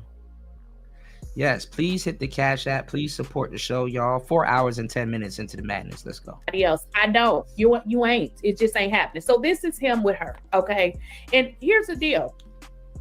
The girl cute. I mean, it ain't like, you know, she ugly or nothing. That's another reason why you ain't going, okay? It's not happening. It is not a debate. So if you in a relationship, your man letting you go on these, you know, excursions with a whole nother dude, that is not happening. This business trip has nothing to do with jealousy. It has strictly to do with, I don't play those type of games. It's just not happening. So I just wanted to kind of show you all those. Okay. Good night. Shout outs to Gail at Night. Make sure you guys subscribe to Gail at Night's channel. Trust me. Subscribe to her channel. I got you. Those few pictures, because originally when I did a video months ago, people were saying Anton. What's going on, Rainwater? Happy New Year's and happy Martin Luther King Day. And Mika got something going on. That is how I originally started this search. Now let's move forward to today. Okay. A lot of people missed it. I didn't miss it. We saw Anton and Corey Holcomb have their situation. But what I want to show you guys is this was a part that I didn't miss it at all. Somebody sent it to me today and I was like, yeah, I was going to do a video on it. But Corey said this part is where Anton says, Corey tells Anton, well, if you guys watch the conversation, Corey tells Anton he doesn't like when it's a situation where, you know, somebody is with a woman and, you know, they married and he doesn't really know what is going on with him, the person and the other woman, but he said it in a roundabout way. And I see now he was actually talking about Anton. So what Corey was saying, and I feel this way too, like my friends that's married, like if they're male, you can't bring nobody else around me because I'm gonna be like, who is this? You know what I mean? Unless you tell me what's going on, I'm gonna be like, spooked, like what's going on? You know, even with my female friends. Well, in this situation, as they, you know, escalated and, you know, Anton got up and was getting ready to leave, what we learned is that Mika was in the house with Anton, which is like, why does Mika need to be there? You don't have any male friends. Why is Mika traveling with you? And somebody was saying in the comments, well, they do this all the time in corporate. Baby girl, this ain't corporate. Like if it was a corporate situation where you're going on a trip with your coworker, that's something different. You can't control it. Why is Anton seeking out Mika to go with him on a trip? That doesn't make any sense. If I was his wife, I wouldn't be his wife for one. Okay. But let's get into what Corey says. And then we're going to get into what Anton says, because not only does Anton tell us that it was Mika, he tell us how fine Mika is. This is crazy, y'all. So let's get into it. I mean, you out with fine shit. Like shout out to the chat. Shit on I'm himself. not going to shit on nobody. Yeah, Shout you out to shitted the on chat. black people. You shitted on motherfuckers. I feel like I shitted on you. To your face. To your face. Be careful shitting on me, because I feel like you're talking shit again. I'm not talking shit. I'm telling you. Careful. I'm telling you. You shitted on me to my face, but that's. I'm just going to fast forward this just a little bit. Can she be on the show? Why you so easily offended? You still talk about me? It sounds like I'm arguing because I'm right. See, I'll be around bitches and they tell me about myself all the time. Be gone. No. That shit don't hurt no feelings. It's probably better this way. Because I just proved my point. Be down. So you proved the point. Homie, just gone, man. Just gone, man. You gone. I'm out the jet. You done did this before. Get your bitch ass to... Hey, homie. All right, I'm out. Get your bitch ass the fuck on. And walk over there with your bodyguard and your bitch, nigga. Walk over there with your bodyguard and your bitch. You proved my point. I got shit to do. Don't bring bitches up here, dog, that you ain't finna stand on. Remember I told you that. If you got a bitch with you, explain the bitch. Don't ask her to be on my show, nigga. Can she be on the show? I don't know that bitch, nigga. Now get your whole ass the fuck on and pay for your pussy like you got to. Cake ass nigga. Okay, so you heard that, okay? So I don't need to reiterate or explain that. You heard Corey say you got this bitch with you. I don't know why he couldn't use another word, but anywho. So this is what Corey said. See this, and bro? I know y'all was wondering, who was he with? Who was he with? I already knew who he was with. I mean, he clearly has something going on with this woman. So let me show y'all right here, okay? We're going to switch gears. We're going to switch gears. Just give me a second. Let's just share this right here. But I'm going to take you right to the part where he talks about how fine Mika is. Mika, I mean, she's a cute girl. But my husband, if you going to talk about another woman that's fine, You better not be telling me about it. But this is crazy. I'm gonna tell you some real shit though. When the people you don't trust, I mean, there's a difference between being respectful and there's a difference between being insecure. You know what I'm saying? Like the fact that you're gonna be like, oh well, we're gonna skip over the fact that she's fine, or I'm gonna, I'm gonna like. What makes people really uncomfortable is if you do put the elephant in the room. You know, it's like, yeah, she's a very attractive woman. I get it. But and this is hard for men and women to kind of get over. Like there are men out here that will control themselves. And it's not even about men controlling themselves. Like y'all don't even have no respect for Mika. Because just to assume that he could just sleep with Mika like that, that means that she can't control herself. And if she has a marriage, that means that that she's not gonna honor her marriage. Like see, even black women don't have respect for other black women. Like you can say, oh, he's a dog, he's this, or he's probably cheating with her and blah blah blah, but you're not even gonna you're just gonna go out of your way and disrespect her. You're not gonna give her any credit. You're just so aside from what Anton can do, she can just sleep with anybody. Or will just sleep with anybody. See how that works?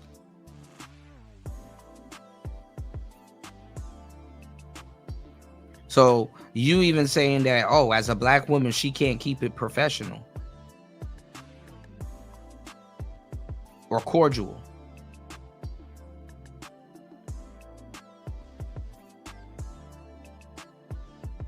I'm just saying.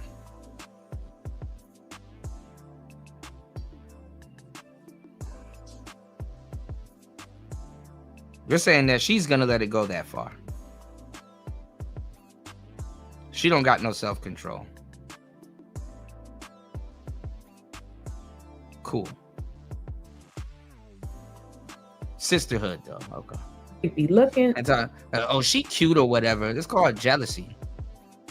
See, people that think like that, they, you ain't gonna be in no real situation anyway. Gotta look over your shoulder 24/7. I think my man finna, why he outside with fine shit.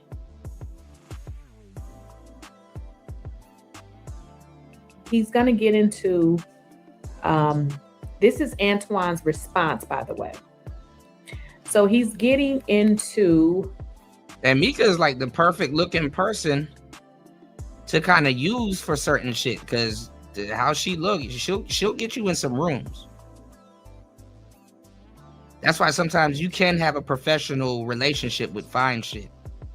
I've done it several times. Sometimes it's just how that person look, the aesthetic. They'll get you into some rooms. You know, you can one Mika will fuck up a room for real. Like, yo, who that? Damn, she nice. You know, people start acting nice, buying y'all drinks and shit.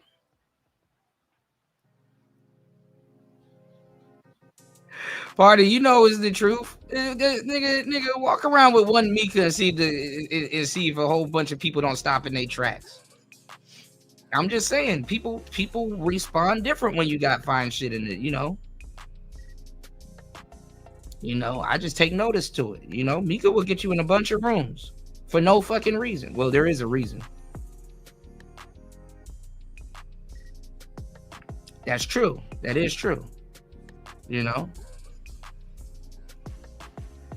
And then you don't know. I mean, you know, I don't know why people acting like people value their marriage or acting like people value marriage like that, man. A lot of times he might have a situation where his wife is like, yeah, he can go mess around with a little bit of fine shit. Some sisters don't give a fuck. Yeah, she not fine. This girl right here, not fine. I mean, she's decent looking. She's what she's trying to lower Mika to. Mika's still fine shit. Like what's her name? What's the woman that used to be on the show with Pearly thing? What's her name? And she took her kid's channel and turned it into a red pill channel. What's her name? Fuck, not Nicole Michelle. I don't know why I named Nicole Michelle. Melanie King. Yeah. Former fine shit. Let's go. His response via this whole situation that happened between him and Corey Holcomb. Okay. Now, at about 47:20, he gets in to tell us how fine Mika is, and then he goes in to tell us some other things. Right, party.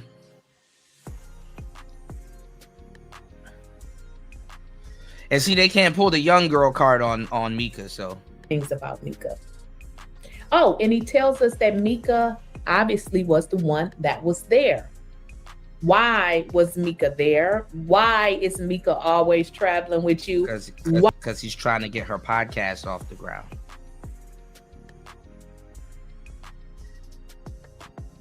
You know, you got a lot of people that can't keep shit professional, so you know. Why? This doesn't make sense. This is weird, okay? I to you in front of your chick. And I ain't gonna lie, I mean, for aesthetic wise, even though Darlene is bad, I like Darlene. But Mika, she'll blow a Darlene out the water at this point, you know.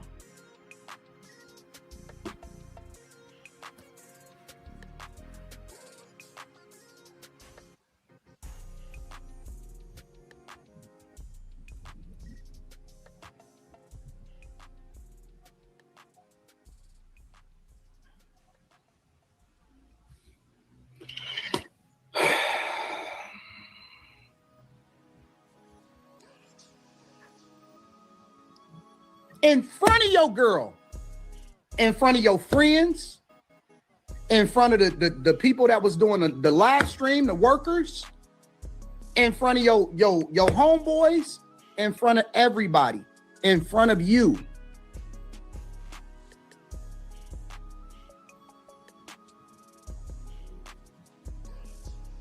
And yes, I did have Mika with me, and she was looking gorgeous, nigga. Okay, now I'm gonna rewind that because he kind of threw that in subtly. He said, yes, I did have Mika with me and she was looking gorgeous. Now, I don't know if y'all married, if y'all in a relationship. Oh, you can't compliment another woman? Okay. If your man or your significant other is talking like that about another woman, is he coming on a public platform telling about... This is weird, okay? This is very weird. No, so I'm gonna rewind it because I know there were some pauses because he wasn't saying anything, but he said, yes, I had Mika with me and she was looking gorgeous. This is a married man. Okay. So I had some fine shit with me and she and the fine shit was fine. Like, what's the problem?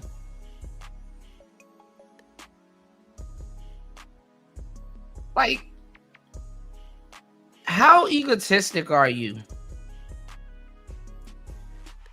to think that, oh, well, just because I have a husband, I should be the only fine shit that he recognizes? No, you can acknowledge that somebody looks good.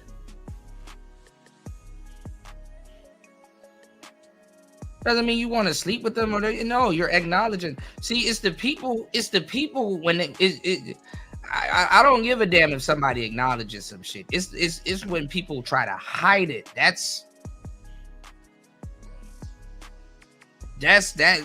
what creates deception. It's when people go out of their way to make it the elephant in the room. Then it's like, okay, you know, she's insecure. And you know, when you're one of the lookers, when you used to be a looker in your past and stuff like that, and you're not getting that type of attention anymore, that breeds insecurity like a motherfucker. You know? And God bless whoever's attached to you, because they, you know, women make them put up with that bullshit. Tell me I'm pretty 50 times today because I don't feel pretty no matter how much times you tell me that I'm pretty. Why are you calling some other woman pretty? That's obviously pretty. Head ass. Okay, this is a married man. This is weird. Him and he's supposed to pretend like Mika ain't fine shit because he's married. Okay. Mika is definitely sleeping together in the same bed. Bang bang. Yeah, they gotta be. This is come on now, people. We ain't done. Well, at least I ain't. So I'm gonna rewind this so y'all can hear what he said again about Mika, because I want y'all to hear it again. It's gonna be a lot of pauses. It's simply because he's not saying anything, but listen to what he said. And she was looking gorgeous. But let's get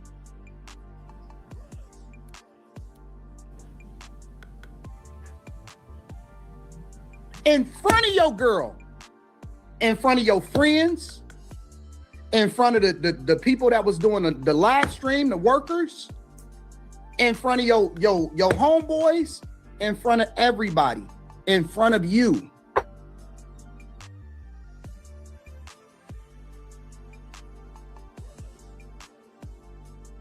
And yes, I did have Mika with me, and she was looking gorgeous, nigga. And she was looking gorgeous. But let's get to that part. Nothing wrong with having a little chaperone. Would we please stop the Trust me. The tough talk? I got security, you got security. Homie, I ain't got security. Them my people. Cool. Them your you security. gotta. Okay, I just wanted to stop it there because I wanted to make sure you all heard what he said. Okay? He said he had Mika with him. You reading into it a little bit too deep, baby. We heard it. You're reading into it a little too deep now. And she was looking fine, or she was looking gorgeous. He said that like 2 times. No, he didn't say it 2 times. He only said it twice because you played it twice. See, now you're reading too deep into it and you're psyching yourself out. This is referencing the woman that I'm telling y'all, this one right here, which I said a long time ago, him and her doing the nasty, okay? Because from what I understand is she has something to lose too. She has a husband. So it would be equally convenient for her because she don't want her husband to know. But there is no way in hell that this is a friendly work relationship, because for one, if we working together, please don't refer to me as being fine or cute, even if you think that, because if you say that, that's gonna make me feel uncomfortable. He said some bullshit. Now he's supposed to go out of his way and not be able to compliment an obviously fine woman. And listen, Miss Lady here, because I don't know you, but you'd be lucky. You'd be lucky for somebody to refer to you as fine. IJS. Said this multiple times about her. No. It's something else going on, y'all. It's something else going on. So he admits that, Mika she fine as hell, okay? He admits this. He also admits to Mika being the person that he brought on the trip. This is the one where Corey says, don't bring this B up here unless you are going to pretty much say who she is and why she with you, because you married, man, aren't you? Hire a motherfucker to be with you. Absolutely. I'm always gonna hire somebody. You better. 100%. How you be talking? Corey, stop talking tough. Stop. Don't talk tough. Don't talk tough. Like, isn't nothing wrong with your lady say, yeah, I'm out with a couple of handsome gentlemen, and we're enjoying our night. That doesn't entail that she's cheating because she complimented somebody that's probably handsome. That doesn't mean she paying a ransom. It's called being an adult. Everybody ain't cheating. Everybody ain't paranoid. You said Bruiser Wolf needs to wax her stash. Uh-oh.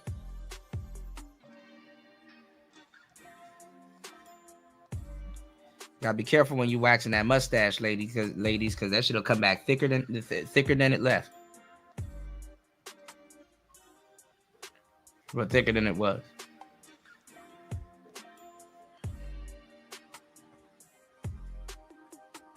Yeah, some women be mad because you know, for them that ship done sailed. You know what I'm saying? It's like, you know, especially if you form or find shit, you know. That's why a lot of women be competing with their kids and shit. Disgusting. It's crazy. Now, so y'all already see where the women are going with it. You know,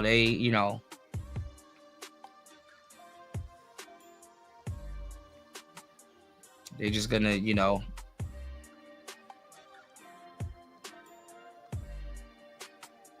say that the man is cheating. Whoop-de-doo. Now, if you guys are enjoying the show, please support the show.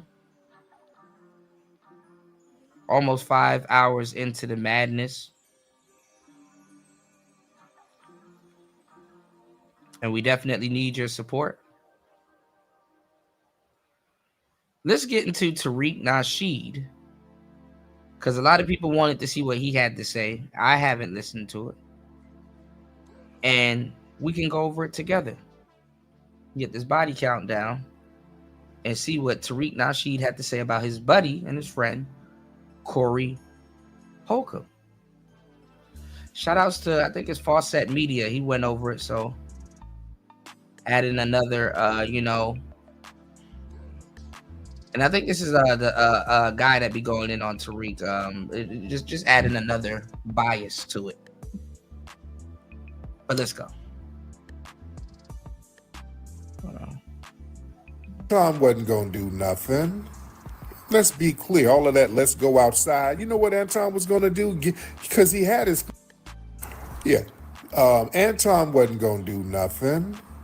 Let's be clear. All of that, let's go outside. You know what Anton was gonna do? Because he had his phone in his hand. He already dialed 9. He was just waiting to dial the 11. If they went outside, Anton would have dialed 911. Let's stop playing. All right, so Tariq. I know some of y'all were wondering where Tariq Nasheed was on this. I was confused too, but apparently he's over on Rumble right now. Go check him out. Without further ado, Tariq goes in on the Corey Holcomb, Anton Daniels debacle. Let's hear what he had to say. So, family, many of you probably have seen the altercation between Anton Daniels, who's a YouTuber, and comedian Corey Holcomb. Corey Holcomb, that's my guy. Very interesting altercation they had. They were almost, it looked like they were almost going to go to blows. It was very interesting, yelling back and forth. Now let's do a poll. Yeah, it's a lot of guys that have been going in on Tariq, you know.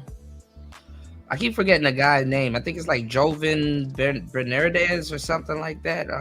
That's the guy that I've been covering. And, you know, he's been making some decent points, you know. But as y'all know, I rocks with Tariq. You know, Tariq's my guy. I fucks with Tariq, you know. But, you know, some of the stuff is kind of looking crazy. You know, some of the stuff that, you know, he says and does, you know.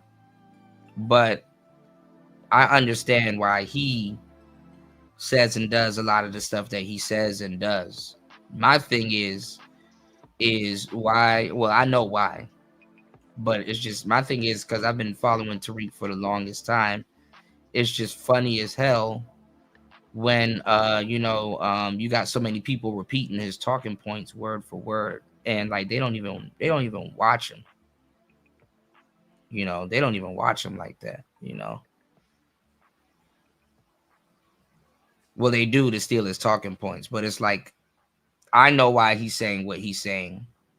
I'm just trying to figure out how these people word for word copy what he's saying and barely know what he's saying. Because it's one thing to copy somebody and you've seen it happen with Pearl and a lot of other people. It's one thing to copy somebody, and then it's another thing for somebody to know who you're copying. And then to a certain degree, you put yourself in position, or the person that knows who you're copying, without like you, because you don't really have knowledge that they know what you're doing or who you got your talking points from. When you put people in position to defend the stolen valor, their whole that all of that shit just falls apart, because it's like you never really believed in that. You took that from somebody, and it is a great talking point to a certain degree, but it just doesn't match because you took it. Those aren't your words.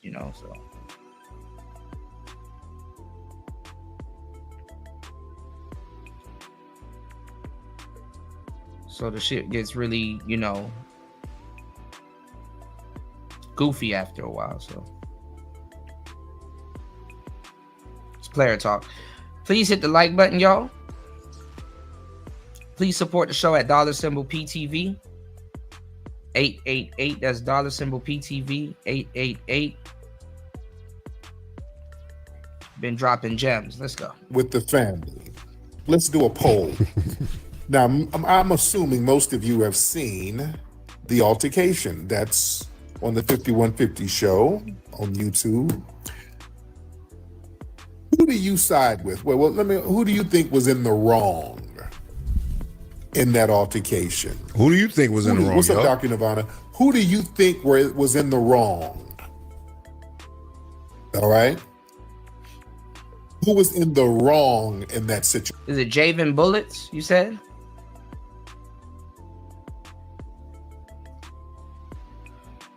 But for the niggas who created We Are Young Money to make Tariq Nasheed skits is wild. I gotta go check him out. I like Broken Equipment. I was supposed to do some work for him a couple of years ago. I'm gonna go check him out. If you can find a video, if you can share it in the chat, we'll probably go over it because they're funny as hell. All right. Let's see. Somebody said Corey. All right. A lot of people saying Anton. It's just funny to see this side of YouTube actually get, its recognition in like a weird way, You got Wayno and the people from the hip hop community, even Flacco and all these people talking about Anton. So Anton. Okay. David Bernardez. Yeah. Corey got punked. Corey did not get punked. This is my assessment of it. Anton went in there,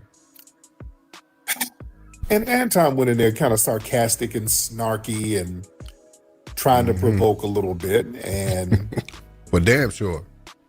Allegedly, Anton had security there, some security. And he was in there talking a little slick, and then he, Corey was kind of calling him out for, Anton is a performative white tea ass kisser. That's what it is. Anton is a performative. Hold up. Tariq led off with what Anton and everybody in the comments is saying was so offensive. The term ass kissing, it's not about literally kissing ass.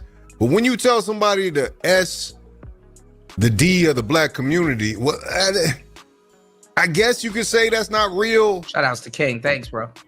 But it's just the optics of it. And especially with somebody like Corey Holcomb, who has the stances he has on challenging his masculinity. You know what I'm saying? Like, so you have to know that those aren't the same.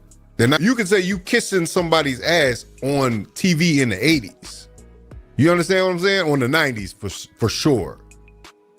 That's the difference. You couldn't say the other one on TV, could you? Does that performative white tea ass kissing. He does that. He panders to that crowd. And I don't even knock the hustle. Corey was kind of calling him out for, Anton is a performative white tea ass kissing. That's what it is. Anton is a performative. He does that performative white tea ass kissing. He does that. he panders to that crowd. And I don't even knock the hustle, by the way. I don't knock the hustle. You know, Anton panders to the white supremacist alt-right crowd, being the, you know, the so-called reasonable black person. Oh, I'm not like the rest. Ain't no racism. The white people ain't bad.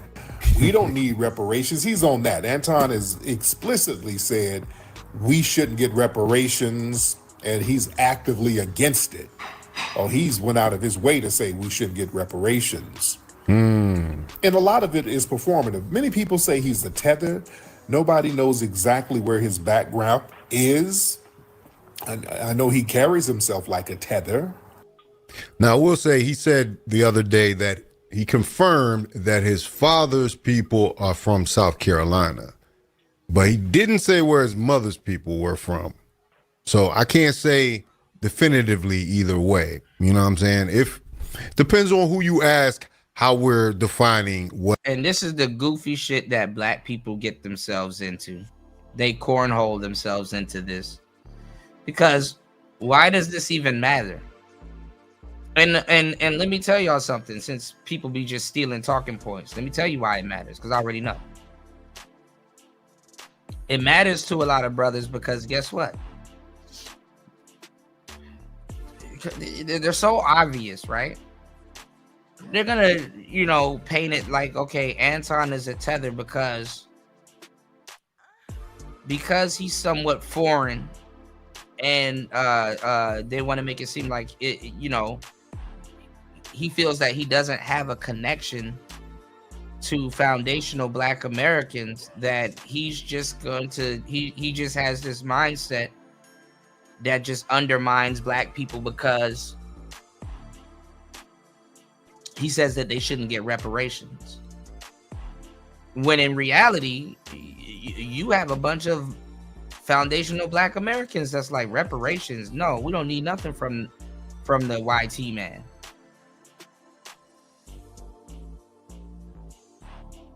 We'll get it on our own. See, a lot of people forget that, you know, FBAs, they're a proud group of people. So not everybody agrees. It's not like everybody's under this umbrella where they just agree with the same goofy talking points and stuff like that, you know? Charleston White said it. A lot of people, they like, you know, we don't know what the hell that is. A lot of people reject FBA, actually. Do your research.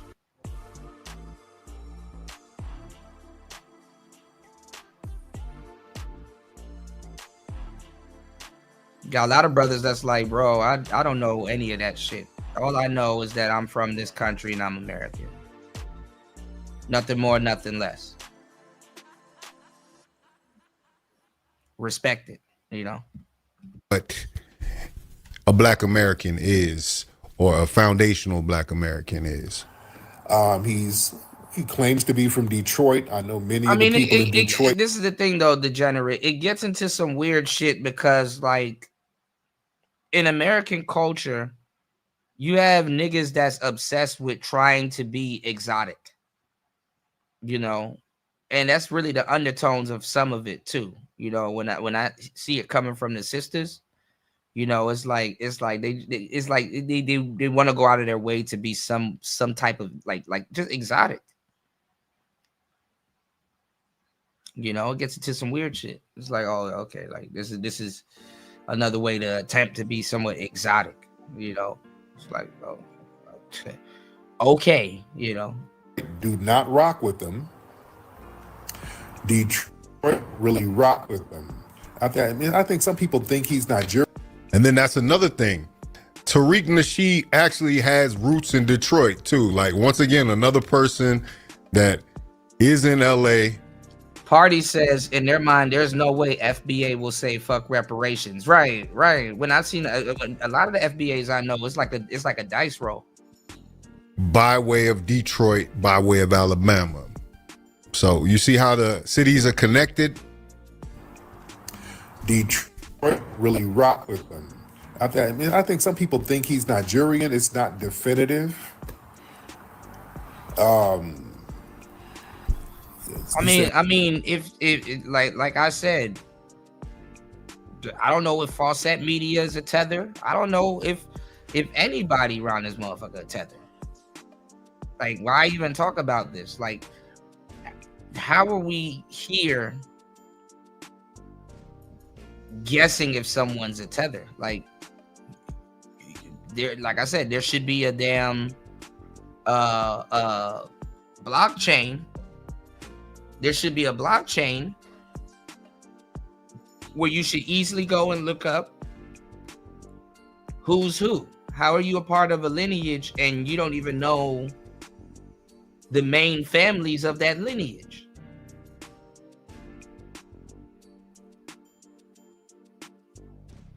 You shouldn't even have to be guessing. Why are you guessing?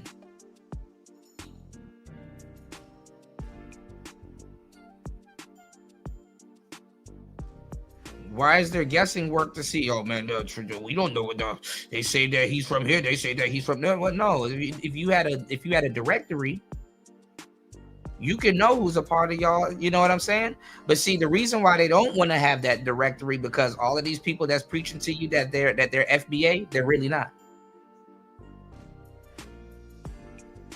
The majority of the people that's telling you that they're FBA, they are the tethers.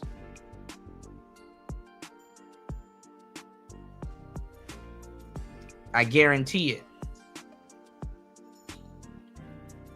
I've never seen a group of niggas that recently just found a new sparkly lineage, and then now all of a sudden everybody's FBA.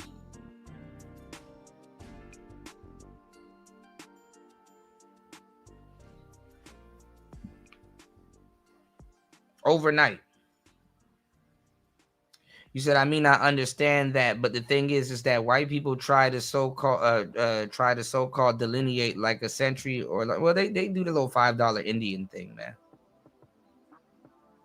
I don't know how much racism in America is gonna try to identify as indigenous, but good luck. You know, black people should be on Anglo-Saxon time, especially after this Minnesota hiccup. The whole play has been exposed from the inception of 2020 to expose. You damn near have the blueprint. The blueprint how? Yeah. Jesse Jackson and Al Sharpton finessed the system, got properties, give funding, and created organization under the guise of civil rights, and black people go receive this money. You said Jesse Jackson and them damn near showed white liberals how to move, for sure.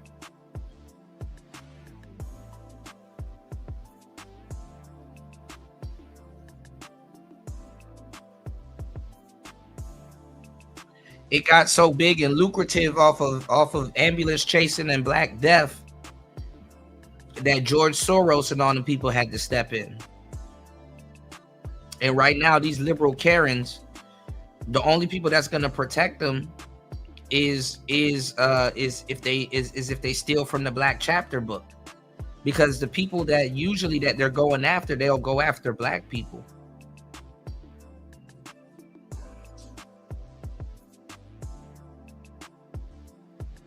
So they got to ride the coattails of unsubscribed black men for the sympathy play to make sense.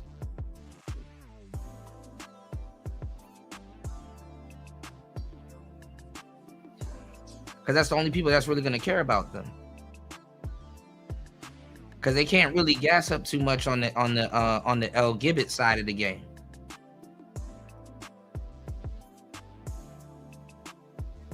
Plus, you got a lot of look. February's coming. It's El Gibbet month coming up. You got a lot of their holidays and shit coming up. They not finna be. They want to be outside butt naked and in indecent exposure and shit this year. They're not sitting up there about to play around with ICE, and ICE not about to sit up there and play around with them. That's what a lot of people are forgetting. Their month is coming up. You know, the month that they try to finesse from black people. Yeah.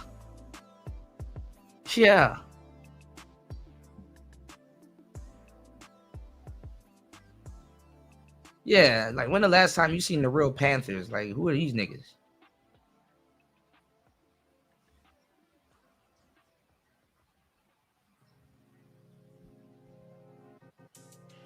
I don't even know who these Panthers are, man. He's not FBA. He said he was African.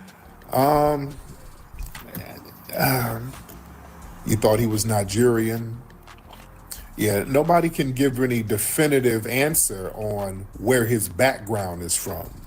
I know he said some of that, well, immigrants come over, black immigrants come over and do so much better than black people here. So I've heard him say that, and usually tethers say that. I have no sympathy for anybody. You get what you deserve. Wherever it is that you are in life, that's your bed, sleep in it. I don't care where you were born. I don't care where you come from. I see immigrants coming over here every day from third world countries, outworking you, outpacing you, and making you look bad. I don't care about your reparations. Listen, I don't care if you ever get it. As a matter of fact, I'm advocating against it because it's going to pick up my dollar and make inflation go out of control. And so I don't want them to pay you. I don't want you to have nothing. Don't give these motherfuckers nothing. As a matter of fact, not only do I not want you to get nothing from reparations, I think that they should tax you for breathing. Oh, come on, man. For breathing this good old air that we working so hard and paying our tax dollars for in order to be able to make sure that you got this good old air and this good old water.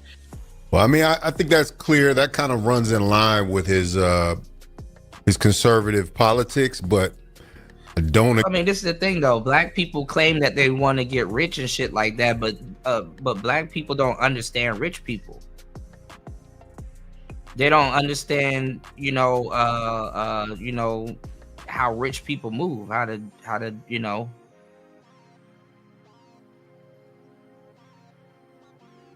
they don't understand how like the money works and how they move.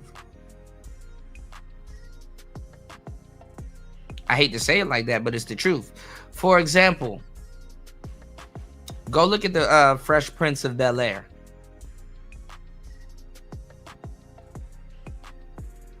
I'm gonna use Fresh Prince of Bel-Air as an example, y'all. Go look at the Fresh Prince of Bel-Air. Like a astute, rich family, just in what's the word I'm looking for? Like as an example, go look up the Fresh Prince of Bel-Air. Most black people wouldn't watch that show if Will Smith wasn't on that show, who's not necessarily the rich cousin or the not so rich family member. Like if it was just the show with Carlton and Hillary and Philip and all of that stuff, the most niggas wouldn't even watch that show.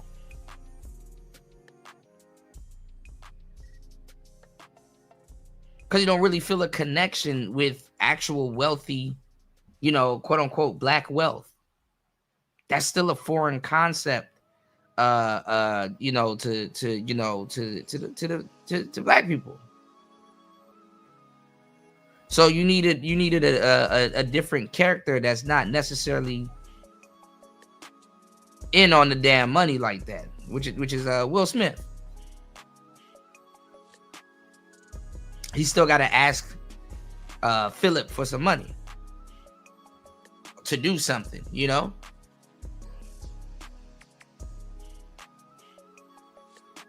Somebody give me another example of a quote unquote black like rich family. Look at the whole point of Good Times. Good Times is making it up out the hood, the hustle and bustle.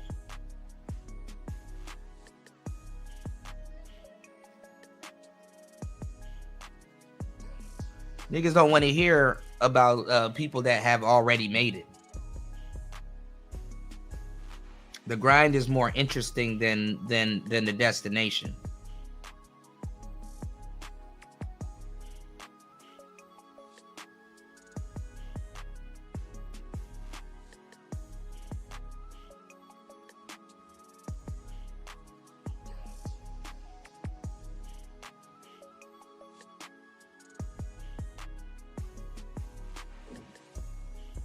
So when people make those little tongue-in-cheek type jokes and stuff like that, it's like, oh.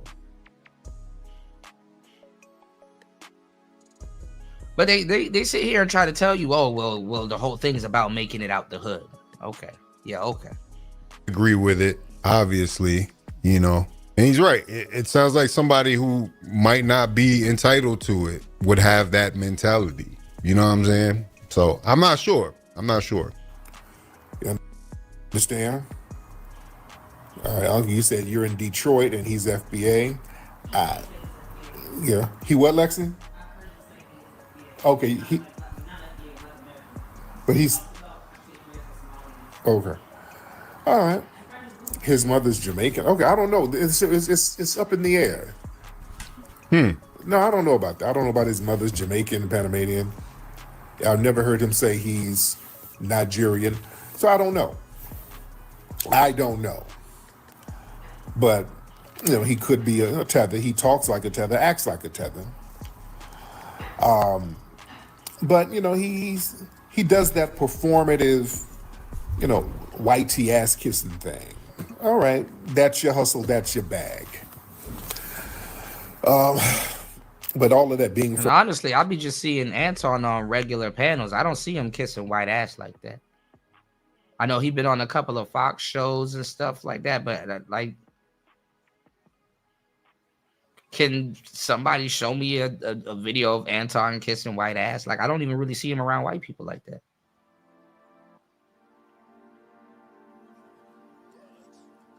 And that's the thing about speaking on the black community. Like, if you're not saying, if it's not an echo chamber and you're not saying what other people are saying, then all of a sudden, you know, you're not black enough.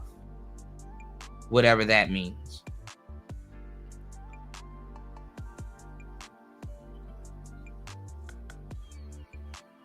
What's going on, Black Manosphere?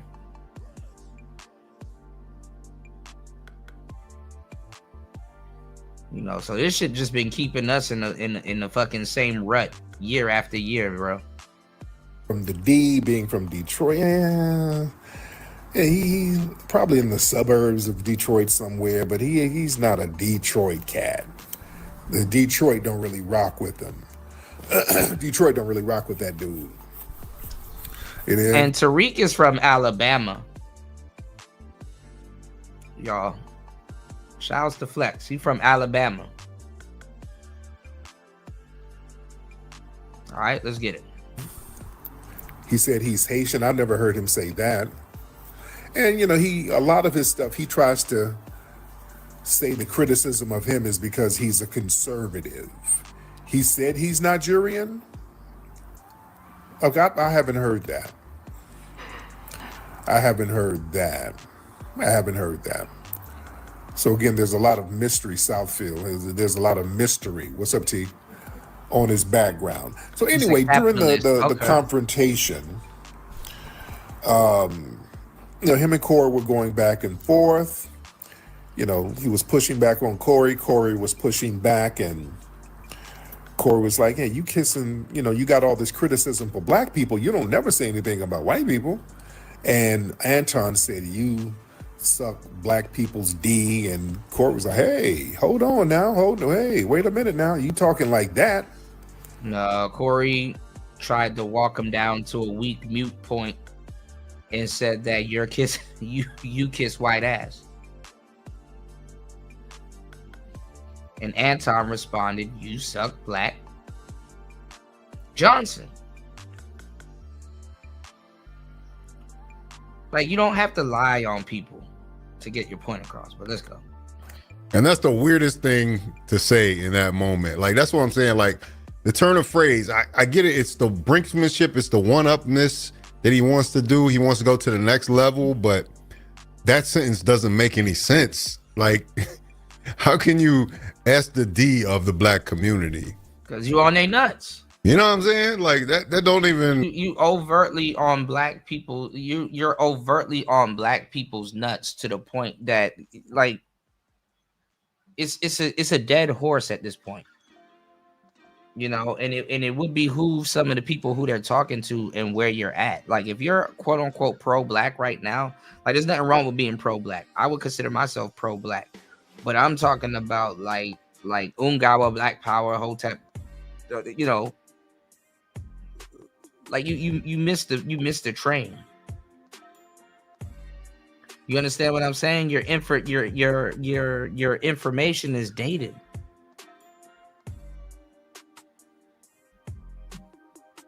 And you're naive because you have to play naive. You understand what I'm saying? You have to play super naive because black women done told y'all to go to hell.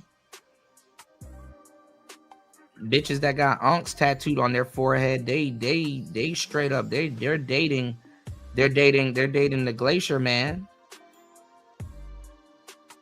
They sat there and looked y'all dead in the eye, told y'all ain't shit. We don't fuck with you. You didn't vote for Kamala, so don't come looking for no coochie from us. That didn't last long.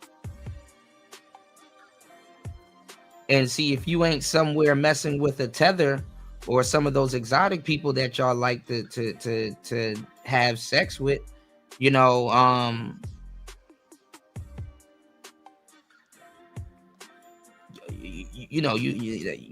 to sweep this shit under a rug and pretend like it didn't happen. You got to be comfortable with your woman selling out the community multiple times.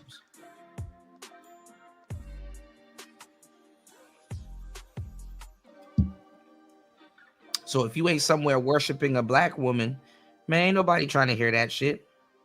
And even if you are, they ain't trying to hear that shit. What's going on, Insane One? Good to see you, player. All right, we're coasting over 5 hours. If you guys are enjoying the show, please support the show. Yeah, it's a grift. It's a dead horse. Right. Yeah, that race loyalty shit is BS. And yeah, it's a figure of speech for sure. Yeah, now you got to be specific on it because it's turned into a goofy ass gang. That's what it is.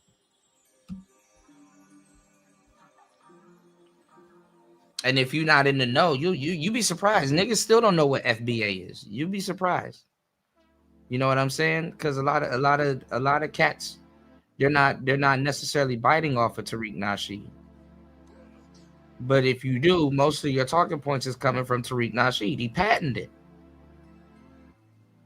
So, and they're gonna be so fake because, like I said, they're gonna turn on Tariq Nasheed. Half these people haven't done their fucking history. They don't know their damn ancestors. What ancestors?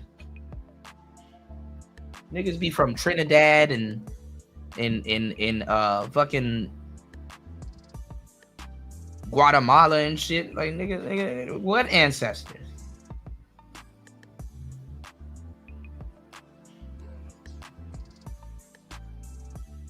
You gotta pull their teeth to go back to their country to go find their ancestors. They don't want to openly be tethers amongst their new friends now.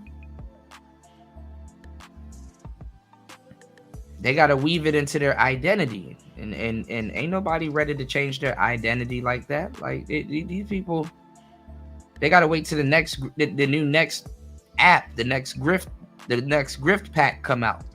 When the next grift pack come out, then they can identify as something else and tell you it's their ancestors.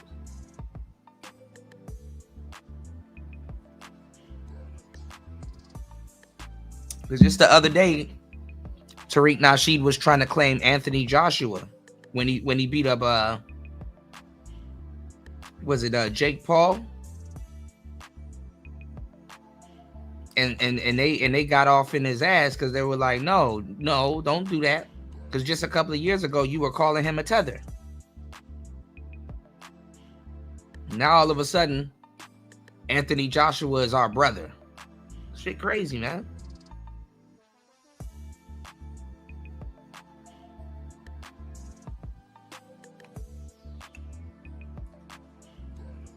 Niggas is trying to claim Floyd Mayweather. Floyd Mayweather said, yeah, I'm half Jamaican and some other shit. And all of a sudden, you know, like, damn.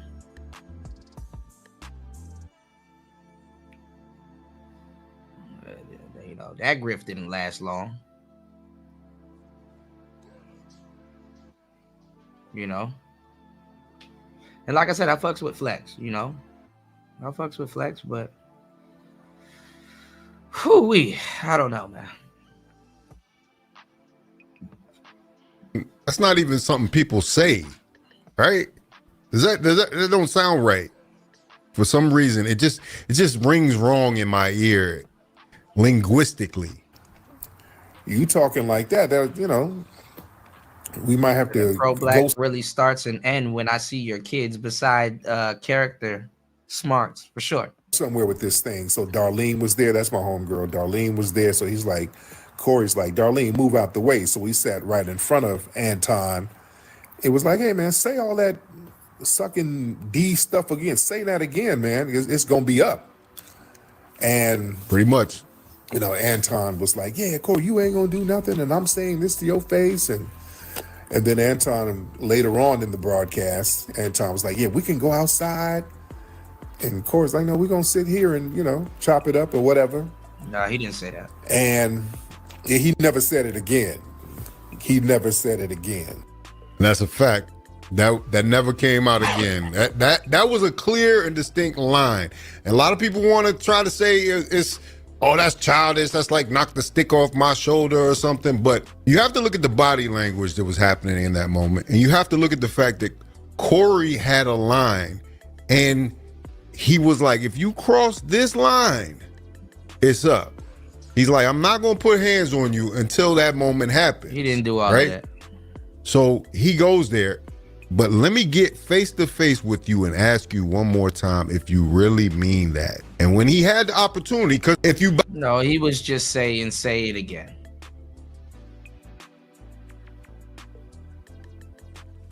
He was just saying, say it again. Y'all got to stop adding all of this stuff. Look, and I get it, because I like Corey Holcomb also. But let's go. Out that life, you gonna say it again. Say it again. Like, I don't give a... Or you have another option. You could swing and take off. Now, I know Anton's talked about, you know, I know how the YouTube rules are. We should do things off camera, right? It's cool. It's convenient. What Corey could have done is said, turn the cameras off. Because the cameras did go off at one point. Cut the cameras off, and no, he just could have went out back. You know, do what they're gonna do. But that's what I'm saying. Y'all adding a little bit too much. Y'all adding a little bit too much into this shit, man.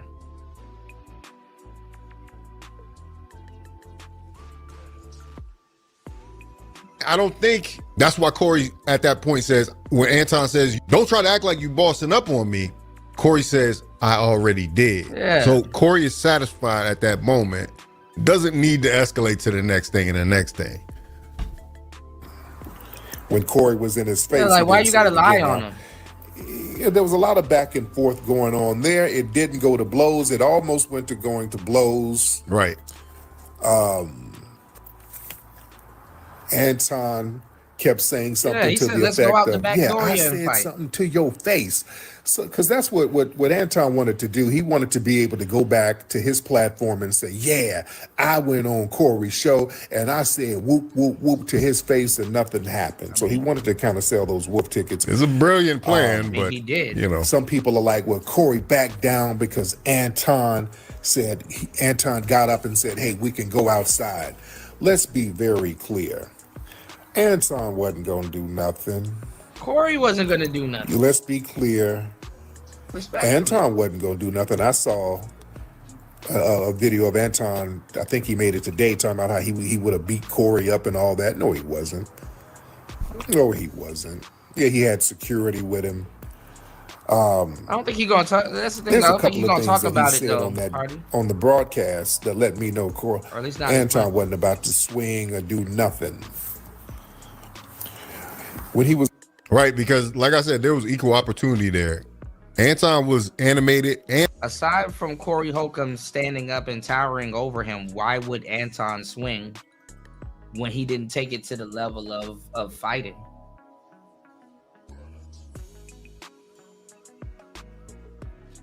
Anton didn't take it to the level where he's like, man, I'm gonna get up and get in this man's face.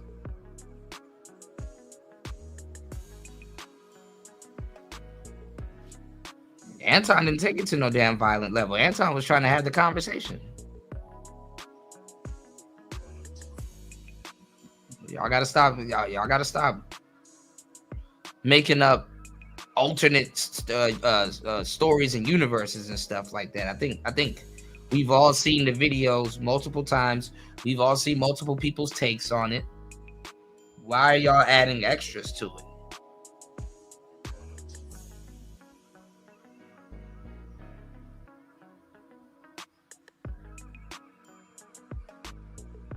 And that's why you got to go over it, because the thing is that if you let these people tell it off the top of their head, they're gonna start adding little alternate universes to it and shit.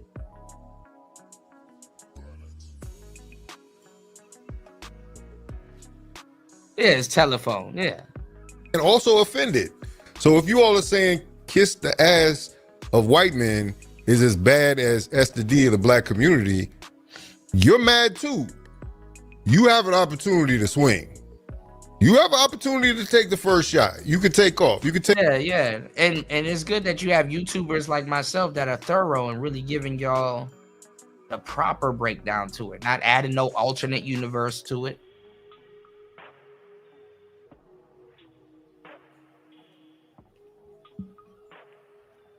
You know, I'm real thorough, y'all. All right, y'all, please hit the like button, support the show. 5 hours and 13 minutes of cold work. Let's get it. Big flight.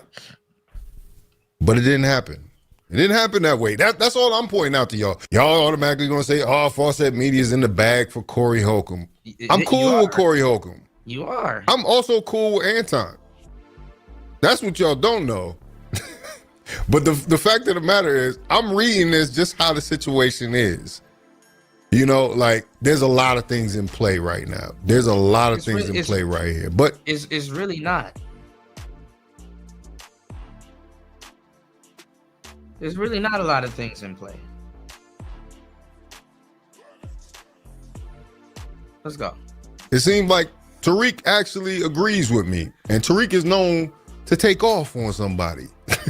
He's dealing with a couple cases now for doing the exact same thing, for slapping people, for saying, what does the 5 fingers say to the face? He's on there talking about, yeah, I play chess. Yeah, I'm playing chess. You know, I can make you do what I want you to do. You know, he was saying little stuff like that. Right. So, you know, he was basically admitting that he was in there to do some provocations. Also, another thing he said, when they were talking about jail, Anton said, I ain't been to jail. I'm never going to jail. I would never do anything that would put me. They didn't say if they've been to jail. Corey asked him if he went to jail because he was saying that Anton would be jail food if he goes into jail talking and acting like that, because he was trying to make a correlation that that's not how you talk around men, especially niggas, saying stuff like that. And he spent the rest of the show basically talking about the threat of violence. And Anton spent the rest of the show sitting there saying, listen, you're talking in codes. I get what you're saying, but you're not going to do shit. He said that dead in front of his face. You ain't going to do shit. You would have done it by now. He was sitting there pulling his coat. And he was being equally disrespectful. He said, you ain't going to do shit. Stop with the tough talk. You ain't going to do shit. Let's get back to the conversation, because you're not going to do shit. You're sitting dead in front of my face. You're not going to do nothing. In jail. I don't hang around niggas who've been to jail and all of that. And that was a very interesting thing to say. That was interesting.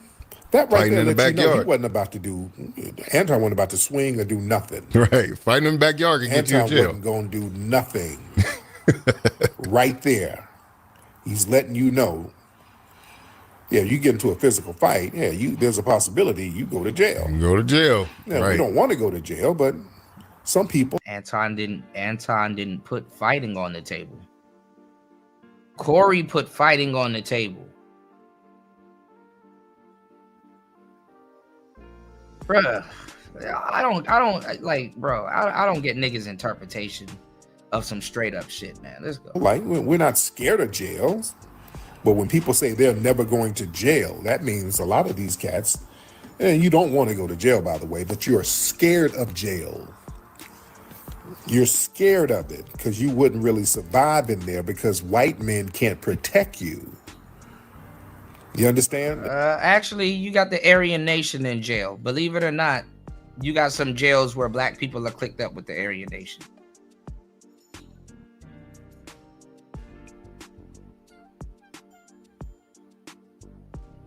For sure, I'm being dead ass.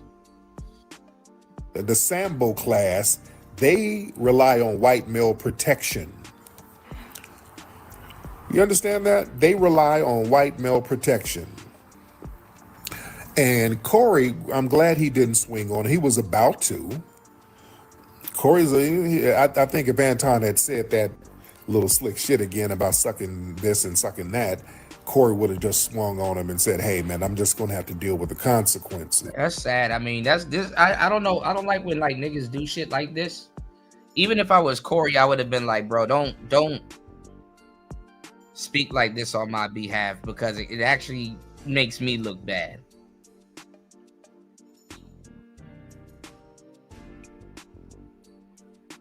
Corey wasn't gonna swing on him, and Anton called that bluff. Corey wasn't ready to swing on Anton.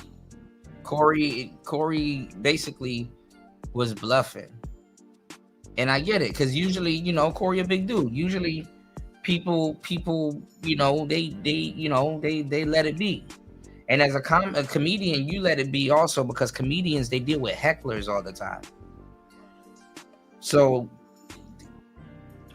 they're good at bluffing, and they're good at knowing if other people were gonna bluff. Anton didn't back down and was still disrespecting him.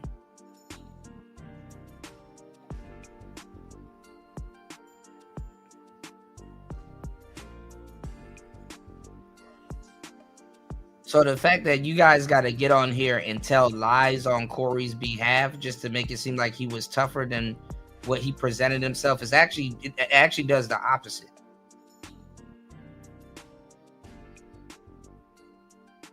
There's nothing wrong with you can say, you know what? Corey was kind of bluffing because it's like, you know, he didn't expect Anton to be that disrespectful, and you know what I'm saying? You know, it just wasn't a good look. But that's still my bro. You know what I'm saying? You don't have to get on here and lie because now because there's the footage is here. Like, we don't have to take your rendition of it.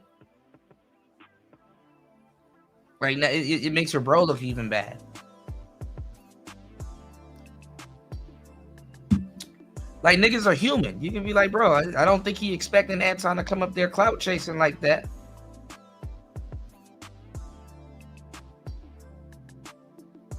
And it kind of put him at odds. But sitting up there with like, man, he was on the verge of getting his ass beat by Corey, and you know, like he couldn't take it. He couldn't take it. Corey was like, yo, he had Anton by the throat. He had Anton by the neck. You guys should have seen it. It's like, nigga, the video's on the internet. Anybody that can read the damn altercation could tell you what was could tell you what happened. He caught Corey off guard with that. Corey thought, okay, I'm gonna take it to the next level. Anton was like, whoa there, hold there. I'm gonna take it to the next level.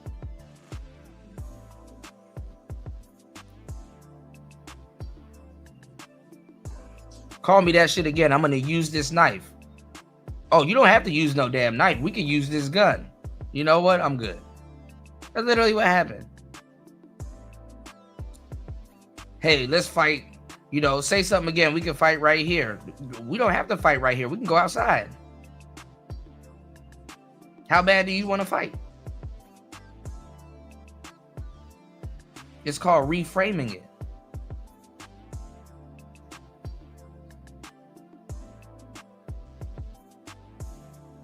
And it's sad because it's Anton out of all people, y'all. It's Anton that the internet has to defend.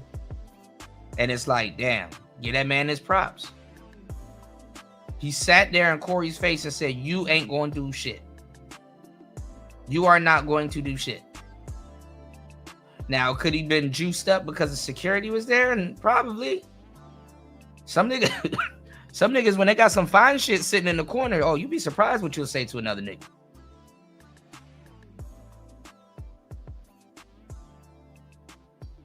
Well, you ain't about to punk me in front of no fine shit. You'd be surprised. Security and a fine broad will make you say all kinds of shit.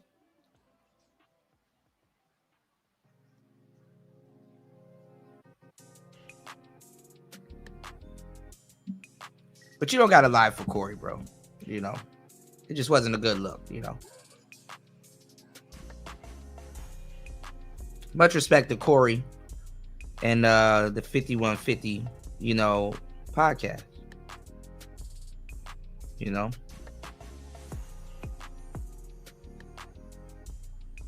That should have catch you off guard because he a nerd nigga. He ain't finna say that. Or, damn, he don't really got a street bone in his body. Let me see if I can check him. You gotta understand with the internet. Now you got hybrid niggas. I talk about it. How you got hybrid niggas. You know, the nigga that be playing the Yu-Gi-Oh cards will beat your ass.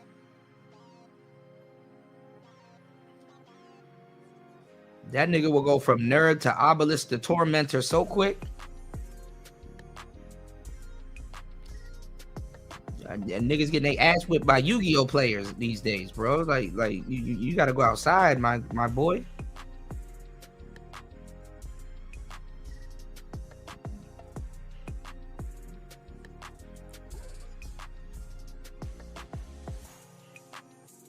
Nigga will shove Exodia up your ass. Pause.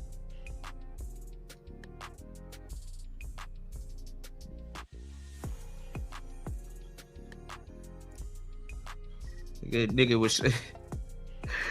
will shove a time wizard up your ass, nigga. Blue Eyes Dark Dragon gonna be up your damn ass, you know, kick your drawers up your ass.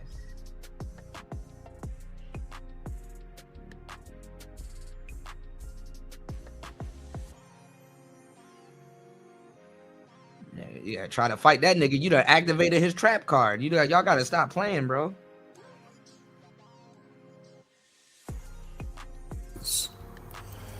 But let's be very clear. When Anton got up talking about let's go outside, you know, for cats like him, that's a stalling tactic. That's a stalling tactic. I know. And for cats like Corey, getting up thinking switching seats was gonna make a difference, that's a stalling tactic too. If it's up, it's just gonna be up right there. All that, hey, let's go over here. Let's go over there. Let me take my shoes off. Hold on. Let me get my coat off. When dudes come in this alley right quick. Come check it out. Do all of that stalling. And he turned his whole back to Corey. What if Corey picked up that chair? What if he picked up that chair and just threw it at you? Like, that's what I'm saying. You never turn your back on a man like that and let's go outside and shoot one. Anton was comfortable to turn his back on Corey because he knew he wasn't going to do shit. Come on, man. Nah, you got Yeah. Anton wasn't going to do nothing. Let's be clear. All of that, let's go outside. You know what Anton was going to do? Bro, if was a fifth, we'd all be drunk. Because he had his phone in his hand. He already dialed 9. He was just waiting to dial the 11. If they went outside, Anton would have dialed 911. Let's stop playing. That's funny. You say I'm being biased? Well, no, I know Corey and those dudes. Those are my guys. I know them. Those are my guys. All right, those are my niggas. Yeah. So I know what to get down. And Craig, that's another thing. If something went down, they went outside and some fisticuffs started happening and Anton's security tried to jump in, Craig was up there, man. It would have been up. it would have been all the way the hell up, dude. It would have been like a 30 For second real, fight. for real. The fight would have been like 30 seconds. Yeah. I mean, he missed Anton probably by a couple minutes. Craig was on the show right after that. Corey was, had started talking about the situation. And then here come Craig. I told my boy in Houston, I texted him, I said, watch Craig spawn up over there. He about to spawn into the Coin Academy. Sure enough, he did. Yeah, Craig pulled up a little bit later on in it. But yeah, if it was something where it was all of these people throwing down and these security guards. Said I practice alchemy, not caught up on all the game, message, and emotions. The man obviously is space with the world. Okay. Yeah, but like I said, this shit is gonna show how fake a lot of people are, because I mean, isn't the space full of quote unquote nice guys? Wouldn't you be on the nerd side of the game? Shouldn't you be on the nerd side of the game, you know?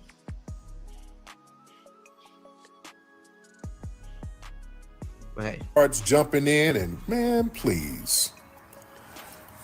But let's be very clear. Anton wasn't going to do nothing.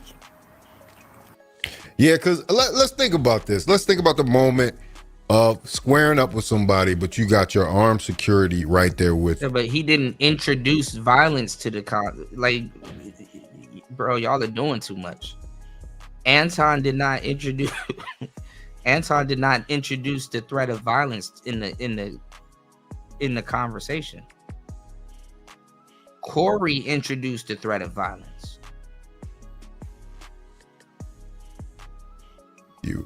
Right now, you have this somewhat sanctioned fight. Y'all agreed to go to the parking lot. Nobody and handle agreed. this like men. Corey tried to act like he didn't hear Anton saying that and sat back down. He moved Arlene out the way and sat back down because the mic fell on the floor, and he went around her to go get it, and he sat back down.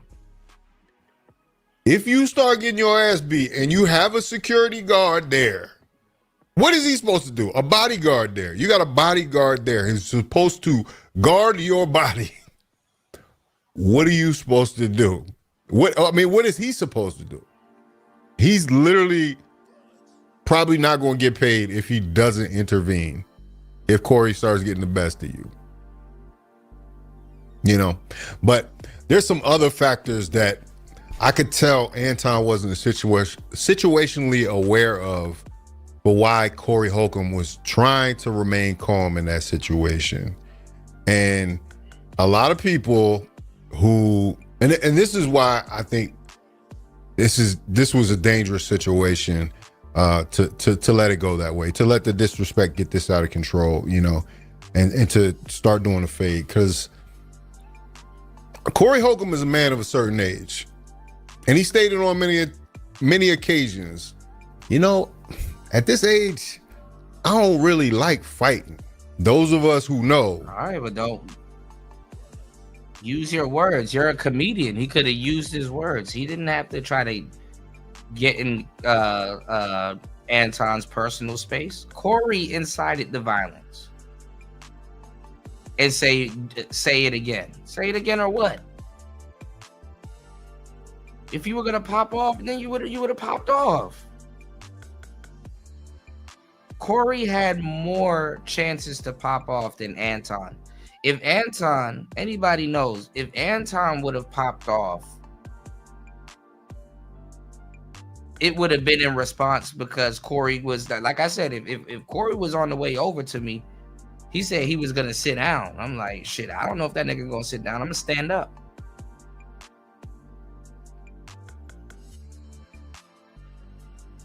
Corey incited the thought of violence.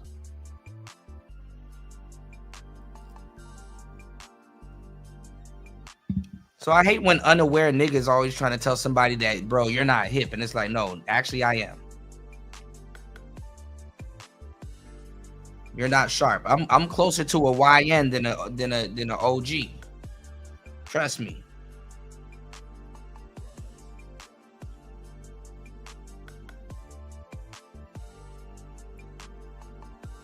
a nigga could have thrown the mic at somebody and yelled Valhalla and just get the dumping. Overwhelming firepower. Know what that means, right? So, and that's where I really take this seriously, because like, it only takes a second, man. It only takes a second, man. I've seen people snap. These are not YN fighting. It doesn't only take a second. That fight would have been like no more than 30 seconds. You would have just got 30 seconds of coverage. Like, you're nigga, this is not Adesanya versus fucking Anderson Silva. You're two old niggas fighting, bro. Like, their whole life has changed. You understand what I'm saying, man? So that's why I'm glad this is the outcome of it. And we just doing a little saber rattling now. We're not really out here talking, but people in an instant, and I would never wish nothing on Anton, man. Like I said, I rock with Anton. You know, like this outside of this incident here. You know, I really. No, the thing is that you have dudes that would like to be Pookies, because a lot of niggas are Pookies or aspiring Pookies on the low. Guys like Anton shouldn't be talking the way that guys like Anton is talking. Like, even y'all can't believe it. Corey took on the Pookie patina in this situation, and it was a bluff. It didn't really go nowhere. And respectfully, you know what I'm saying? Sometimes it's like, damn, I thought I could punk old boy, but you know, he ain't no slouch. And then I don't, you know, I don't know if this nigga been taking Taibo classes and shit like that, nigga. You in your 40s and 50s. Who the fuck want to be on the floor in a Kimura? Your shoulder already damn near halfway out of its damn socket. I don't got time to be trying to escape a damn triangle and shrimping on the floor and shit like that. I don't got time to be doing that shit.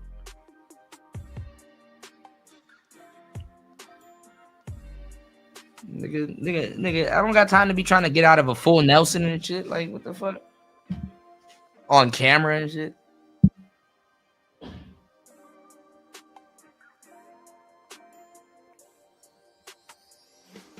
Bad enough if I throw a punch wrong, nigga, my arm might lock up.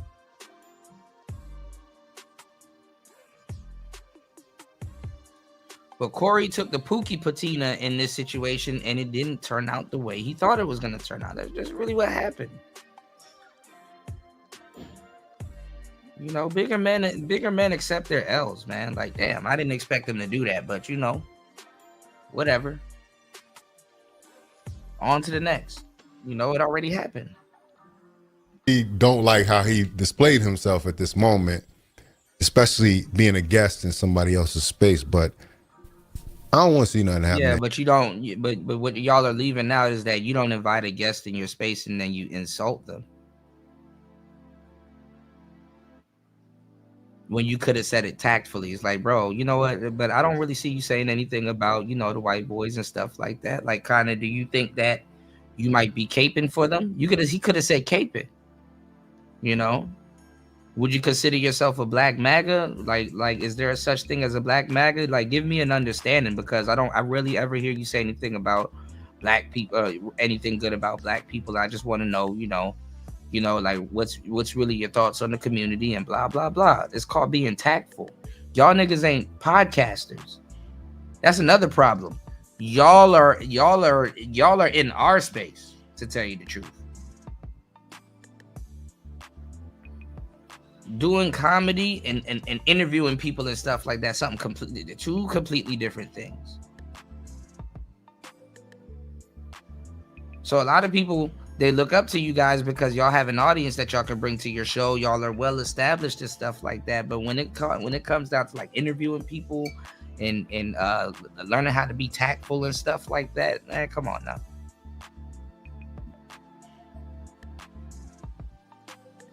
You can't sit up there and tell somebody, yo, you kiss white ass, and think that they just about to sit back and fucking just take verbal abuse from you and shit like that, especially when you're in their realm. It's one thing for somebody to invite you to their place, but it's another thing when you're inviting somebody that's of a higher caliber in what you're doing. You understand what I'm saying? Okay, you can invite me to your house to play basketball with you, but if I'm a better baller than you, why should I suppress that?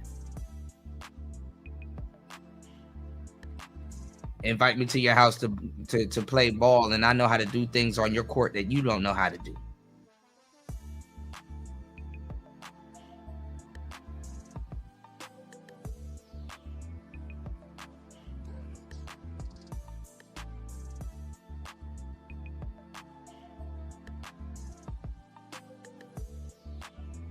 So that don't mean he got to sit up there and take the verbal abuse and shit like that, man.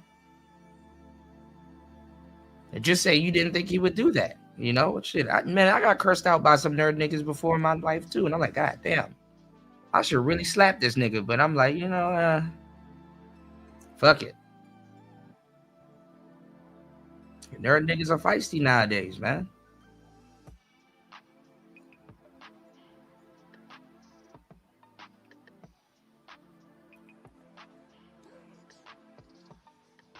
Like, you're not the only one that owns a phone and access to the internet. You don't know where that nigga be hanging all day. He probably know a thing or two about a thing or two.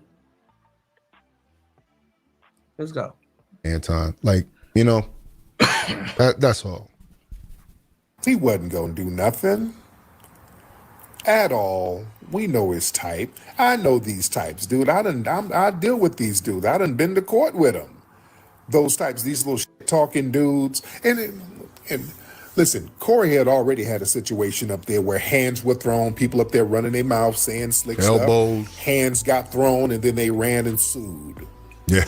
You understand? So Corey has already had a situation like that. So I understand where Corey was coming from, trying to have restraint, because you saw what dude was trying to do. Anton was trying to provoke so that hands can get put on him. You talk tough. The minute people put hands on you, all of a sudden you turn into full bitch mode. You talk all of that gangster shit. Dude, I see it. I done dealt with these type of dudes, man. I done dealt with them. I'm telling you firsthand. I done been up in court with dudes snitching. These dudes turn to straight bitches. Y'all know how I get down. Y'all know what my get down is. I pulls up. And then these niggas start bitching up. Bucci, all these dudes. I ran up on Bucci's fat ass. He twerked his fat ass over a fence and ran. That nigga started clapping his ass like Megan Thee Stallion when I ran up on his fat ass. That nigga started performing wet ass pussy when I ran up on his big jolly ass. And we know Ugly Turtle. When I slapped the fez off this nigga's head, that nigga, he went to court. He filed a suit. All up in court, snitching like a motherfucker, talking about how I beat up on him. Yeah? Ugly Turtle. All up in court talking about it. Oh yeah, talk all that tough shit on the internet. That nigga was all up in court. He beat me. He hit me in my head, kicked me in my pussy. That nigga up in court like Cassie. You understand? I done had niggas up in court talking about how I done whooped on them after they done talked all that shit. You know? Anyway. Talk all that shit and then get whooped on, and then all of a sudden you up in court. You know? Anyway, yo. See, Tariq is funny, man. Tariq is hilarious, but he's clear on how he sees this altercation, this incident, man.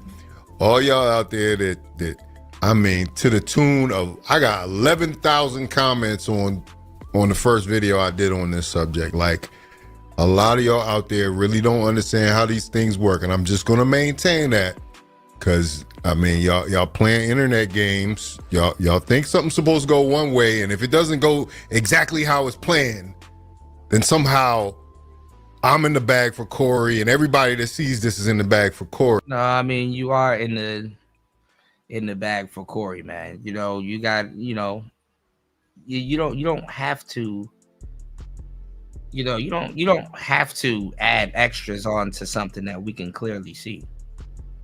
You know, and it's good. I mean, you know, that's your bro. You know, I mean, yeah, stick up for your brothers, but damn, Corey wasn't gonna do shit, man. And look, maybe he did think twice. You know, niggas will sue, especially if they got the lawyers and everything. Anton got the lawyers and everything and stuff like that. But guess what? Anton didn't put the threat of violence in the air. Y'all can't be up here saying, oh, well, he didn't say it again. He didn't say it again, or what? Corey was gonna hit him. You put the mic down, say that shit again. Or what? Anton wasn't the aggressor. Anton was on the defense. Like, bro, we can go outside right now.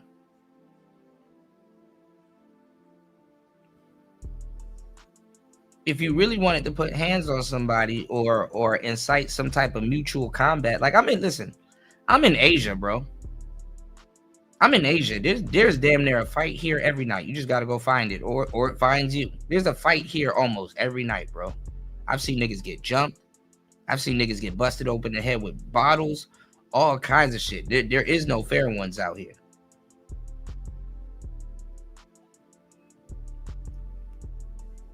I know Muay Thai and Brazilian Jiu-Jitsu. I've seen all kinds of shit. Question mark kicks and all kinds of stuff, street fights, all kinds of shit happen out here, and they will jump you. There is no fair one. So that's out. Like, niggas wasn't gonna fight, bro.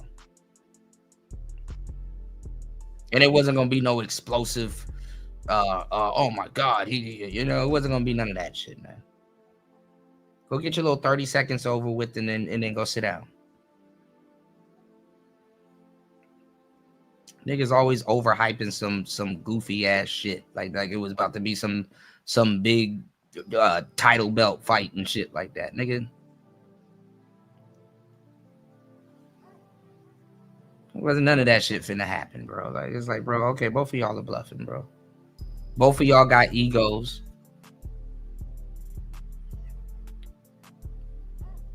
Nothing was gonna happen. Nothing exclusive was gonna happen. Both of y'all might get a shiner, like a nice little shiner, and then go sit down.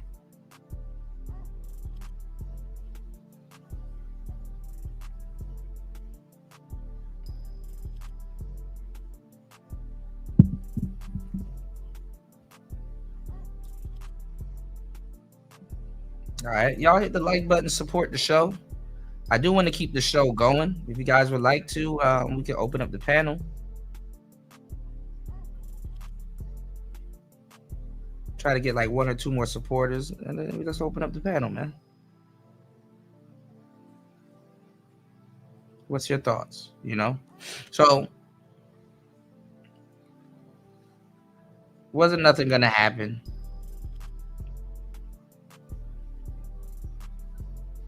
Corey wasn't trying to fight like that. He just didn't expect Anton to, you know what I'm saying? First of all, he didn't expect Anton to take it to that level. So he tried to take it to another level, and Anton took it to another level. And I hope y'all are paying attention to the commentary from some of these weird ass niggas, bro. You could tell who plays chess and who didn't play chess. Niggas still playing checkers and shit like that. You could tell who would have got hit in the back of the head with a brick or a Corona bottle or some shit like that. Like, these niggas are so aloof.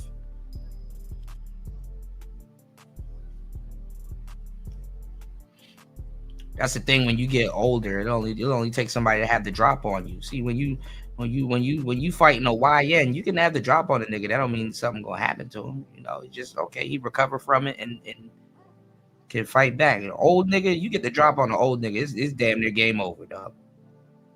Ain't no fight finna happen. He just gonna get hit in the back of the head and go sit down.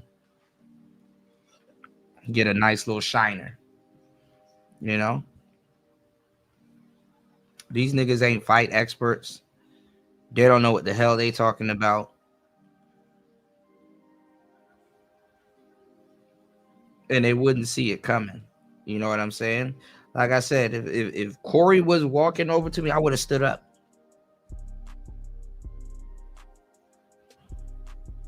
So you got to understand that Anton, he felt comfortable. He turned his back to him. He stayed sitting down. It's not even just about being green. It's that he felt comfortable. Like, man, what is this nigga going to do? And sometimes when you in a situation like that, it's like, bro, I am not finna get into an actual verbal an actual altercation with a comedian. All the comedians that can fight, they up out of the game. Godfrey and all them niggas, you know, them niggas up out of the game. Even Cat Williams. Y'all seen Cat Williams try to fight that 15-year-old and he got choked out? Like, god damn. Comedians aren't known for fighting. And that's okay. Some niggas are big for nothing. I'm not saying Corey's big for nothing, but it's like, bro, you're an older cat, bro. Like, you know, dealing with. You ever seen an older cat get into it with like his 16-year-old son and shit like that? Like, what did you say? He wasn't expecting a certain terminology and shit like that. That's what really happened with Anton and stuff like that. Anton, damn near have the spirit of a 16-year-old kid that knows like some lingo that's gonna go over the dad's head, but it makes sense.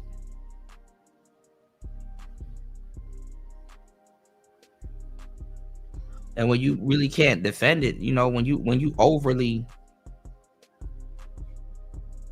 you know, sucking Black D, that shit is mad disrespectful. That shit is wild. Like, you on black people's nuts that bad?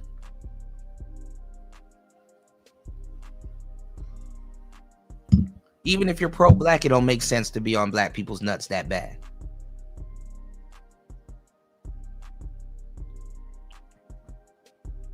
Yeah, I mean, he can shuck and jive for the white man. He's not the only one. What's going on, JR?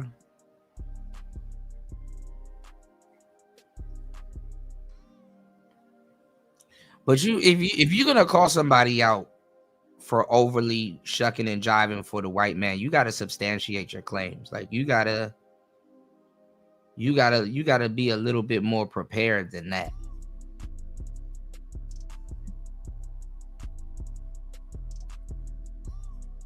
Like, nowadays, bro, you can't tell somebody, you can't tell somebody, how to just because they don't take it the same way you do. You can't tell somebody how to be loyal to their race, especially when they put in work. Especially when they put in work.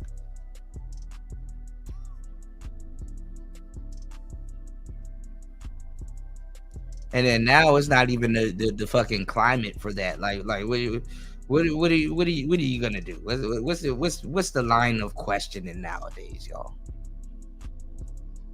Are you a tether? I need to know before shut up. And stop stealing Tariq Nasheed's talking points. Like the fuck, like. You can't go in on another race talking about undermining the black community when the actual race that you're talking about that undermines the black community, they undermine the black community. If y'all can figure out who's FBA and who's not, the main people that y'all gonna be arguing with is FBA people.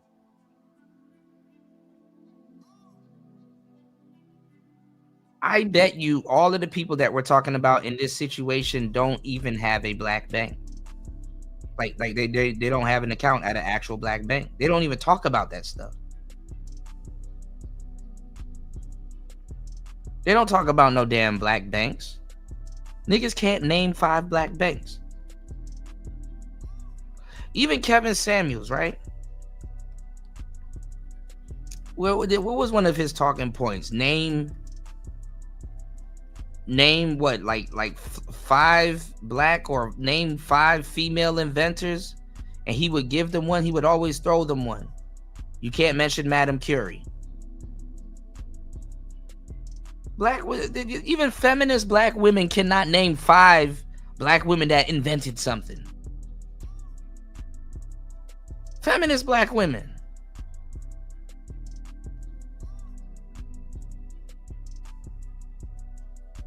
Feminist black women cannot name 5 black women that invented something.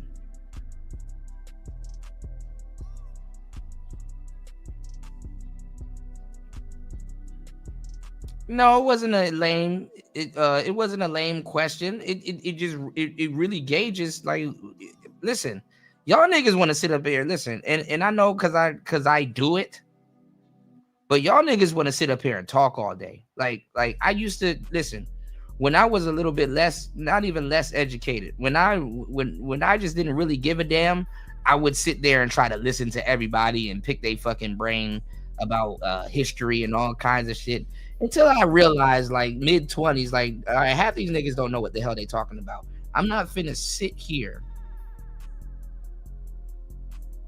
and go over every single nigga that don't know what the fuck they're talking about. Like, I'm not finna sit here. It's just that I'm just gonna assume, like, just even off the context of the conversation, I'm just gonna assume you don't know what you're talking about. Like, I don't have to sit here and talk to 1,000 people and realize, damn, I'm gonna be the main one teaching because these people are half-assing their quote unquote race loyalty. Like they really don't know what they're talking about. They just use talking points, and these are like entry-level talking points. And it's really disappointing because they're the one that fuck with you. Imagine somebody bothering you and they don't know what they're talking about. It's like, nigga, you bothered me.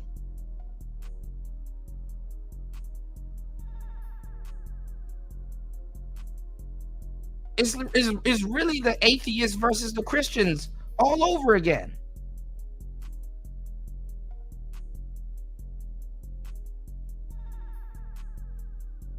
Imagine going in on somebody because they're an atheist, and you wanna draw home how they're going to hell and they don't have no religion and blah blah blah. And it's like, actually,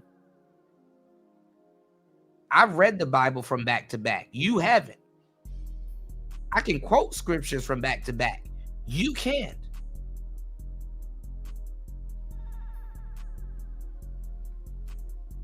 I actually happen to have a Bible on me, and you don't.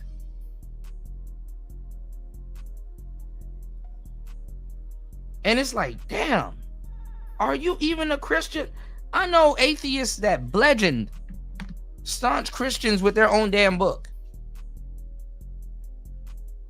And it's like, bro, you called me out for not having it. It's like, I got a friend. He used to wait for this nigga used to sit down and wait for Jehovah's Witnesses to knock on his door. Trapdoor spider type shit. That nigga. Oh, this nigga been anticipating them niggas. Sent them niggas home with some damn homework.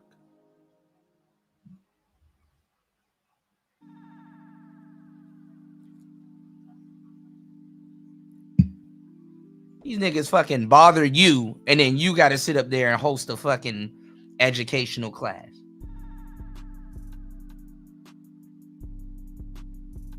And it's like they don't really, you know, they just wasting your time. It's like, bro, I know you probably don't mean harm by this shit, but nigga, before you bark up someone else's tree, just figure this shit out for yourself, you know?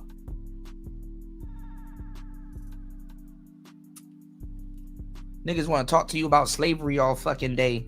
Don't know shit about no damn sex farms. Don't know who their ancestors are. Then they're insulting you.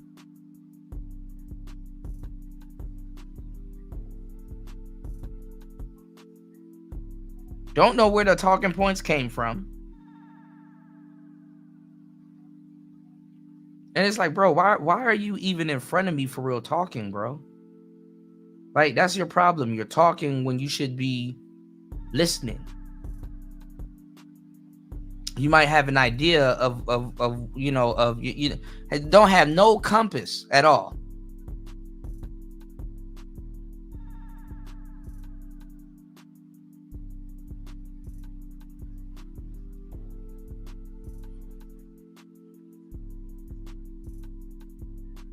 You said, how lame is it when the next breath is the black women is the greatest in the country, and then the next breath is Boulay CIA operative chess piece? Man, listen. If you want to waste a good deal of your time, start talking to niggas about Black history, because they didn't intend on changing anything anyway. If niggas really intended on changing anything anyway, it would have been done already. It would have been done already. Most black people are walking around aloof. They don't have no type of itinerary. Like, it's just a surface level conversation. Like, it literally stops at, we need to do something, or we need to talk about something. That's literally where it stops. And then you know how like when people reference Africa, they act like Africa. Oh, we was back in Africa. What the fuck do you mean we was back in Africa? Where in Africa? Like they reference Africa like it's Burger King and shit like that. Oh man, we was back in Burger King. Nigga, where? Which Burger King? Which Africa? Do you mean Ethiopia? Do you mean like, you know Africa got a lot of countries. Oh, when we was back in America. Nigga, where in America? Florida? Maryland? Texas? South America? Like niggas don't even, they reference a whole continent like it's a restaurant. When we was back in Africa, they sold us in Africa. Where in Africa they were selling niggas?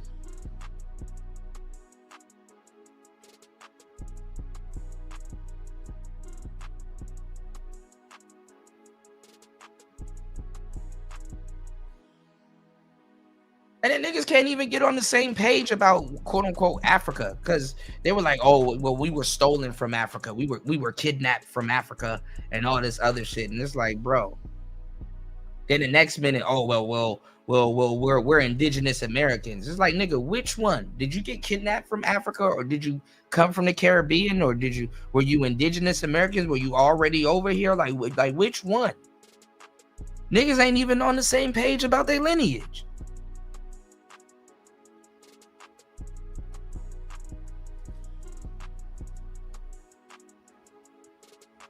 Miss me with that bullshit, bro. That shit. First of all, it's not even me, but that shit is insulting to whatever ancestor that the niggas gonna lie and say that they have. Like, most of these niggas don't know. These niggas don't even talk to their relatives, they parents, much less. They're talking about some damn ancestors. And I get it. It's a fucked up little thing, because people have to have an identity. It feels fucked up navigating this world as an adult, and you don't really have an identity for real. You know what I'm saying? People have to cling to certain things just to have an identity and stuff like that, just to kind of feel like they're somebody, because when you get to a certain age, you don't feel good being nobody. So they have to cling to certain things and stuff like that. And it's some people, doing their history, it's a really fucked up journey for them, because it's like, okay, damn, am I ready for my identity to be challenged and stuff like that? Like, am I ready to say, okay, the stuff that I believe in right now might not necessarily be true, and I'm not ready to accept that or believe that, because then now I'm gonna have to change up a piece of myself that I feel that I identify with, that I feel that's valid. And it's just easier to believe a lie than to do all of that. Like, who the fuck wants to, like, where do you start with that? And then nobody wants to feel like they spent a long time making a mistake. So when you have to revamp your whole identity and shit like that, it's like, okay, well, who am I at this point? You know, and believe it or not, most people are cool with lying to themselves. Like, only you know. You know what I'm saying? That's between you and whatever, unless somebody reads your damn palm or you go, you go get some type of reading or somebody does some like family lineage with you and stuff like that. Hell, you got groups of white people that can't accept that they're sub-Saharan African.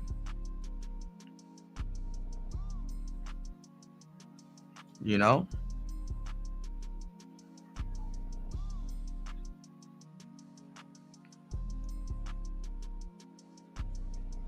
So that shit gets deep, you know. And then at the end of the day, it's all about black female worship and stuff like that. So you know, like niggas arguing over some shit that they, you know, if they ever woke up, they'll get expelled from anyway. Your little pro-black career don't stop until you stop simping. You gotta openly profess, you know, how much you gonna simp for the sisters, bro. That shit don't stop. That's how you get kicked out of the some weird ass black community. We've plateaued so much when it comes to like politics and history and stuff like that. Like being a coon doesn't get you excluded. And truth be told, in America, like I told you in the manosphere, you niggas are trying to fit yourself into two slots, which is the educated lame and the Pookie and Ray Ray. And the thing is that when you don't fit into one or the other, it causes problems. They you know, you might be both, but guess what? You can't be both with these goofy ass rules. And then let's say you're a blue pilled shill. Like let's just say you're just completely oblivious. But let's say you're a square and you participate in you know in regular square activities. Well, you're only getting grouped into two things anyway. That's the thing about black people. You only get there's only but so many places for you to go for your identity. So if you are out there in the world and you're blue pilled, you can only be two things anyway. You can either, well, you could be three things. You could either just be a sheep, or you can be a coon. They either want you to be a coon or gay. And honestly, right now, it's not even, you know, they rather you be gay. Because if you're a coon, you kind of still get exposed to the truth. You know what I'm saying? And, you know, it depends on how you go about your cooning. But they would rather you be gay.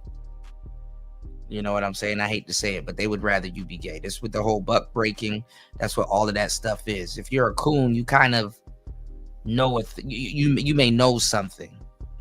And with all the information out here and stuff like now, you know, you probably you probably would make somewhat some sense, you know, depending on how seriously you take it, you know. And let's just say you're black, you don't hang out in these spaces, and you happen to follow Trump. I hate to say it, but you're probably more on the right side of the game, no pun intended. And you're not necessarily a coon, you're still a man, you know.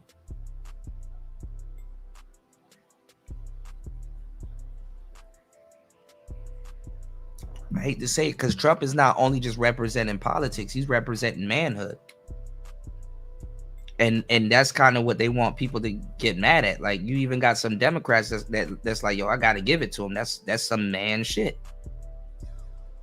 You know, a lot of times people make fun of squares, you know, because they get lumped in with lames and stuff like that, you know. A lot of times people make fun of squares and stuff like that, but they forget that squares are men also. You know, there's actual men that are squares. You know what I'm saying? They don't got to be privy to the game. They don't got to be, you know, they're still, you know, they still attract women. They pay bills. And they have sex like any other red pill or you know, or anybody else that's getting it. They just might not think too deep into these topics that we do, you know?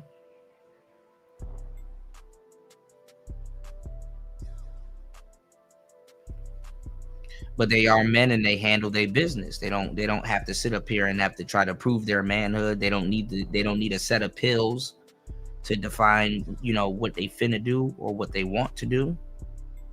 Not saying that you're wrong if you do, but you know, I'm just trying to tell you that there's other men outside of you, you know, that you know, they ain't got nothing to do with these spaces.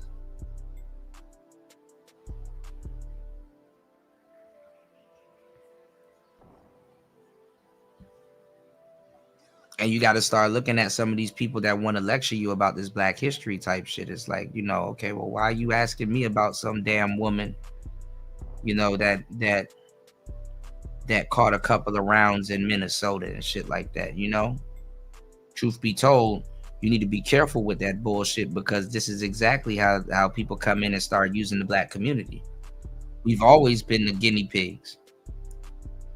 It's just that a lot of people didn't think it would come, you know, a lot of people don't think it would happen to them, but it's like, no, you're still validating American on American crime. You know, how long do you think you were going to be able to hide behind color before it started happening to you? And you're not wrong if you've done your due diligence and you've done your history and you look at politics and you're like, hey, bro,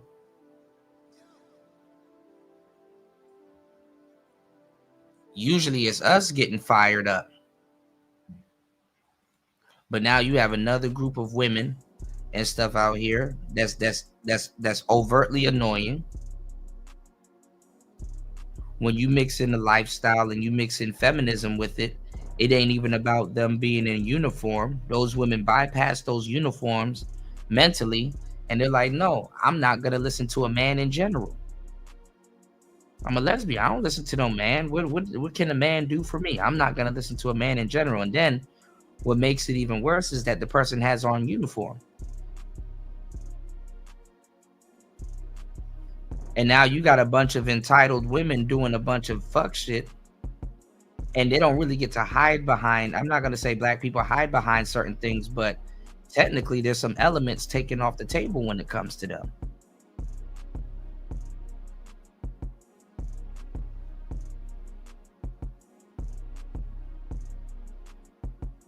So when them people roll up on them Karens, it's not even about the authority, you know, because sometimes with people it's about the authority. It's like, no, this is a man giving me a command and I don't listen to men. And then I can say, oh, well, you know, the fucking occupation of being a cop, that's the icing on top. Karens know cops. They call cops. It ain't even about no fucking authority. See, Black people, it's about authority. They look at the badge. They look at the status and the commands and stuff first. They're not even thinking about gender. It's the principle with these women that I don't want to follow what a man tells me to do. He's not going to tell me to do something in my best interest. I don't like men. You know, why is he here barking commands at me?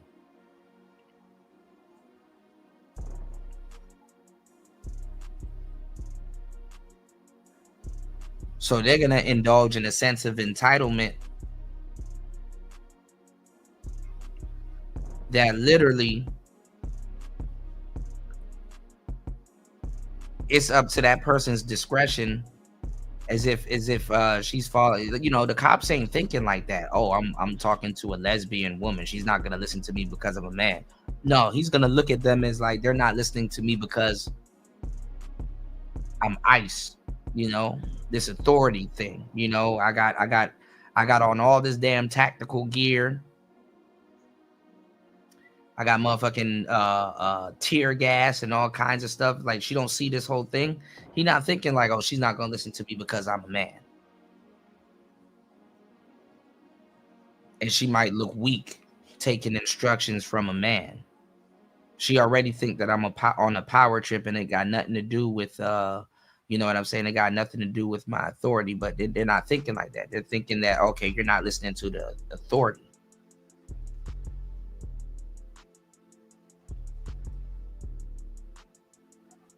So you let them Karens that claim to not feel safe in America, you let them go ahead and do it. You know, you let them go ahead and go through that shit. Why are black people, that's the funny part, why are black people asserting themselves into a situation that has nothing to do with them? Black people already made a fool of themselves with the Charlie Kirk situation. They really sat up there and act like Charlie Kirk sat around and talked about niggas all day. Charlie Kirk ain't sitting around and talk about no goddamn niggas.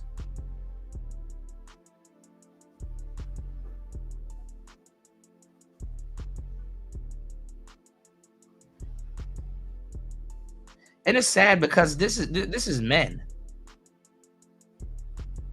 Men be really trying to be at the center of something so we can say somebody's talking about us. And it's like, bro,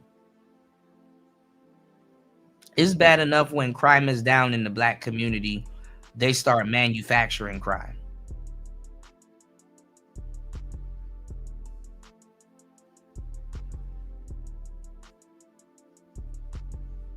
Shit is a fucking joke. What like in black men, you have to learn how to not be disposable, bro. These bitches was up there twerking in front of SWAT teams. Like, really?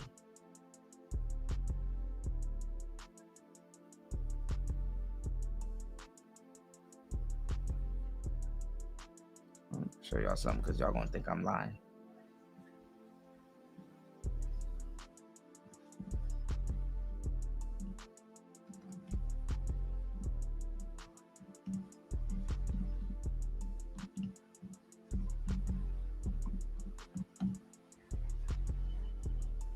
One second.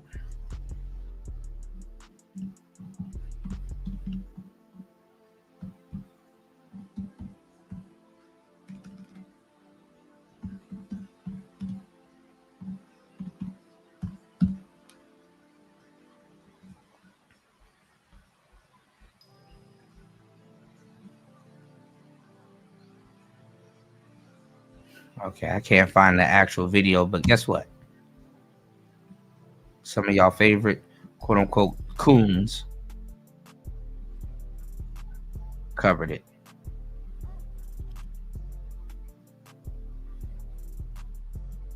Yeah, I got a new show for y'all. Got a damn good show. Yeah, I think Chicago, these inner cities, I think it's a lost cause. You can't fix that place. No, Keith, you can't give up, man. You can't be like that. What's wrong with you? That's un-American what you just said. You need to be optimistic instead of pessimistic. What if when we was battling the British, when the British was coming, we was on the brink of defeat? What if you'd have walked up and said, man, this is a lost cause, man. The British, they coming. No, we stood up. We fought the British. We won our independence. Be optimistic. Well, that was some damn patriots. Yeah, we gotta get them patriots. Them people in Chicago, those are not patriots. They're leeches of society. I'm about to show you a video. Shots fired. Shots fired. Thoughts fired. Over the radio. Cops like, shots fired, shots fired. They rode to the scene. And this is what they run into. But the Negroes, you'll see. Shots fired, shots fired. Responding to reported shooting this weekend were met with twerking and taunts as they tried to disperse the crowd. Look at the white man. That is crazy. So imagine that. Imagine just twerking in front of a bunch of police officers. All you can do in attack mode is bust your coochie open.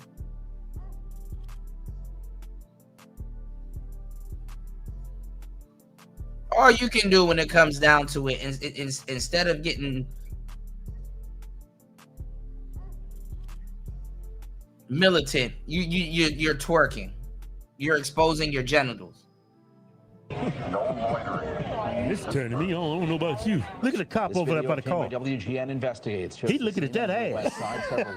Look at him. In front of a squad car. Here come like, hey, girl, come here. I'm arresting you for lewd and lascivious acts. Get in the car with me. You can read more on this story at WGNTV.com. This is nuts. But you know what? That's our culture, man. That's black culture right there. Yeah, I ain't part of that. Yeah, we ain't part of it. That's black culture, but I ain't part of that. Yeah. How far has the black culture? So can that place be saved? I have faith, Keith. I have faith in God, country, and guns. That's going to bring us to... Nah, I ain't got no hope for them. Sorry ass Negroes. God ain't got no hope. God coming, and he's flooding that whole place.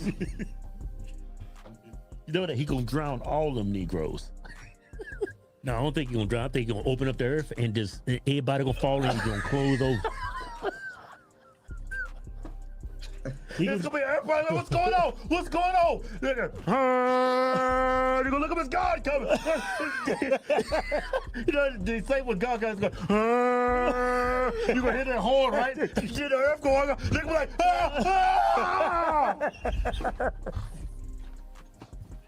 yeah, that's what's gonna happen. Yeah, God gonna do something new. Everybody think he gonna drown everybody. No, he gonna open up the earth, then swallow you Negroes. But you know what's pushing that on black people, on black women? Rap music, man. Yes, TV shows, movies. Hey, let me say this. Democrats have built an infrastructure to literally destroy the black community. It's in our music, TV shows, colleges and universities preach all these ideas. Yeah. I mean, it's everywhere a black person looks. All the content black people consume, it's meant to do that to them. Yeah. Yeah. Somebody Don't shot get me fired. wrong. I mean, but just imagine dying twerking. Imagine dying mid-twerk.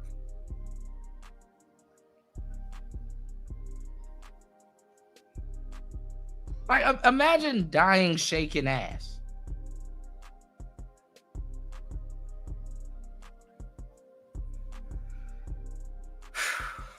Don't get me wrong. I like to watch a girl, you know, do all that lascivious behavior.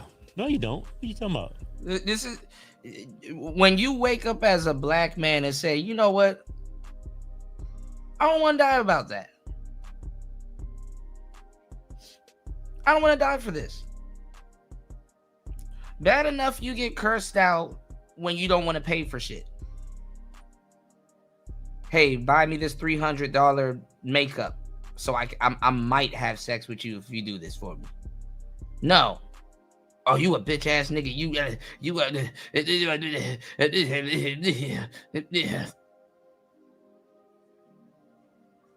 So imagine when you say, yo, I don't think I want to die for hoes twerking in front of the SWAT team. Yeah, I don't think I want to go for women that's gonna call me all kinds of shit and don't even know how to they don't have a militant bone in their body. All they can do in attack mode is shake ass.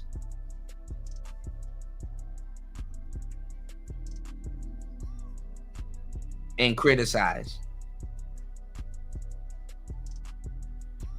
Because you know what you're gonna get met with, right? How dare you don't want to die. Like, you shouldn't be an American patriot. You need to be your race loyalty, you need to be a black patriot, and you need to worship black women.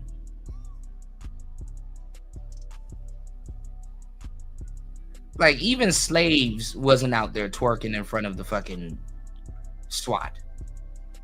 Niggas had to take it. These women they just go out there and just give it up. Offer it. No, offer it. These niggas out there serious than a motherfucker with tear gas and all kinds of shit. And your girl out there just offering up random street sex and peep shows. And imagine what you would get called because you're like, you know what? I don't want to die for that.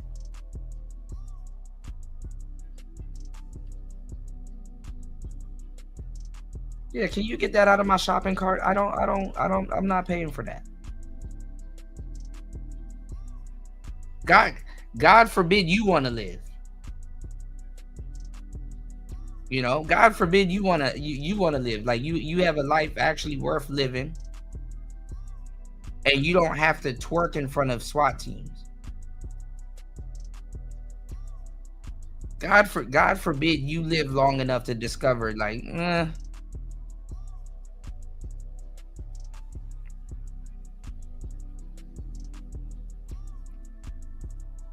giving y'all grade A content. But you know what? Everything has its limits. And with that said, thank you everybody for hitting the like button. Thank you everybody for supporting the show. If you enjoyed the show, rock with y'all the whole 6 hours and 22 minutes. Please support the show on air, off air. You support Player Talk Radio because you care. Thank you so much for giving me your most valuable asset, which is your time.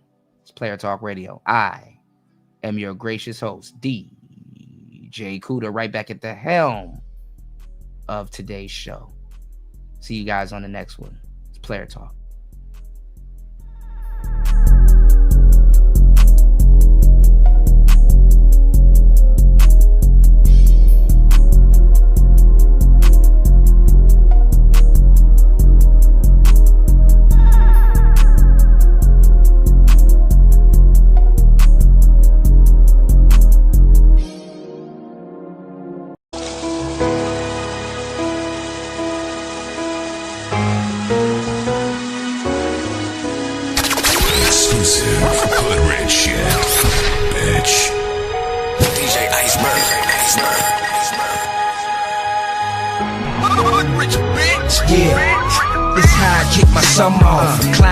Butter salt, got me feeling like I flipped 100 somersaults. Hit the car for blow the best. I got high standards. Me clenching to your chest, Fred G. Sanford. I tell it you ain't shit. I'm a Mac player. See the skins on these steppers. That's an alligator. She want me like an elevator. Should've been super. Think the Clark Kent sister. Yeah, I stay trapping like a vice lord. Stay strapped like a patient in the psych ward. I held up to his head, boy, I'm not going. Butter so soft, you can pour it over popcorn. I'm riding on chrome, ain't nothing better. You know what I'm on. They pushing that leather, flicking through the city with they on my lap. No seatbelt, but it's still strapped. Yeah, I'm on that pushing that leather. You know what it is when I put them both together. I'm all about this pimpin', baby, get up in my ride. It's going down tonight. Yeah, riding in my old school with my new sitting on sixes. I'm throwing deuces. Now the garbage bag, Kush vaporized. Got the type of paper make a couple testify. So trill and I put that on this 45. 40 million trying to buy a puffy house. I'm into things, culinary arts. In the Porsche, you can smell the poultry when I park. Used to wear a vest, now I just don't give a 30 at the bar, really I don't give a 20 in the strip club, I'ma live it up. Turn around, put the pimpin' down, she gotta give it up. I'm riding on chrome, ain't nothing better. You know what I'm on. They pushing that leather, flicking through the city with they on my lap. No seatbelt, but it's still strapped. Yeah, I'm on that pushing that leather. You know what it is when I put them both together. I'm all about this pimpin', baby, get up in my ride. It's going down tonight. Combination is plentiful, double shit is expendable. The leather in my lap is similar to a living room. So sit back and relax as we climax to the pinnacle. As long as you relax, the conversation is minimal. They say that pimpin' there, well cause I'm living proof. Minus the alligators, activators, and linen suit. Yeah, baby, cause you know what I'm on. Cause we living for the moment, day you here, next day you gone. So this gon' last forever, well at least the switch is gone. But she got more than enough, so just roll up and repeat the song. Baby, you know that I'm fly, in my SY chromosome. You can see by the way I'm riding, you can smell it from my cologne. I'm riding on chrome, ain't nothing better. You know what I'm on. They Chanel leather, flicking through the city with they on my lap. No seatbelt, but it's still strapped. Yeah, I'm on that Chanel leather. You know what it is when I put them both together. I'm all about this pimpin', baby, get up in my ride. It's going down,